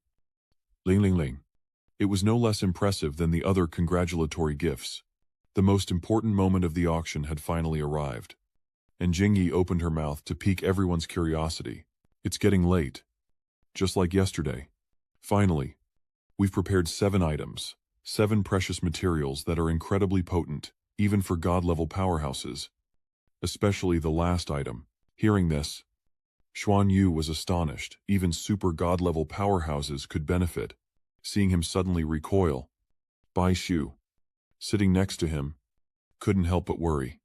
What's wrong? Xuanyu was just waiting for this question. His eyes immediately lit up, expressing excitement and anticipation, as he thought of the treasures that the first and second seats would bestow upon him from the next 7 items. I'm getting excited, and she feels like her kindness is being wasted. I shouldn't have asked. His eyes locked onto Ji Shuang and Wei Qiang like lasers. They haven't given their gifts yet. Haven't given their gifts yet. Haven't given their gifts yet. Ji Shuang suddenly felt a chill, sensing that something bad was targeting her. Wei Qiang, oblivious, assumed he was waiting to ask, and winked in response. Dodging the incoming stars, he wiped away the cold sweat. Let the war begin quickly, or I feel like I'm in danger. At that moment, Jingyi transitioned to the main topic. Next, we present the first of our 7 treasures of heaven and earth. Instantly, the sky turned gray. An icy wind swept through the hall, and dark clouds swirled, swallowing the natural light and plunging the space into an eerie gloom. Everyone was stunned, gazing up in astonishment. Why had the sky darkened so? With keen intuition, Jingyi immediately turned her gaze to the item covered by a crimson silk cloth on the auction block, a strong premonition telling her that it was the cause of all this. Without hesitation, she unveiled it. and a colossal bolt of violet lightning struck from the heavens, creating a deafening roar. Witnessing such a magnificent and bizarre scene, everyone gaped. Forgetting to breathe, the item was a gem with a perfectly polished surface. It radiated a faint, interwoven teal light, encased in a delicate, rotating golden barrier, protecting it from external forces. Even someone like Xuanyu, who has witnessed and possessed countless rare treasures, couldn't help but be overwhelmed. What is this thing that could cause such a spectacle? According to Jing Yi's explanation, this first item is at least third among the 7 treasures. It was created on a rare, uninhabited planet in the Dragon Horse Galaxy, a truly unique celestial body, whose internal forces generate a special magnetic field. The planet's surface is densely covered in lightning, rendering all scientific equipment useless, even shielded battleships, except for those with super god-level power. Someone recognizes the familiar traits. Thunderclap Star. Could it be the dead Thunderclap Star? Xuanyu had heard of it as well, a planet of endless lightning. How would its lightning compare to the heavenly tribulation? Jing Yi nodded affirmatively. That's right. Everyone has guessed it. This fruit before us originates from Thunderclap Star. To be honest, even for us, Dragon Knights, we can only stay on Thunderclap Star for a short time before we have to leave. Otherwise, we'll be stuck there forever. Over the years, we've explored Thunderclap Star many times and discovered 2 kinds of creatures there. This fruit before us is one of them. We call it the Thunderclap fruit. When we obtained this Thunderclap fruit, it caused a cataclysmic event, as the thunderous energy within surpassed even the 7-colored heavenly tribulation. After acquiring it, we researched it for a long time, discovering that the thunderous energy it contained was extremely overbearing, likely unusable in its raw form, as even our dragon clan's bodies couldn't withstand it. Furthermore, the thunderous energy within is incredibly pure, possessing immense destructive power, but we're still unsure how to use it or what benefits it holds. However, that thunderous power is indeed too strong, extremely destructive, and has life-destroying properties. If you can cultivate to the super god level, you might be able to try it. After all, you've undergone the cleansing of the old supreme heavenly world destruction calamity, so you have a high resistance to lightning. I understand. Thank you, Chief. Xuanyu is troubled, fearing this item is beyond his reach, especially since even the heavenly dragon seat says the energy within the thunderclap fruit is terrifying. Can he even try it? Experimentation is truth. So Li Jingyi is right. Only a super god-level powerhouse could possibly use this. After the bidding starts, no one dares to make an offer. This treasure is like yesterday's problematic divine weapon. Everyone can see it's definitely a good thing, but they have no idea what it's for. After giving everyone time to assess the item, Li Jingji continued, stating that according to their tests, the energy within the thunderclap fruit surpassed even divine artifacts, rivaled only by the legendary super divine artifacts, which is why it has such a high starting price. Suddenly, a Star Moon Clan technician interjected, saying he had a question. Huafu cuts to the chase, addressing the question on everyone's mind. I want to know, can the thunder fruit be life-threatening to super god-level experts? She gave a vague answer. I can't say for sure, but there are definitely risks. He pondered the pros and cons. Super god-level experts are all geniuses, the pillars of their clans. Trying a treasure that could cause great harm for a potential benefit, the odds are just too slim. This thunderclap fruit won't be easy to swallow, and Xingyi understands everyone's caution. Keeping it is also a hassle. Without a shield, the thunderclap fruit's destructive power is terrifying, subjecting everything around it to a destructive lightning. Baptism, no wonder. No one brought it. Just then, Xiaobao's excited tone rang in Xuanyu's ears. Master, buy it. It's the source of thunder. He remembered Xuanyu's curiosity, asking what exactly the thunder origin was. The little guy listed a series of related information. Master, the so-called thunder origin is a source condensed from the essence of thunder, and it also produces its own consciousness. It has another name, the mother of elements. That is, this thunder origin is the root of all thunder elements. And one more thing you understand is that this thunder essence is the same kind of elemental matrix as the void chrysalis's space attribute. It's just that this thunder essence is too overbearing, and they don't know how to use it at all. It's not some kind of fruit, but rather lightning that has been condensed to the extreme and finally transformed into a conscious life form. Xuanyu wondered how to communicate with it, since it once belonged to the dragon race. But Xiaobao quickly shook his head, warning that the thunder origin was far more domineering than the void worm, and not something from their former god realm. Though he had once said that finding the thunder origin to use as divine punishment in the god realm would be a good thing. The true use of this isn't to eat it. Even a god king would be half dead if they did. Using it to forge weapons is the best way. If you can return to the super god level, consider forging it. Even in the god realm, this is a priceless treasure. These fools can't see it. Xuanyu, recognizing the child's vast knowledge, suggests that he help him buy valuable items at the upcoming high-level auction. The child agrees, and Xuanyu, without hesitation, raises his placard for a 500 place, 000 bid. Seeing this, Lan Ling teased, "Lan, why do you want what no one else does? You're becoming a junk collector." This displeased Qi Shuang, who retorted, "What do you mean? These are treasures of our dragon clan. Not junk. Lan taking them is to maintain our dignity." He smiled at him, kindly reminding him, "Lan, if you don't need it in the future, you can return it to the clan. Consider it a favor to the clan." Xuanyu nodded, thanking the second seat. Li Jingyi counted down 3 times. And with no competitors, Lan Xuanyu easily obtained the Thunder Origin and the shocking Thunder Fruit. When handing over the Thunder Origin, she thoughtfully reminded him of the precautions, advising him to be careful when receiving it. This shield can be adjusted to a sealed state. Don't open it carelessly. Xuanyu politely acknowledged the reminder, recognizing it as a control-type shield, similar to humanity's Chaos Dao Qi. This item requires energy crystals to maintain, and prolonged use comes at a high price. The auction is now more than halfway over. Xuanyu secretly anticipates the benefits it holds.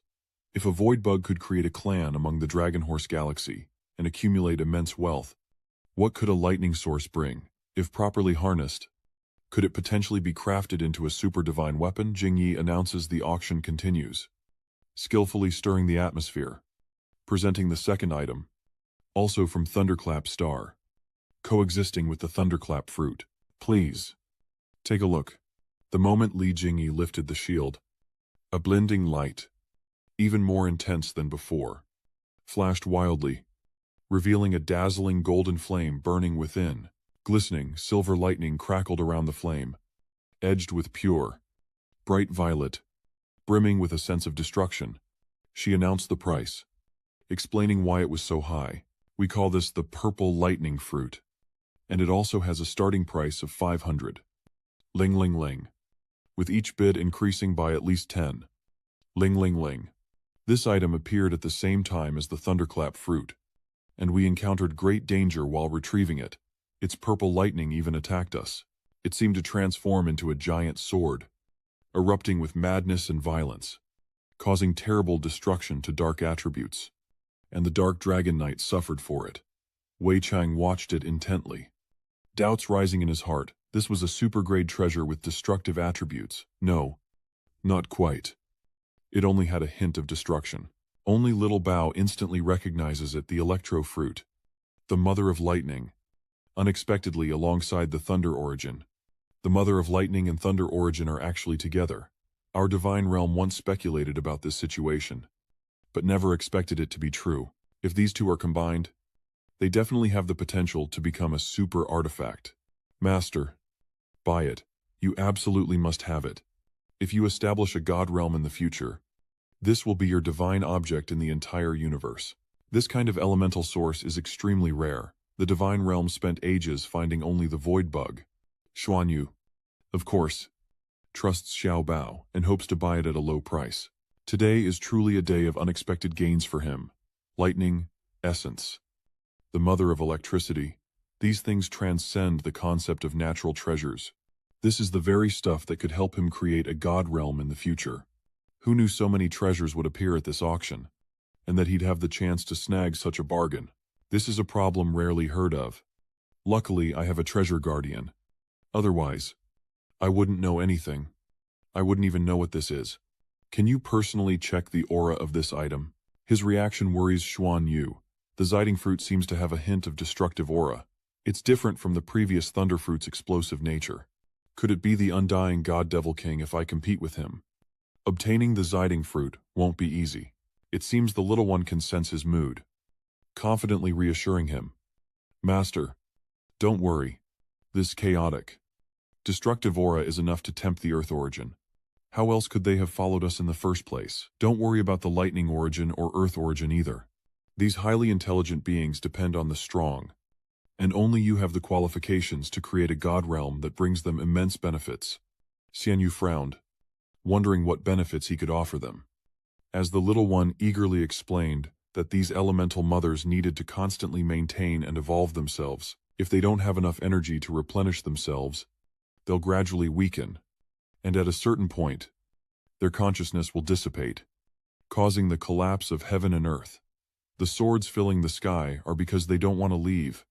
I guess the Dragon Clan put them up for auction because they sensed their energy was dwindling and didn't know how to replenish it. For these elemental beings, the most important thing is a suitable place to survive and evolve. If a god realm can be established here in the future, it could provide them with a home. Xuanyu understands now. Meanwhile, Bati approaches the auction block to examine the Ziding fruit. Its furious lightning reflecting in his bewildered face, sensing someone approaching. The protective energy around it suddenly dispersed, creating an invisible but extremely powerful pressure, causing Jiabishi to sweat cold, clench his teeth, and take a slight step back as the terrifying energy grew stronger, seemingly devouring every last bit of light in the hall. Knowing everyone has witnessed the intimidating power of the Tudin fruit, Tindi creates a pure light barrier to contain it. Immediately, the terrifying energy is suppressed, completely retracting within the barrier, leaving only the original faint light. She smiles, asking Bat-T, the Demon King, for his opinion. Well, he placed his hand over his chest, feeling his still racing heart, and thought, not bad. No. Too domineering. Completely unusable. I can't suppress this thing. And they actually brought it back. The eight-headed Demon King resisted the urge to shout, turned, and left without a word. In the end, the Earth origin fell into Xuanyu's hands, and the scene shifts. Xuanyu inwardly tallies his gains from the auction, 4 divine artifacts yesterday, and today, a pile of rare materials, all gifted by the lineage knights, plus these 2 priceless treasures he won at auction, the essence of lightning, the Earth's core. I must study these carefully. They're rare treasures, on par with divine artifacts. The Dragon Knights are pleased with me too, upholding the Dragon Clan's honor. 1,000,000 heavenly dragon coins is no small sum. It would have been embarrassing if the Dragon Knights had bought them. So Lo Lam's intervention was perfect. Jingyi continues to host, introducing the next auction item, a rare treasure that many are familiar with, the Celestial Steed's affection. The name alone sent shockwaves through the crowd, a mixture of surprise, appréhension, and fear washing over their faces. Without further ado, she briefly introduced its origins, knowing some would be familiar, while others wouldn't. So, for those who don't know, the Heavenly Horse amorous sentiment, as the name suggests, comes from the Heavenly Horse tribe, and is the top-tier, innate treasure of the Heavenly Horse star. Its birth was extraordinary. A unique plant grew on a meteorite fallen from the sky. It can only grow on that meteorite, bearing fruit once every 5 years. And only 3 Heavenly Horse love fruits remain, yielding just 3 fruits every 1,000 years. Its absorption of energy and nutrients from the meteorite is relentless, and no one knows when the Heavenly Horse Amaranth will be gone forever. Its sole purpose is to elevate a peak-level god to the super god realm. Using a Heavenly Horse meteorite, one can evolve directly to the super god level, without accumulation or refinement. It's the only known path to that level. Among the current Pegasus Knights, 2 have completed their evolution using the Pegasus Meteor Tiers. While their accumulation may be slightly weaker than super god-level powerhouses who break through in the usual way, there are no shortcomings, and their lifespan is extended by at least another one. 000 years. Without further ado, a super god is priceless. And this is a rare opportunity. The starting bid for the Pegasus Love Fruit is 2 million Dragon Star coins, with a minimum increase of 10,000. Let the bidding begin. The appearance of the Heavenly Horse Nectar fruit instantly ignited the auction, quickly reaching a price of 6 million. Ultimately, the Heavenly Horse Nectar fruit was won by the Tianhe seat at a price of 5 million. This was also part of He Fu's plan. Huang Tianhe had promoted him to his current position, and this was his way of repaying him. Furthermore, if Tianhe Huang could reach the super god level, they would have more power to resist the Longma Federation's centralization. Jingyi was secretly pleased with the unexpected result. 5 million. Far exceeding the initial ideal price of only around 5 million. This valuation was provided by the Pegasus race, but due to the special circumstances, the price was unexpectedly driven so high, she quickly moved on to the next item. Another Heavenly Horse Meteor Fruit. Just like before, the crowd was stunned. The Heavenly Horse tribe actually had 2 of these incredible fruits. It was truly unimaginable. Hua Fu's eyes gleamed with excitement. Its appearance ignited a long dormant flame of ambition within him. There's another one. There's really another one. This is heaven's blessing. Thank the Pegasus race. Thank the Pegasus auction. If he relied on cultivation alone, he would have reached his limit long ago. But now, the opportunity has finally arrived.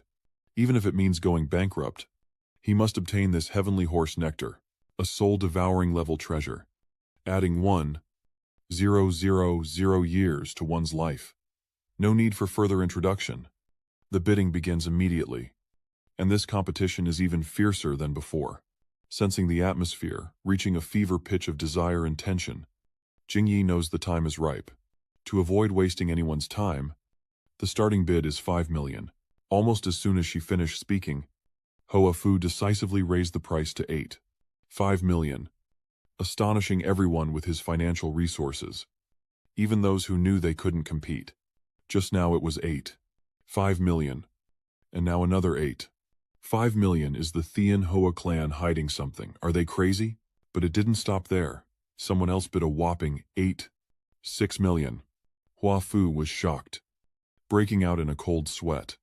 Without hesitation, he raised the bid again to 9 million. 9. Jiu. Wu. Jiu. Lu. 10 million. His face immediately darkened, a clear sign of displeasure. He clearly understood the deeper meaning behind this. The Dragon and Pegasus clans were intentionally driving up the price. Knowing he couldn't possibly give up the Pegasus meteor fruits, the price continued to climb, reaching 10 million. And the entire hall held its breath. Every eye fixed on Jingyi, and the hammer in her hand. 10 million. Going once. 10 million. Going twice. 10 million. Going 3 times. Sold. The sharp crack of the gavel echoed, signaling the end of the insane bidding war. Jingyi offered a professional, radiant smile, congratulating the Tianhe leader on winning the 2 Pegasus meteor fruits. And with power rivaling a super god, 10 million Sky Dragon Star coins are nothing. After all, money can be earned back, but life is finite. From his expression, Hianvu lightly noticed something suspicious. No one can say for sure how much the Sky Horse's affection is worth, but the price is 10 million. It's definitely expensive. The Dragon and Pegasus clans are deliberately raising the price against the Tianhe clan. You could buy so many divine weapons for this price. But this hardly seems like a ploy to attract the Crimson Domain. It's simply very appealing to the Tianhe clan. So, at least one of the 3 auction items is aimed at the Crimson Realm. But which one? Jingyi doesn't keep everyone waiting long. The next heavenly treasure will benefit anyone. While the Tears of the Pegasus can create a super god-level powerhouse, allowing a god-level powerhouse to transcend, our next auction item is even more precious. It's a Donglin fruit, symbiotic with Heavenly Horse Tears, and even rarer, bearing only 2 fruits every 1,000 years. With a confident smile, Jingyi's voice captivated the entire hall. The Heavenly Horse favor enhances the cultivation of peak, true god-level experts, granting them super god-level power. The Ascending Fruit, however, enhances the spiritual power of a true god-level expert and the two complement each other. Using only the heavenly horse's affection can certainly increase one's cultivation to the super god level, but without a strong spiritual power to stabilize it, there's no guarantee that one won't regress in the future. Jingyi continued her speech with a confidence and refreshing air that reached the clouds, explaining that the Skyhorse tribe hoarded Skyhorse affection because the number of ascension fruits was far less than that of Skyhorse affection. It was enough to drive He Fu, who had just spent a small fortune, crazy. Why didn't she say so earlier? Of course. His questioning couldn't easily affect the Dongxing Yue technician. The ascension fruit is the ascension fruit, and Pegasus's affection is Pegasus's affection. Was there something wrong with my introduction? You never said Pegasus's affection needed to be used with the ascension fruit to be effective, and the injustice of this situation has made it impossible for He Fu to control his temper. And the response is a nonchalant shrug from Tindi. They don't need to be used together. They have their own effects. The next answer is flawless. If your divine sense has reached the super god level, then you don't need the Danglin fruit. For us, god-level powerhouses, enhancing our spiritual power or cultivation is possible. So how could the heavenly horse's affection be insignificant? His rage and resentment soared to the heavens. Her status ultimately held sway, and her patience and pity were wearing thin. Further words would warrant expulsion from the auction hall. Only then did Hoa Fu fall silent. Finally understanding the situation, he had been ensnared by the Long and Thien Ma clans, who were after their wealth, using this auction to offer something they couldn't refuse, systematically stripping them of their assets. Silence returns as Jingyi confidently moves to the next stage. The auction begins at 5 million Sky Dragon coins, with minimum increments of 100. Ling ling ling. And I can assure you, there is only one ascending dragon fruit. The anger Hoa Fu had suppressed now surged back up his throat. What did she mean? There was only one. He was furious. Of the 2 heavenly horse meteors he'd won, only one could be used with the ascension fruit. Who is it for? Do you even need to ask? If I don't get this ascension fruit, the Heavenly Harmony Emperor will never forgive me. Without the slightest hesitation, his loud voice suddenly tightened the atmosphere in the Heavenly Dragon Square. 6 million. The onlookers recognize each other's intentions. It's not just the Tianhe clan who wants the Dinglin fruit. The Mantis clan needs it too. It's said the Golden Mantis King has a younger brother whose cultivation reached the super god level, but his spiritual power couldn't keep up. Not only can he not improve, but he's also regressing, making this ascension fruit a perfect fit for him. Now, with Zheng Jin's unwavering resolve and the information at hand, everyone is certain. The Mantis King, who hadn't shown any reaction before, finally couldn't hold back and made his move. No matter how poor the Mantis clan is, they can still afford to bid on this one item. And many other clans in the Dragon Horse Federation are in similar situations. Just as they predicted, the battle for the Ascension Fruit quickly entered a fever pitch as terrifying numbers were thrown around. 6. 1 million. Lu. 3 million. Lu. 4 million. But only Hoa Fu, with great interest, hesitated immensely, wondering if he should bid or not, knowing that if he did, the Heavenly Harmony Emperor would surely resent him. The bids escalated in a frenzy. 7 million. 5 million. Meanwhile, outside, Xuanyu analyzed with a stern face. This is clearly a trap for the Tianhe clan, and he has no choice but to jump in. Everyone knows the Tianhe clan opposes the Longma Federation and is targeted by the Dragon and Pegasus clans. Yet these 2 major powers don't break the rules. Even he is moved, sweat beading on his face. One has to give it to these 2 races. No wonder they've been a force in the Dragon Horse system for so long. They have experts. Ha ha ha. Finally, the battle for the dangling fruit is coming to an end. Between He Fu and Zhang Jin, 8 million. Ba. 1 million. The atmosphere tenses as he resolutely bids 2 million, an exorbitant sum that finally rattles even a clan leader like Zhang Jin. Does someone truly wish to oppose me? Hoa Fu slowly spoke. Golden Praying, Mantis King. It's not that I want to make things difficult for you. It's just that I've already bought the Heavenly Horse Meteor. And without the Danglin fruit to combine with it, how can I explain myself to the Heavenly Harmony Emperor? His sincere, yet strained tone echoed through the vast space. I hope you'll show mercy. The Tianhe clan will repay you handsomely. Knowing he couldn't outbid them, Zhang Jin made his decision after hearing that promise. If you want me to show mercy, then you all. As a merchant who's dominated the market for so long, what doesn't Hua Fu understand? This guy is just taking advantage of the situation to loot. But the current situation has forced him to accept everything. Fine. He knows when to yield. And this promise is enough to keep him in the game. Haha. Then I won't hold back. No matter how things unfold, the Longma Federation will benefit. And Jingyi can't help but smile. Bah. 2 million. Will anyone bid higher? Almost certain of victory? Hoa Fu reveals nothing but a sigh in his heart. It has come to this. Just as he began to relax, another voice cut in. Bah. 5 million. It was none other than Ba Ti. Joining the fun. But why should this praying mantis get the spoils without participating in the auction? We want it too. This dangling fruit is good for us as well. I bid 8. 5 million. Mentioning this, his face darkened, and his innate bloodthirst surged. If you don't have the money, borrow it. I'm sure plenty of people would lend me money. So, hurry up and bid higher. Give me some profit, or you'll regret it. But with the arrow already knocked, he had to compromise. Fine. Like a mantis stalking its prey. Bati quickly replied. Okay. This greatly affected Hua Fu's unstable mind. It's come to this. I guess I've got it now. Right, if any insectoids want to compete with me, then we're truly enemies, he quickly added. Bah. 6 million. Unlike Ba Ti, who knew when to quit, Chung Kim, who was promised benefits but remained on the sidelines, began to object. Why are we like them? Success snapped Hoa Fu's last nerve. If anyone else bids, I don't want it anymore.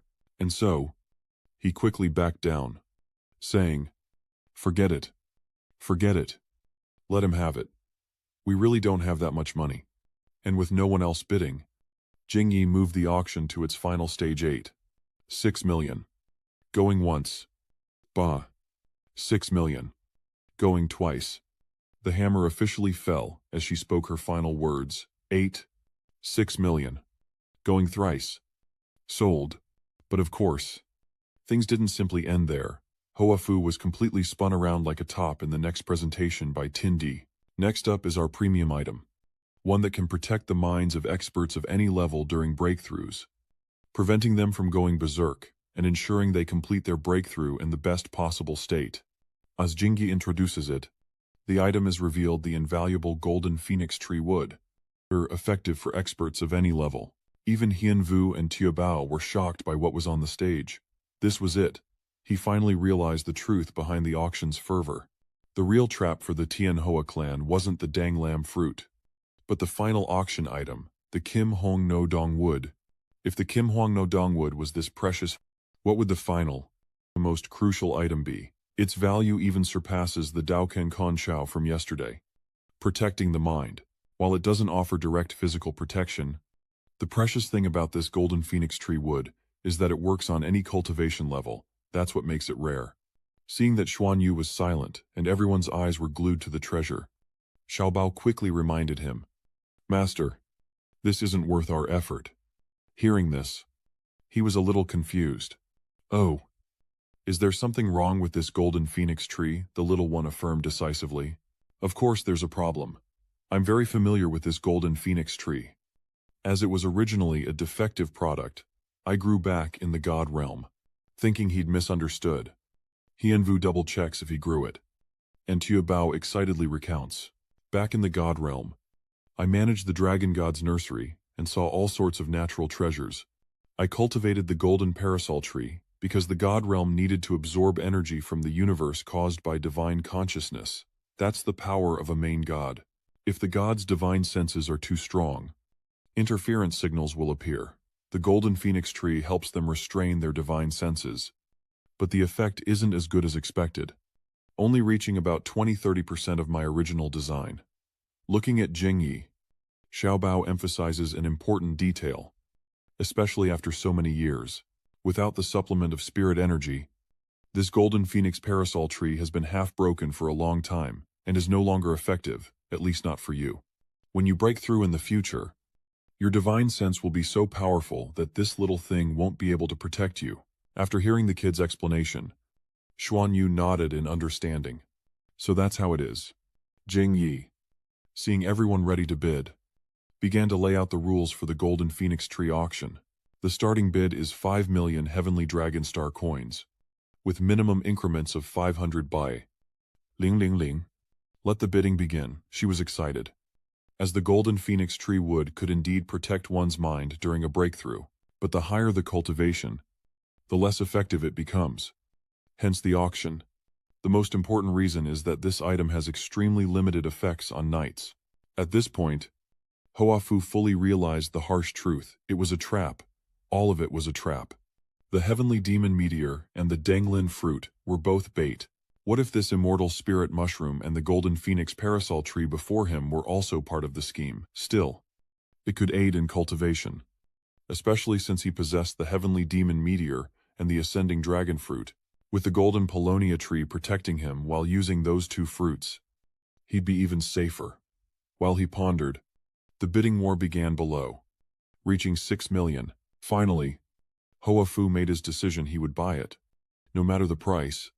Chubao, observing the scene, lamented that the Golden Phoenix tree's vitality couldn't be restored without immortal spiritual energy.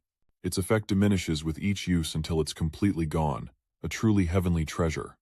The price continues to climb, reaching 5 million. As the Pegasus clan begins to deliberate, using vast wealth to buy spirit stones to sustain the clan's cultivation is like pouring money down a bottomless pit for the Pegasus clan.